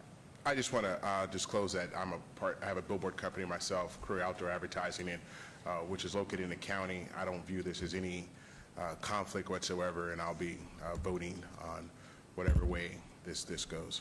Oh, nice. Wonderful. Please. Madam Mayor, this location, this is the second height increase that's been requested for this particular off-premise sign. The first was granted in 2009 to replace a 45-foot tall sign with a 65-foot tall sign for visibility over the walls built as part of the widening of the US 95. The applicant is requesting another 20 feet increase of the existing sign for the same reason. This is not a part, there's no construction here relative to Project Neon. As a result, this is a self-imposed hardship, and staff recommends denial. Thank you. Okay, and we had planning recommending approval, correct? They did. Thank you. And here comes Councilman Coffin. Your Honor, thank you. If I could just say that I think neon has been amended considerably. It probably would not be affected by the original neon, but the new neon 2 or whatever it is going to go a little further and a little higher. And I think that probably they have recognized that. That's why they're openly asking for 5 more feet. Is that it? Yeah, that's 5 more correct. Instead of just sneakily putting it in there and then ending up with a protest or something. So I think it's an honest request, and I think it makes sense because the additional acreage that's going to be required and additional obstruction and more sound walls because they are apparently going to extend this thing further, as I understand. To be clear, I just want to make sure, though, for when the motion's made, this is a request for an additional 20 feet of height, not an additional 5 feet. Oh, excuse me, Your Honor. Well, I understood that, if I could, Your Honor. Robert, I think I understood that there was a 15 feet, which was requested, approved by PC, and now he's saying in open meeting, they really need 5. They didn't know that at the time. I think that makes sense, right? So it makes it 20. No, sir. it makes it 15 more, Yeah. is what it is. We Okay. split the difference. Whatever you want, Councilwoman. I'm just, Okay, thank you. No, I'm she's just on telling top you of that's it. what Go happened. for it. I personally didn't feel you needed the additional 5 feet, but some people who drove that felt that it was not clear to see your sign. So we split the difference, and I moved to approve increasing the height by 15 feet, not 20, 15. Yes, ma'am, thank you. So is that is that approved here by planning then? Councilwoman says 15 feet is what? My apologies, Madam Mayor and Councilman, my sincere apology. I misunderstood that there was a change at the Planning Commission that reduced it down, the request down to just a 75-foot. So my apologies on that. I missed that from my notes. So yes, we have that. You have that? Yes, ma'am. Okay. So that was your motion to approve at 15 feet? 15, yes, Okay. that's my motion. Please vote and please post. And Councilman, there they go. Motion carries. Very good. Thank you. And just to clarify, that is the 15 feet, correct? We are approved there? 15. That would put 80 feet overall? Yes. Right, correct. Thank you, appreciate it. Thank you. Okay, agenda item 90 has been withdrawn without prejudice, so we're to 91. And SUP 72940, public hearing, applicant Mark Del Rosario, owner, Misako Brooks, for possible action on request for special use permit for proposed short-term residential rental use at 6657 Prospect Claim Court, RCL, single family compact lot zone, Ward 1, Councilwoman Tarkanian. Planning Commission recommends denial. Staff recommends approval. This is a public hearing, which I declare open. Is the applicant or representative present? Yes. Hi, my name is Mark Del Rosario. This is my wife, Crystal. We're both from California. We're both full-time telecommuters and spend a lot of time here in Las Vegas. We intend to move here down the road as our kids become more independent. Right at this time, we can't move here. So our objective is to utilize our home as a short-term rental whenever we're not using it. So on a part-time basis only. We prefer the short-term rental approach. This allows us to block off time for our own use of the home whenever we come here, weekdays, weekends. It gives us additional flexibility for our own use of the home. Also, renting it out long-term would make it a full-time rental. And I think by having an owner-occupied at least part of the year, it's a benefit to the community instead of having it as a full-time rental. We've also reached out to our neighbors on our street, at least on Prospect Claim Court, just right on our street, not the whole notice distribution, but just on our streets, about a dozen houses. We sent out correspondence by mail, and actually my wife personally went door to door to visit our neighbors and share with them what we were planning to do, which is to do applying for a short-term rental, and we wanted to gather and address any concerns they may have. We did receive some support from some of our neighbors, specifically our neighborhood watch captain. Her name is Helen Moore, and I believe, Ms. Tarkanian, I had sent you a copy of the endorsement from Ms. Moore. And so we're in constant contact with our neighborhood watch captain. We did hear some concerns from some of our neighbors with regards to party houses and drug habits being introduced in these premises. We share the same concern. We use this house frequently. We've been here probably almost every week. Spend a couple of days a week here, and then come home and take care of the kids. So we do use the home a lot. We put in a lot of time and money of our savings into renovating the home. So it's completely renovated. We have a putting green in the backyard. My son and I love to play golf, so it's kind of our getaway. 5 minutes from the house is Angel Park Golf Course, which is where we frequently play. And I think TPC is about 5-10 minutes from their house as well. So we do want to encourage, so that's part of our target market, our golfers who are taking golfing vacations. We don't want to treat it as a party house. We don't want it thrashed. We've also taken preventative measures to make sure that does not happen. We have a video camera in the front and the back of the home that goes straight to my phone, so I could tell right away if any of our tenants, prospective tenants, bring in more people than they should or decide to have a party. We also have engaged our property manager right here. He takes care of, we have long-term rental properties here in Las Vegas as well. That's what we hope to support a retirement down the road. So we're not really in the business of short-term rentals, but to address any kind of, the Planning Commission did share a concern because we're absentee owners, and we've engaged our current property manager. He takes care of the property for us. Currently, we have a long-term tenant at the house who's staying there for a little over a month, and he forgot to bring in the trash cans. So our neighborhood watch captain gave us a quick call, and so immediately we gave our property manager a call, Justin, and he was right out there to bring in the trash cans to make sure it's not, in people's view.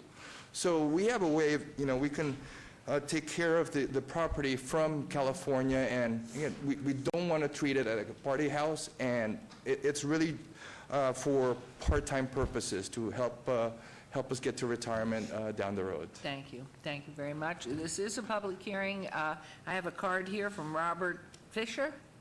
Okay, so let's hear from the public, and then you can come back up. Thank you very much. Good afternoon. Hi, I'm Robert Fisher. I live at 1409 Nugget Creek Drive. I'm the head of Neighborhood Watch.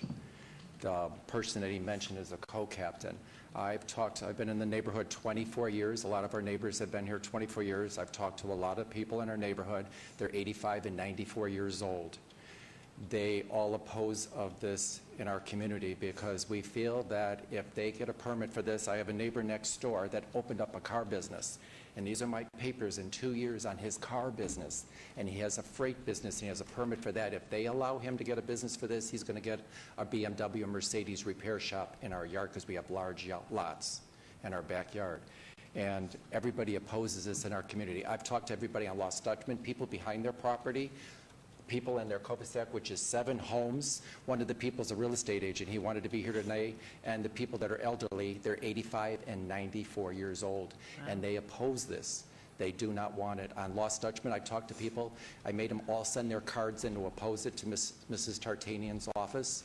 And many people have called and talked into the city, and we oppose this. We don't want this in our neighborhood. Just like 2 weeks ago, they had an Airbnb. They do not live here. They live in California. So they may have a property manager, but this man rented for his son's graduation party, and they shot the father. And this is what we don't want in our neighborhood. We don't want any of that in our neighborhood. We oppose this deeply. Thank okay? you. Thank All right. you Thank you very much. Thank you. Thank you. Anyone else wishing to be heard on this item? All right, I'm going to close public hearing. I'm going to turn it over to Mr. Summerfield. Is there anything? Madam Mayor, the applicant is proposing to operate a non-owner occupied 3-bedroom short-term residential rental unit, as has been indicated.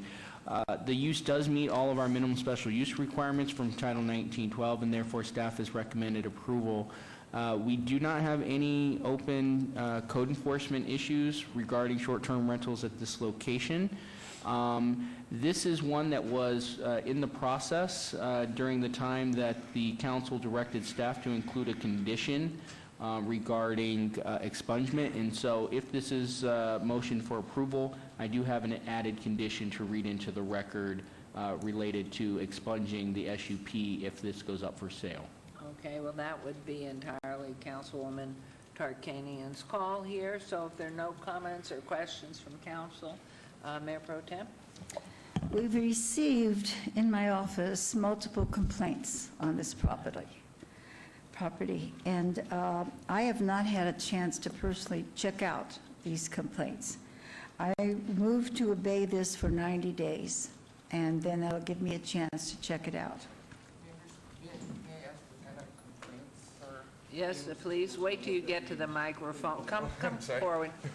And your question, sir? May I ask what kind of complaints you're receiving with regards to the property? Because We've been receiving calls from neighbors and people who live in the area that have complained about the property already.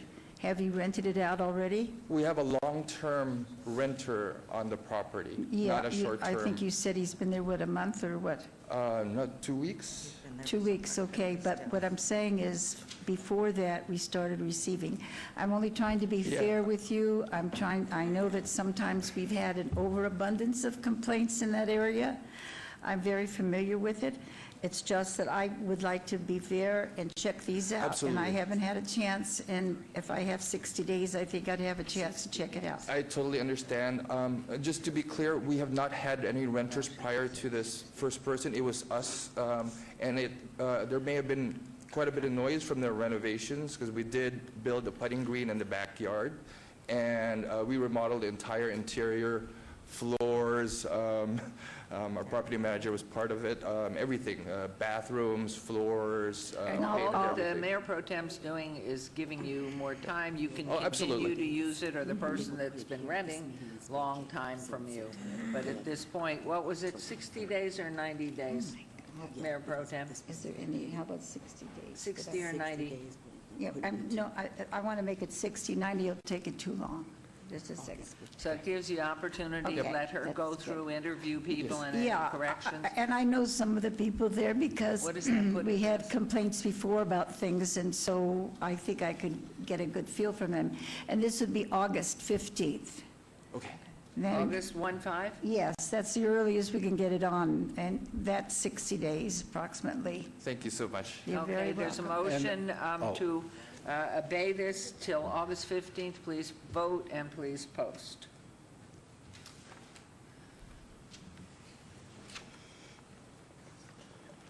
And Councilwoman, can you vote, please? Thank you, that motion carries, so we'll see you on the 15th. Okay, agenda item 92, SUP 72960, public hearing, applicant owner Hideo Maishita, for possible action or request special use permit, proposed short-term residential rental use at 6216 Clarissa Avenue, R1, single-family residential zone, Ward 1. Councilwoman Tarkanian, Planning Commission and staff recommend approval. This is a public hearing, which I declare open. Is the applicant present or representative? Mayor, council members, Nathan Taylor, 8414 West Farm Road, representing the applicant today. I'll be very brief. I've got some pictures up here. I gave a presentation packet to Councilwoman Mayor Pro Tem Tarkanian when I met with her about this property in her office. As you all know, I vet my clients before I come up here and represent them before the city council to make sure that they're doing the proper thing in our community, since this is our community and the community I was born and raised in and love being here still. My client's invested a considerable amount of money into the property. He's got all the safe measures that I suggest all my clients have: alarms, locks, noise detectors, and all those things that I've gone over probably 50 times already at these meetings. So with that, I would just ask that you follow staff's recommendation for approval and Planning Commission's recommendation for approval, and we do accept the condition that there would be a 6-month review on this application. Thank you very much. This is a public hearing. Anyone interested in number 92? I'll close public hearing, and Mr. Lowenstein.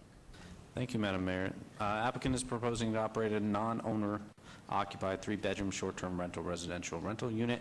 The use meets all the minimum special use permit requirements out of Title 1912. Therefore, staff is recommending approval. If the motion is for approval, there is an added condition for the expungement of the SUP at the time of sale. Thank you. Here would No, you have to hit it again. If there is a motion for approval, there is an added condition for, at such time the property is put up for sale, the property owner shall voluntarily expunge the special use permit. There is already a condition of approval added at Planning Commission for a 6-month review. And just to remind everybody on council, we urge staff to look at that the short-term rental does not change as ownership of the building changes, so it expunges. So I think that's what we have done. Mayor, if I could, I'm not sure how we would know, or how the city would know when the property changes hands, so that's something that the applicant or the current owner would have to let the city know that they're selling the property, we're willing to expunge the SUP. I would like to make a third condition, and that is, we are working very hard now, Michelle Fiore and myself and a lot of us up here in tweaking our current short-term rental, and we're making conditions as to safety and security, which probably you already have in what you're doing with the people with whom you work, but I would like to make the condition that you follow whatever the new guidelines are, as far as safety and security. I think we've gone through it, you and I together.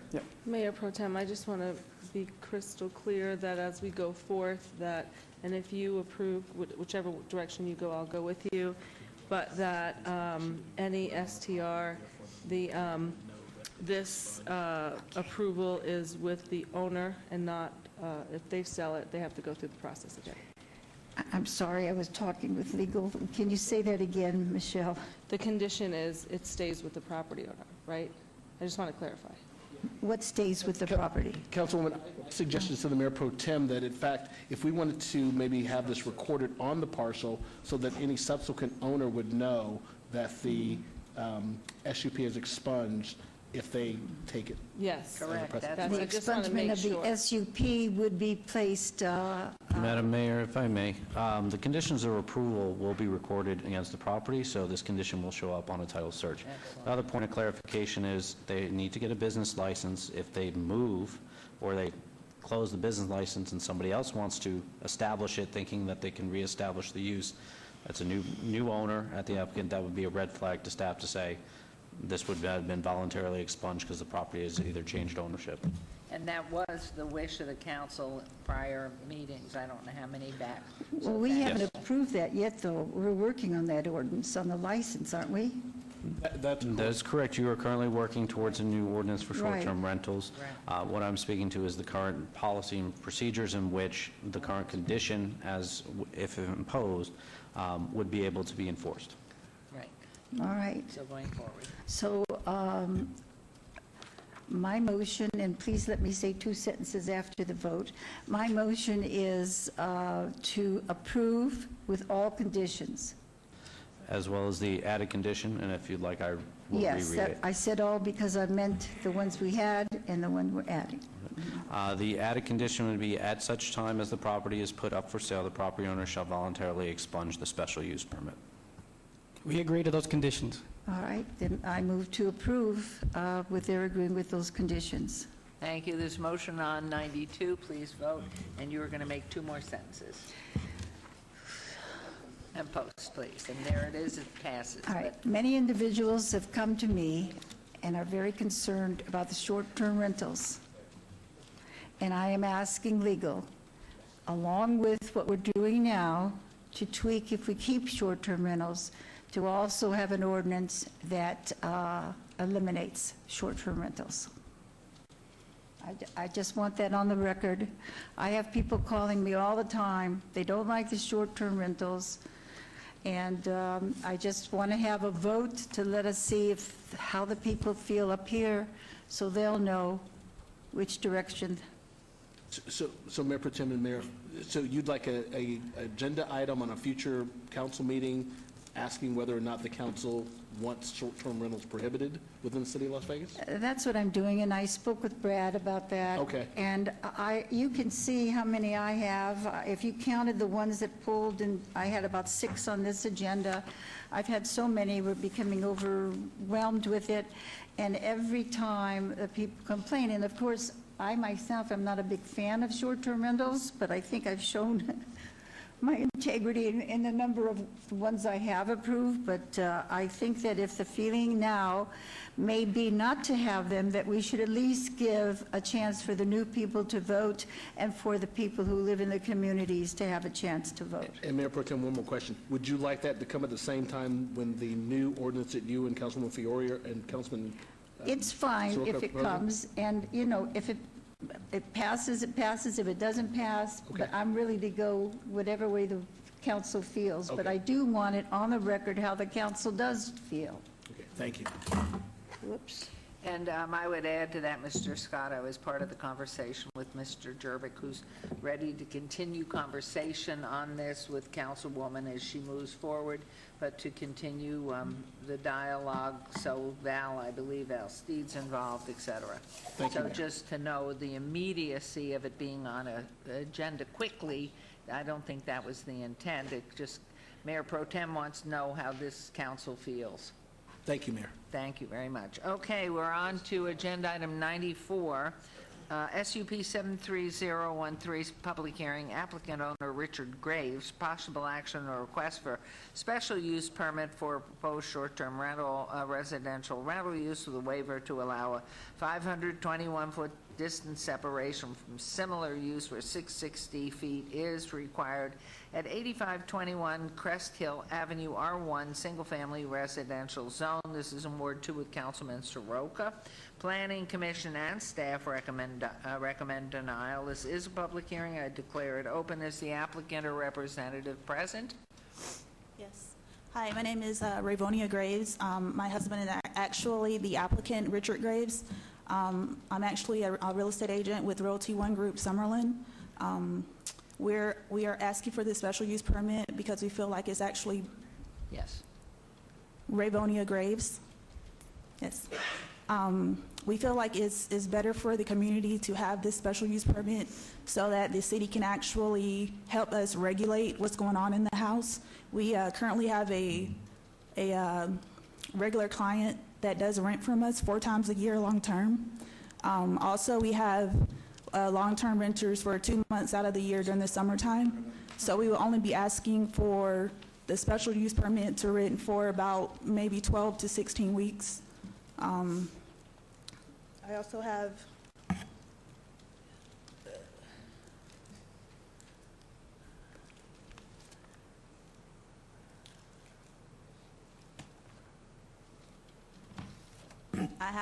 photos. I don't know if you guys can see it.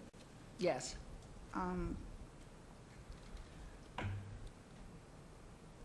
Very pretty. Beautiful. Very pretty house. So these are the pictures of how we furnish the house. So we do actually want higher quality guests in the house. We don't advertise it as a party house. Actually, we have a second story balcony that I purposely did not furnish because I didn't want people to congregate there because they are able to see into the backyard of Zoe Manzo. Actually, I spoke with her on May 5th, I believe, before the first hearing, and I asked her if she had any issues with our guests, and I texted her and she told me that she didn't have a huge issue with it, and she also said that she hoped that we got approved and no one else. Okay, thank you. All right, this is a public hearing. I do have cards, doesn't mean others can't come forward. From Joan Marcotte, or Marcotte, Roger Narinian, and Emperador Atten. So if you will state your name and make your comments, please. Okay. Thank you for waiting. I'm Joan Marcotte. The movement begins. How are you? I live across the street and 3 houses west of this short-term rental. I've read the city requirements on short-term rentals, and I'm very happy to know that you're considering maybe looking at the existing rules and adding or taking some away. The owner did not contact the neighbors about his or her intentions of having a short-term rental as required. And she did not put up a sign with a phone number on the exterior of the house so the neighbors could see the phone number as required. And I'm not even sure that they had a permit. They bought the house maybe about 2 years ago, and with the intentions of renting it because they told their neighbor that that's what they were going to do. This short-term rental brings in traffic up and down our streets, parking, sometimes not completely blocking driveways, but the tail end of a car is at the end of a driveway. Noise, during the day, if they have kids, the kids are in the pool, and they're making a lot of noise. Now, I can't hear the noise, but the surrounding neighbors have told me that they hear the noise, and it's a nuisance to all the neighbors.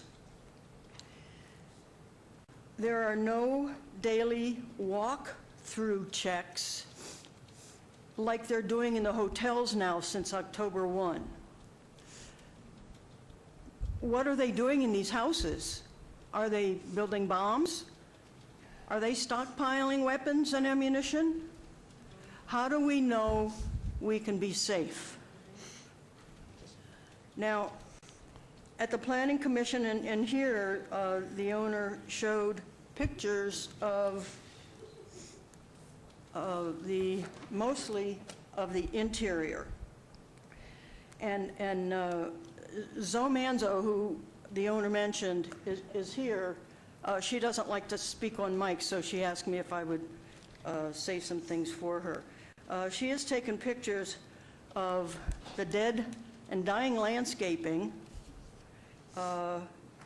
This is Zoe's house, so that is the east side of the house in question. And this is the back corner towards Zoe's. She had some boxes here for a long time, trash boxes, and finally they were removed. But in this picture you can see the weeds, a lot of weeds. My point, I guess, is she's not making, she doesn't have a regular landscaper. Seems that we have to call, because I had called before about her weeds. We have to call, and then she has somebody come out. And as a neighbor, and her having this business in this neighborhood, I don't feel it's my responsibility to monitor her or the house or what's going on in the house. I feel that that's the owner's responsibility. And here's more weeds. I don't know, am I in the right place here? A dead or dying palm tree. Same thing. Palm tree, those of you who have swimming pools, if you have a palm tree near a swimming pool, you know what happens when they start seeding. Well, that's what's happening, because she doesn't have the palm trees trimmed regularly. And I brought this picture of the pool because, and her picture of the pool was probably even better than mine. There's no interior barrier. I'm a former swimming teacher. I taught for 35 years, safety, barriers around a pool. Now, I don't know if it's a requirement, but if you're renting a house, my big fear would be that they had kids. And we just had an accident for a track star, an Olympian. His child was a skier. His child was drowned in a neighbor's pool. Under 2 years old. And as the Planning Commission is looking for things to look at, to correct or change for short-term rental rules, this might be one that you would really take a look at, to require that internal fence. Forgot what I was talking about. Oh, I have a petition here signed by the members of, the owners of the homes in Angel Park Ranch. There are 23 pages. They're not all complete because we had different people going around to different houses, 133 signatures. And I have here just a glance at chart of all the homeowners who did sign the petition. We probably could have had more, but a lot of them weren't home. Some people don't answer their doors. And also I have one neighbor that came here that didn't get a chance. He didn't mail this in. Can I leave this here? Is it too late? No, that's fine. Okay. Just you'll turn it in to the clerk. And then the petition, do you want the petition in the card? All right. And that's all I have. Thank you very much. And sir? Roger Naranian, 8612 Stone Harbor Avenue. I live in the community. I moved in there about 2 years ago. Most of the residents living in there are retired. Some have lived here since the homes were built. Pulte built the homes between 1994 and 1997. It is a quiet neighborhood that does not have commercial business. I believe that short-term rentals are a commercial business. Our CC&Rs define a residential unit as a home situated on a lot intended for independent ownership and for use and occupancy as a residence. No trade or business may be conducted. This is in our CC&Rs. No trade or business may be conducted on any lot or in any residential unit. Short-term rentals are not mentioned. The leasing of a residential unit by the owner shall not be considered a trade or business. In other words, if you rent it for 6 months or a year or something like that, it's not considered a business. Why did the City Council approve an ordinance as STRs for the city? They are being rented out for a period of no more than 31 days and have become nothing but party houses. We have a short-term rental on Obsidian, and the next-door neighbor, when they were having a big party at that short-term rental, about 2 or 3 o'clock in the morning, he woke up because there was a lot of noise going on, and people were jumping off the balcony into the swimming pool. So most of these parties are either drunken parties or drug parties are being used. This activity puts a greater strain on our code enforcement and our police department when they are called out to investigate the nuisance. Would any of you want an STR close to your home and several of them in your neighborhood? I don't think so. I know Mr. Soroka lives in a very fashionable neighborhood. I don't believe he would want to have STRs in his neighborhood. The best thing the city council could do is rescind this ordinance to keep tranquility in each neighborhoods that have party houses within their developments. Thank you. Thank you, and I gather you must be Mr. Anton. Yes, ma'am. Please. Good afternoon. Thank you very much for this opportunity. Ladies and gentlemen, Mayor Goodman. And you repeat your name so they can... My name is Emperado Aton, also known as Eddie. I live at 8509 Stone Harbor Avenue in the Angel Park Ranch subdivision. I did a quick inquiry, and my findings are, first, the Nevada Department of Planning verifies that our Angel Park Ranch subdivision is designated as R-1, single-family residential. Second, in accordance to Las Vegas zoning code under Chapter 19.02.050, regulations applicable to all districts. Item A, no land or building shall be used nor intended for any use other than those uses permitted in the district. Third, Angel Park Ranch units were intended for exclusive residential use by a single family, with no business conducted in, on any lot, or from any residential unit. Now, short-term residential rentals, also known as party houses, are becoming a nuisance, and all due respect to you, Reyes, I'm sorry, but it's becoming a nuisance and disturbance. They will depreciate the value of our homes, and they will adversely affect the aesthetics and the integrity of our community.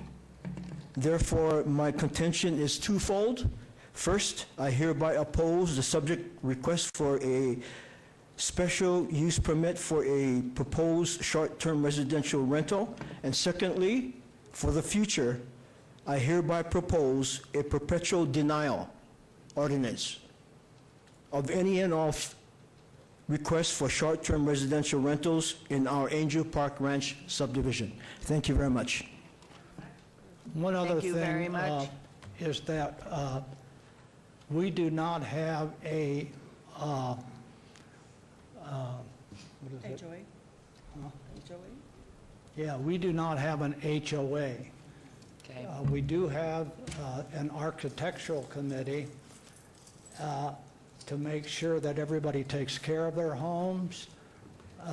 It's a, There are standards in residential sorry? communities. There are standards that each community can have if they don't have HOAs, and so this is all part of the process going forward. I think the public comment has been very, very significant and helpful to the council, and certainly to Mr. Soroka. I think we have plenty of comments, so we appreciate it, and as we go forward as a council, I'm sure ultimately what will be resolved will work for everybody. So thank you for coming. Thank you. Can I say one more thing? I wish you wouldn't, because we've been doing Okay. this for a long time. Anyone else care to come forward? So I'm going to close public hearing and turn it over, unless council, is there anyone here? Nope. Thank you very much. Mr. Roca, thank you. Did we hear from planning already, Mayor? I don't recall. No, we didn't. Do we want to hear from planning? Yes, we do.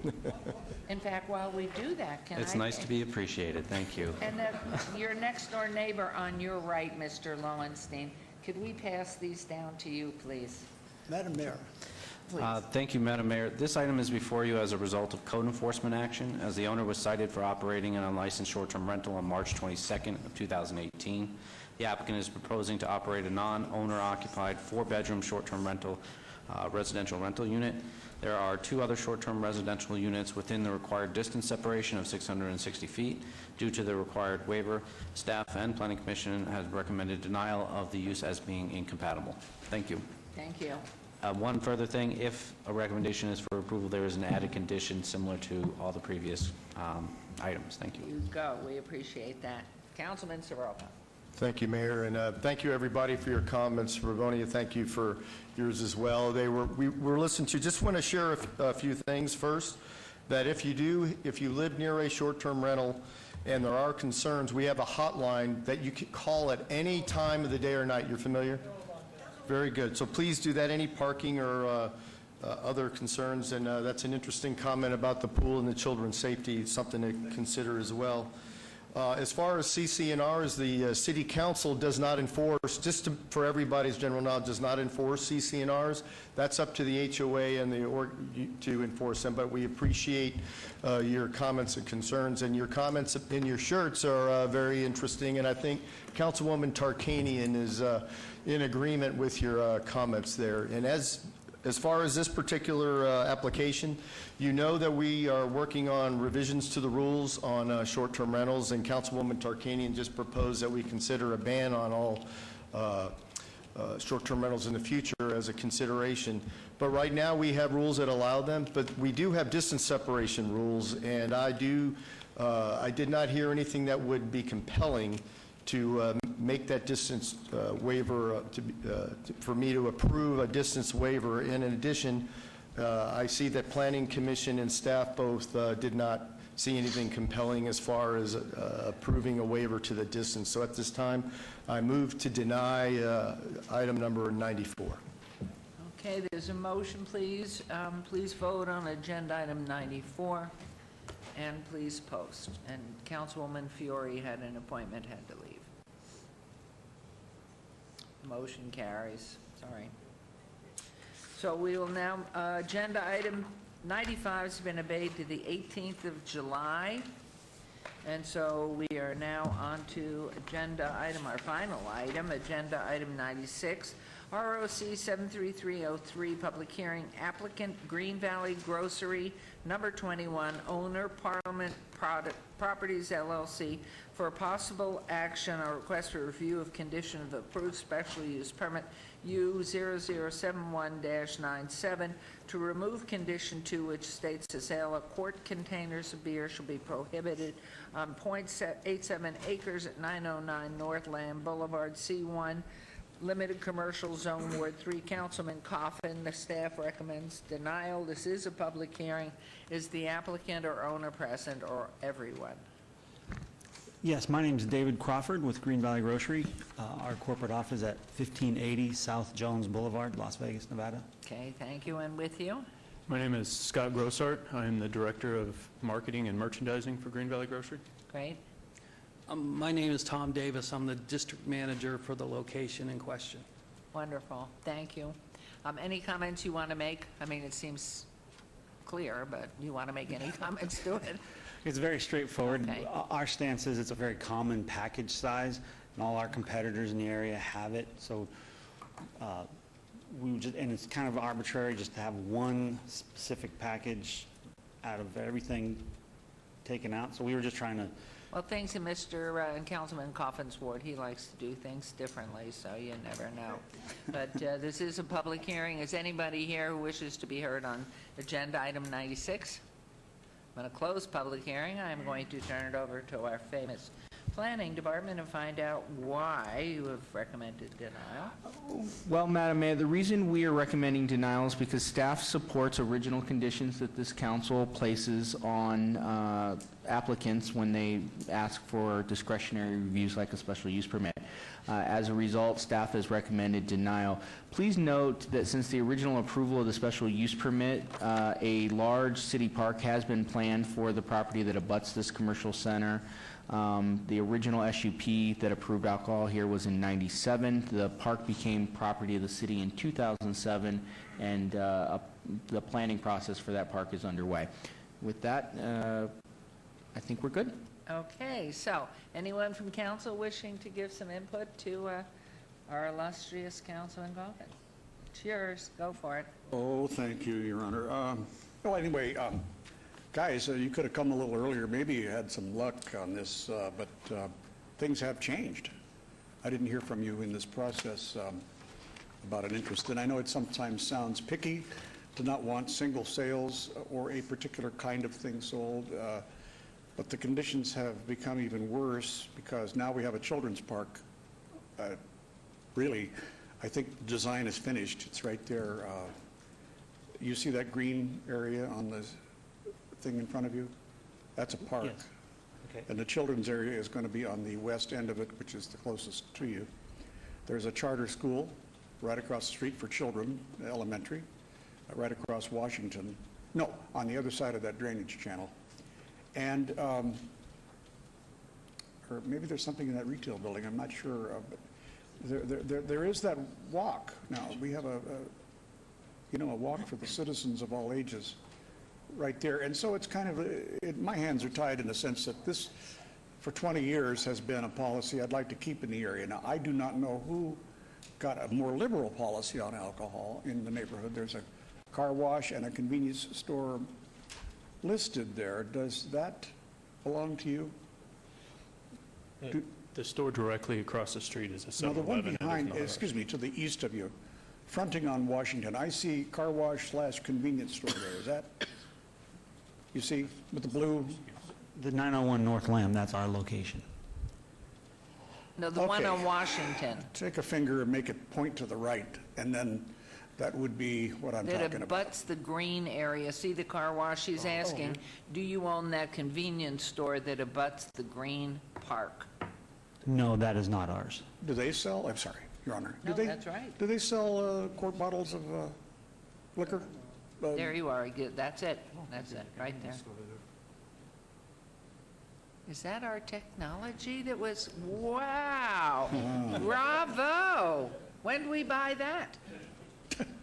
What happened to Michael Sherwood? Is that another edition of Michael's? Wonderful. The mayor's soliloquy gave you enough time to figure out if the Your neighbor Honor, if I might. sells or something. Yes, please, Mr. Summerfield. So, Councilman, if I could just direct you to this. So this is our special area map that we do for all alcohol sales. And so, as you can see, there are actually, with the exception of the pointer that's pointing over the site that you're looking at, there are no alcohol licenses for this for the car wash convenience store location. The only alcohol sales are in the subject property of the applicant on that side of the street. Roberto, how about across Washington, that other yellow diamond there? So across Washington, yes, within that retail center, in that convenience store, there is a beer wine cooler off sale. There's additional accessory package off sale. And there is also a tavern in the commercial center that's on the south side of Washington. Okay, do they sell single bottles, 32 ounces? Are there any restrictions on their alcohol sales? Your Honor, through you, that we will have to do some additional research on, because those are different entitlements for each of those establishments that would have come in different years, and very well may, but I do not know offhand. Mr. Bozarth, maybe? The 7-Eleven across the street does sell quarts, 32-ounce bottles of liquor. And could I also ask, Councilman, is that an elementary school to the west?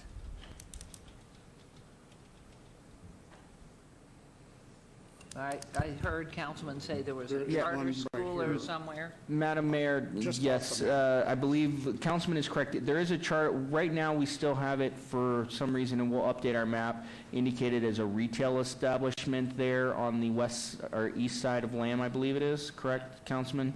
Yeah. On the destination for the bridge that's a part of the trail network. I believe that is actually now a charter school. And so we need to go out and update the map to reflect that it's no longer a retail center on that side, that includes a charter school now. But in fact, a charter school that would come in after the fact should realize what's in the neighborhood if they elect to put a charter school where there is a 7-Eleven that might send, or a Green Valley Grocery or anything else. Correct? Typically, Madam Mayor, yes. So that is always the conundrum of protected uses. When a protected use comes into the area, they should be aware of what allowances are already in place. In this case, you have a condition that limited what they could do, and so now they're asking for technically an expansion of what they can sell in their store, alcohol-related, and you've got these changing conditions, as Councilman Coffin suggested. Okay, so do you have single sales? I assume these are as packaged. You're seeking permission to sell tall cans or something? So the site right now already sells tall cans and 40 ounce and 22 ounce and 24 ounce. You do sell them now? Yes, we do. It's the 32 ounce package is. Oh, for goodness sakes. Well, you should have been around here a few years ago. Okay. I think to be fair then, we'll go ahead, and I'm not sure, I didn't realize we were so picky over the years about the number of ounces. Are you allowed single sales? Yes, sir. You are allowed single sales? Yes. Yes, sir. Okay, well, that's too bad. I will say that we should go ahead and, to use the mayor's, there was a phrase she whispered to me, so I'll just say, it seems like we can go ahead and approve this. I appreciate Move for that. approval. Thank you. There's a motion to approve on agenda, whoops, I have no mind. There's a motion to approve on agenda item 96. Please vote and please post. Motion carries. Have a good time. Councilmen will be out Thank you. there. Thank you very much.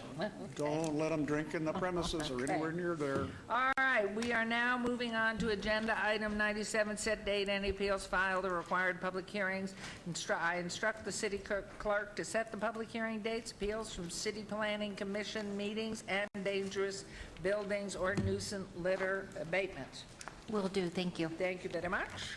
And we will now go on to our second citizen participation. Public comment during this portion of the agenda must be limited to matters within the jurisdiction of the City Council. No subject may be acted upon by the City Council unless the subject is on the agenda and scheduled for action. If you wish to be heard, come to the podium, give your name for the record, the amount of discussion on any single subject, as well as amount of time any single speakers allowed may be limited. This is your opportunity to address the council, but the council is not able to respond or engage in dialogue. So please state your name and have your discussion. My name is Joshua Cowart, and I would like to discuss the items that we were not allowed to, that were not open for public comment. Agenda item 53 and 54. You guys have already voted on these, but I feel that the public should have had a chance to discuss, give our complaints or changes that we request to this, these two bills that were put in front of you and you voted on. On agenda item 53, we don't agree with the additional fees that were placed upon the breeders and the store owners on top of the semi-annual fees they are already being having to pay. Hopefully we can come back to those in the future and address those, that. On agenda item 54, there's a few items that you guys added to the laws that were already in place that we would request clarity on and adjustment to the bill that was approved today. In regards to 7.14.010, this is adding ferrets, rabbits, and potbelly pigs to that ordinance, or that portion. I would like it clarified if that applies to feeder rabbits. Of those animals there, Have a good time. the only one that actually falls within a livestock situation and a pet situation are rabbits. So I believe that actually needs to be clarified within there. There needs to be a exclusion of feeder rabbits or livestock clarified within that bill. I'm sure there's something within the agricultural section of the municipal codes, but I believe it needs to be needs to show up in there also. Under 7.14.020D, you guys added "and animals," and we want clarification to what that is, since the line that is existing in there right now talks about dogs and cats. So if it's only in regards to dogs and cats, why are we adding "and animals"? So what if it's supposed to be about other animals? We need to talk about what they are. Ms. McElhone, could you give this gentleman your card, please? I think your points are well taken, and clarification. This has been a work in progress, which will continue. I understand, and I talked with some of the members that were a part of that. So your input is very good, and certainly Councilman Soroka, whose ordinance it was, but only because licensing really is the clarification staff point. It will really help because she has a lot of answers that might help. But all your input, I would certainly make sure that Ms. McElhone Okay. has. Yeah, we plan on putting an email together and sending it over to your office. But I just wanted it on record, since we did not get an opportunity to talk on this when it should have been open for public discussion. Thank you. Thank We you. appreciate your comments. And again, Ms. McElhone will give you her card, so thank you both. Hello. Hi. Good afternoon. Thank you for taking the animal subject again, because I know it's an emotional factor more your than name, factual. please? Christine Borello with the Calvary Group. I'm also And do you live in the city? Yes, ma'am. Okay. I'm concerned also about public safety, because if people cannot purchase rabbits to feed to their animals, snakes in particular, people will find a different source. I know it's a touchy subject. People will find a different source to supply their snakes food. And I'm afraid that, like the shelters and rescues, will supply their stock from other countries and bring it here. And we've already seen cases of the dog flu coming here and infecting our residents. We lost 48 people due to the flu this winter, and it's now been traced to dog flu. So Oh, your points, you're looking at a whole different pet area, and that's important. So Ms. McElhone will give you one as well. Thank you. And then I'm sure Councilman Soroka would be, that's a whole new area. And I appreciate Soroka for taking this topic up because So- it's very, like I said, Well, we emotional. just want to make it right to the best we can. If totally everybody can agree. be, one more card, Ms. McElhone, please. I totally agree because it's a very, everyone loves animals and everybody wants the best for animals, but Right. we also have to consider that it is part of our food system.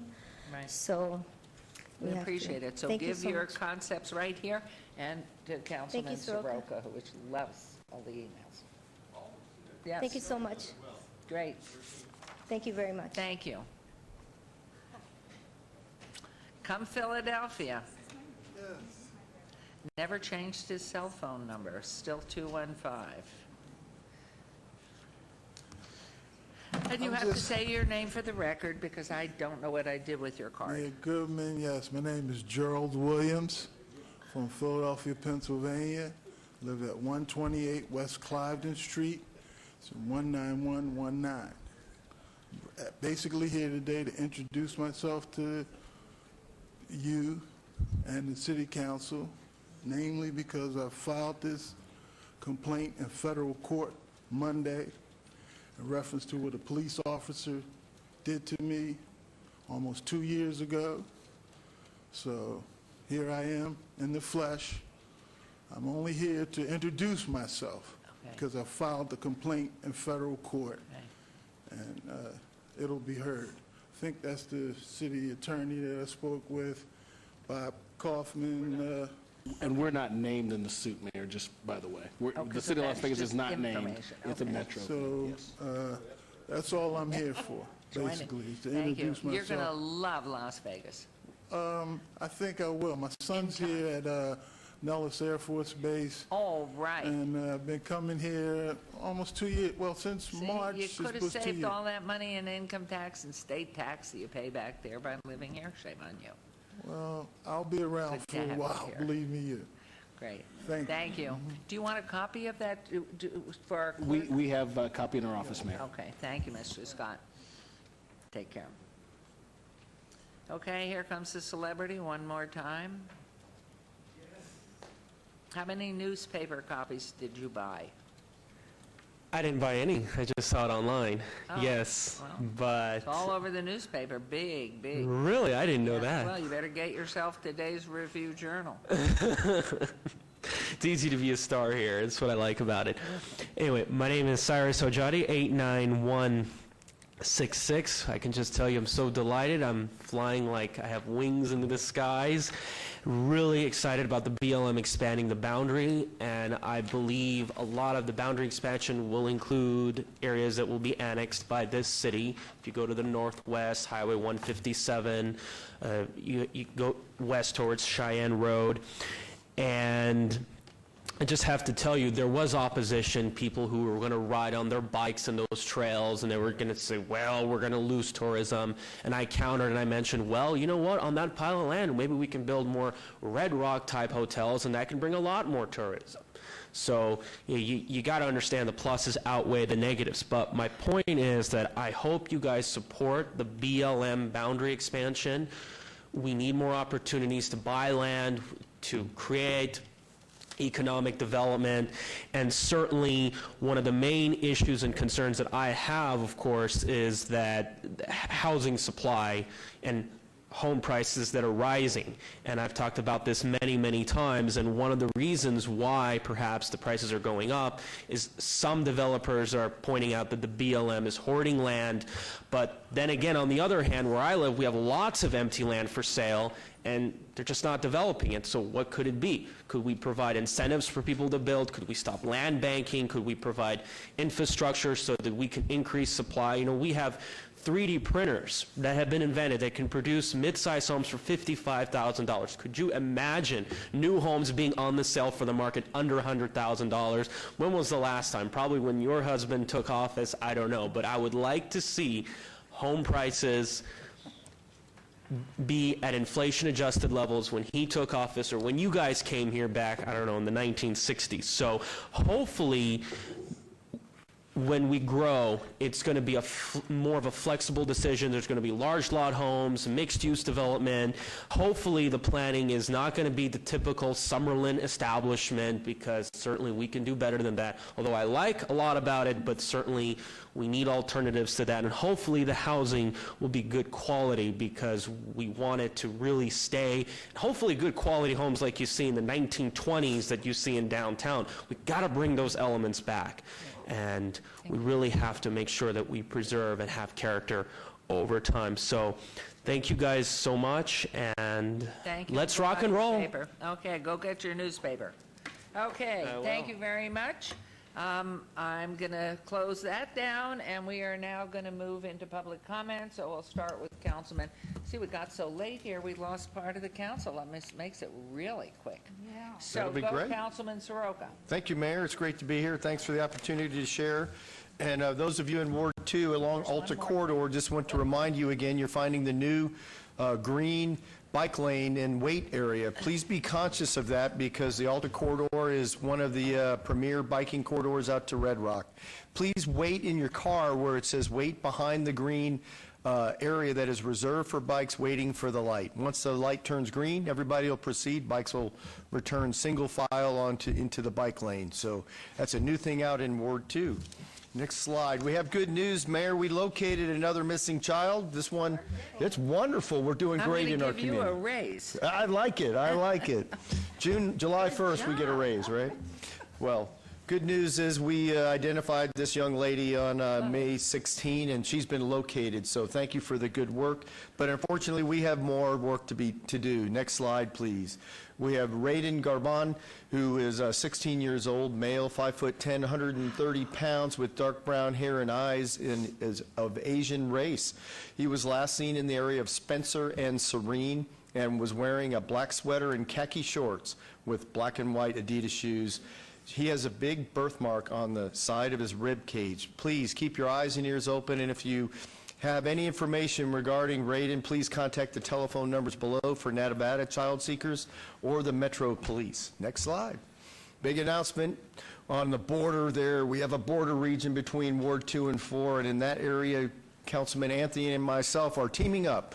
We're going to do a coffee with the councilmen, both of us, on Thursday, June 28th in the morning from 8 to 9:30 at Starbucks at 2120 North Rampart Boulevard. Come out, say hi, see both of us, shake our hands, share with us your concerns, and we're happy to sit down with you for a minute, and we'll take your concerns to heart and move on with them.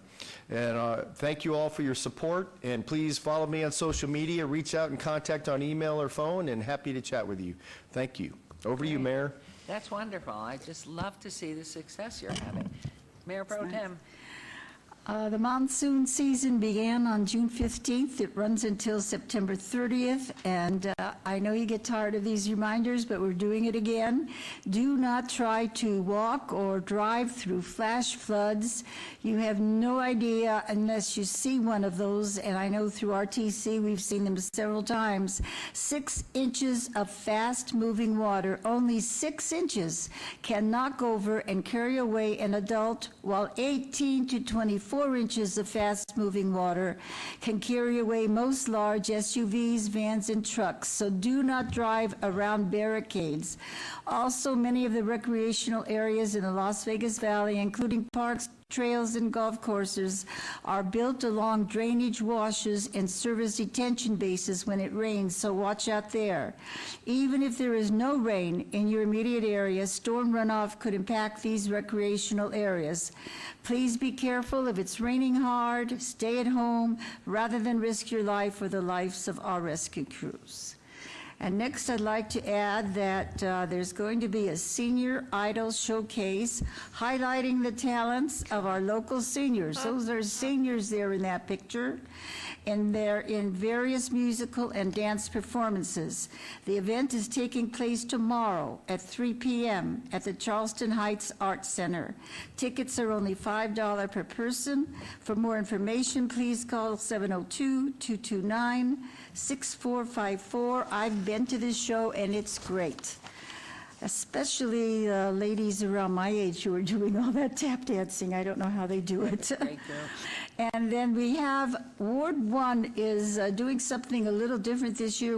This extreme heat has caused some problems in the summer as we're trying to show movies in the park. So rather than a movie in the park, on our Thursdays, we will be hosting a free movie in the air-conditioned Charleston Heights Arts Center Theater, which just had its air conditioning and all that fixed up about a year ago. The first movie will be The Wizard of Oz on July 19th at 3 p.m. Drinks and foods are not allowed at the theater, but we will provide free popsicles as you leave. For more information, please call 702-229-6405. And lastly, every year I've gotten calls from individuals saying, please, what are you going to do about the fireworks? Please, how can we stop them? And I myself didn't realize it until about 3 months after I got home from a July 4th vacation 3 years ago. Someone had used illegal fireworks. It went through my roof. Nothing bothered it until we had some heavy rain, and then the ceiling fell down because it just all gathered in that spot. So be careful. It can not only cause damage to homes, and it can cause a lot of damage, of course, to individuals. And what I like that's so great is that Metro, Fire and Rescue, and other local agencies are cracking down this year on illegal fireworks. They want you to please report illegal fireworks at ispyfireworks.com. Don't call 911 or 311. We know that we have delays there. Instead, use that .com number. And that's it, Mayor, and I hope everybody has a happy week the rest of this week. I'm sure they will. All right, Mayor. Well, all right, Mayor Creer, go for it. Thank you for the promotion, Mayor. Thank you. I'm going to read Ward 5 announcements, and I'm also going to read on behalf of Councilman Fiore as well out in Ward 6. But starting off with Ward 5, this month is June, is the Men's Health Month. It's recommended that adults need at least 1.5 hours of moderate intensity aerobic activity, eat a variety of fruits and vegetables every day, which I need to do, and say no to stress. Is that possible? Say no to stress. Finally, get at least 7 to 9 hours of sleep nightly and see your doctor every 6 months to remain on top of your health. I am going to take that into consideration as well. And on Saturday, June the 23rd... Somehow I don't believe you, but go ahead. Yeah. Saturday, June 23rd is a great event. Hat, Tea, and Fashion Affair, which is at the Walker African Museum and Research Center, presents their second annual Hat, Tea, and Fashion Affair on Saturday, June 23rd, 2018 at Friendship Church of God in Christ, located at 2249 West Washington Avenue. There'll be a first and second place prize for the prettiest hat. And for more information, call 702-752-6043. And on Thursday, June 28th, we're having our second Careers Community Conversations. And so I'm hosting our second Careers Community Conversations. And during this time, I'll be available in the community to meet with residents and businesses regarding issues important to you. An event will be held every month on the fourth Thursday at Tenaya Creek Brewery, located at 831 West Bonanza Road. And our inaugural event last month was very, very successful, and we had a lot of people who came out, and I look forward to meeting more residents on the next Thursday. And for more information, you can contact my office, 702-229-5443. And then on Thursday, July the 3rd, Yankee Doodle Pool. Come out and celebrate the 4th of July holiday on June 3rd at Doolittle Pool from 1 to 5 p.m. There'll be games, activities, and more, so bring your family and neighbors to share in a day of fun in the sun. And for more information, please call my office again, 702-229-5443. And lastly, on July the 12th through the 14th, we have the Hoops for Hope. And so join me and former NBA player C.J. Watson for the annual Hoops for Hope basketball camp, which will take place July the 12th through the 14th from 9 a.m. to 1 p.m. at the Doolittle Community Center. And don't forget that this camp is designed to empower youth to eat healthy and to exercise daily. Participants will learn techniques and fundamentals of basketball and the importance of life skills. And registration is required, and participants must be in grades 4th through 8th. So please call 702-778-3315 to register, or email Kathy Watson at kathy@quietstormfoundation.org. Don't forget this camp fills up quickly, so call today, be included in this year's annual youth event. Don't forget to stay in touch with us on Twitter at Cedric Creer, and then on Instagram at Councilman Creer. And as we get into Ward 5 with Councilwoman Fiori's events on Mondays with Michelle, June 25th from noon to 6 at the Centennial Hills YMCA, which is at 6601 North Buffalo Drive. You can come out and meet with the Councilwoman. On the Century Wall Grand Opening Barbecue. This sounds like a pretty cool event. Century Wall Grand Opening Barbecue, Saturday, June the 23rd, from 11 a.m. to 2 p.m. at the Gilchrist Brothers Park, which is at 10011 Gilchrist Avenue. There's going to be barbecue. There's going to be a lot of fun at the new Century Wall, so I urge you to come out and have some fun with your family. And Councilman, Yes. you did mention to me, especially for children that are diagnosed as autistic. This is Autistic. very, very interactive for them, very good. So just if you have a child, relative, anybody, this looks like super fun. Yeah, it And for does all look like a lot of fun. children, too. I really agree with you.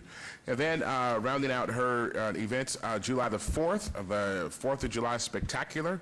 Wednesday, July the 4th, from 6:30 p.m. to 9:30 p.m., Sky Canyon Park, which is at 10111 Sky Canyon Park Drive. The first 500 people in the park receive a free American flag. Should be a lot of fun to get out and celebrate our country. And some other Ward 5, 6 updates. You can call 702-384-3333. Looks like we have some dogs that are, need adoption. So you take a look at that. Balderdash and Honey Blue. Cool names. So good with that, thank you. Thank you. Thank you very much. I mean, this is just really exciting, and what a great staff we have, and great council people to attend everything you want. And so, you know, we are having parades everywhere on July 4th, but one of the most fabulous ones in this city is up in, and maybe Councilman Soroka, right up in Ward 2, the Summerlin Parade on July 4th. The parade begins at 9 a.m. on Saturday the 4th at Hill Point and Lake Mead. Wear your red, white, and blue, and bring the whole family out to share in the great celebration. Make sure you bring plenty of water, because it is hot. And then tomorrow, which is Thursday, June 21st, 9 a.m., we gather right here in City Hall for a send-off for our community delegation that's competing once again for All-American City Award in Denver. The focus of the 2018 All-American City Awards on communities that have taken innovative action to promote equity through inclusive civic engagement. Representatives from the city, our Las Vegas community, will be demonstrating our commitment to incorporating social equity into livability principles and strategies throughout partnership and programs. And due to the 4th of July holiday, there will be no meeting of City Council on Wednesday the 4th, of course, and our next City Council meeting will be held Wednesday, July 18th, beginning at 9 a.m. in Council Chambers. And I want to thank our tech staff and for that now little red dot that's going to help us with everything. It's just beautiful job our tech and all of our staff does to keep us informed here and help us with this wonderful time with the city. Thank you all very, very much, and have a great weekend. When you get to it, tomorrow's a whole nother day, and City Hall is closed on Friday, and so we know what it's like to work 10-hour days or more over the weekend, but it's so nice to have that extra day for appointments. So council, thank you very much. Staff, thank you very much. Intern, thank you very much. Marshals, thank you very much. And until we see you again, happy 4th.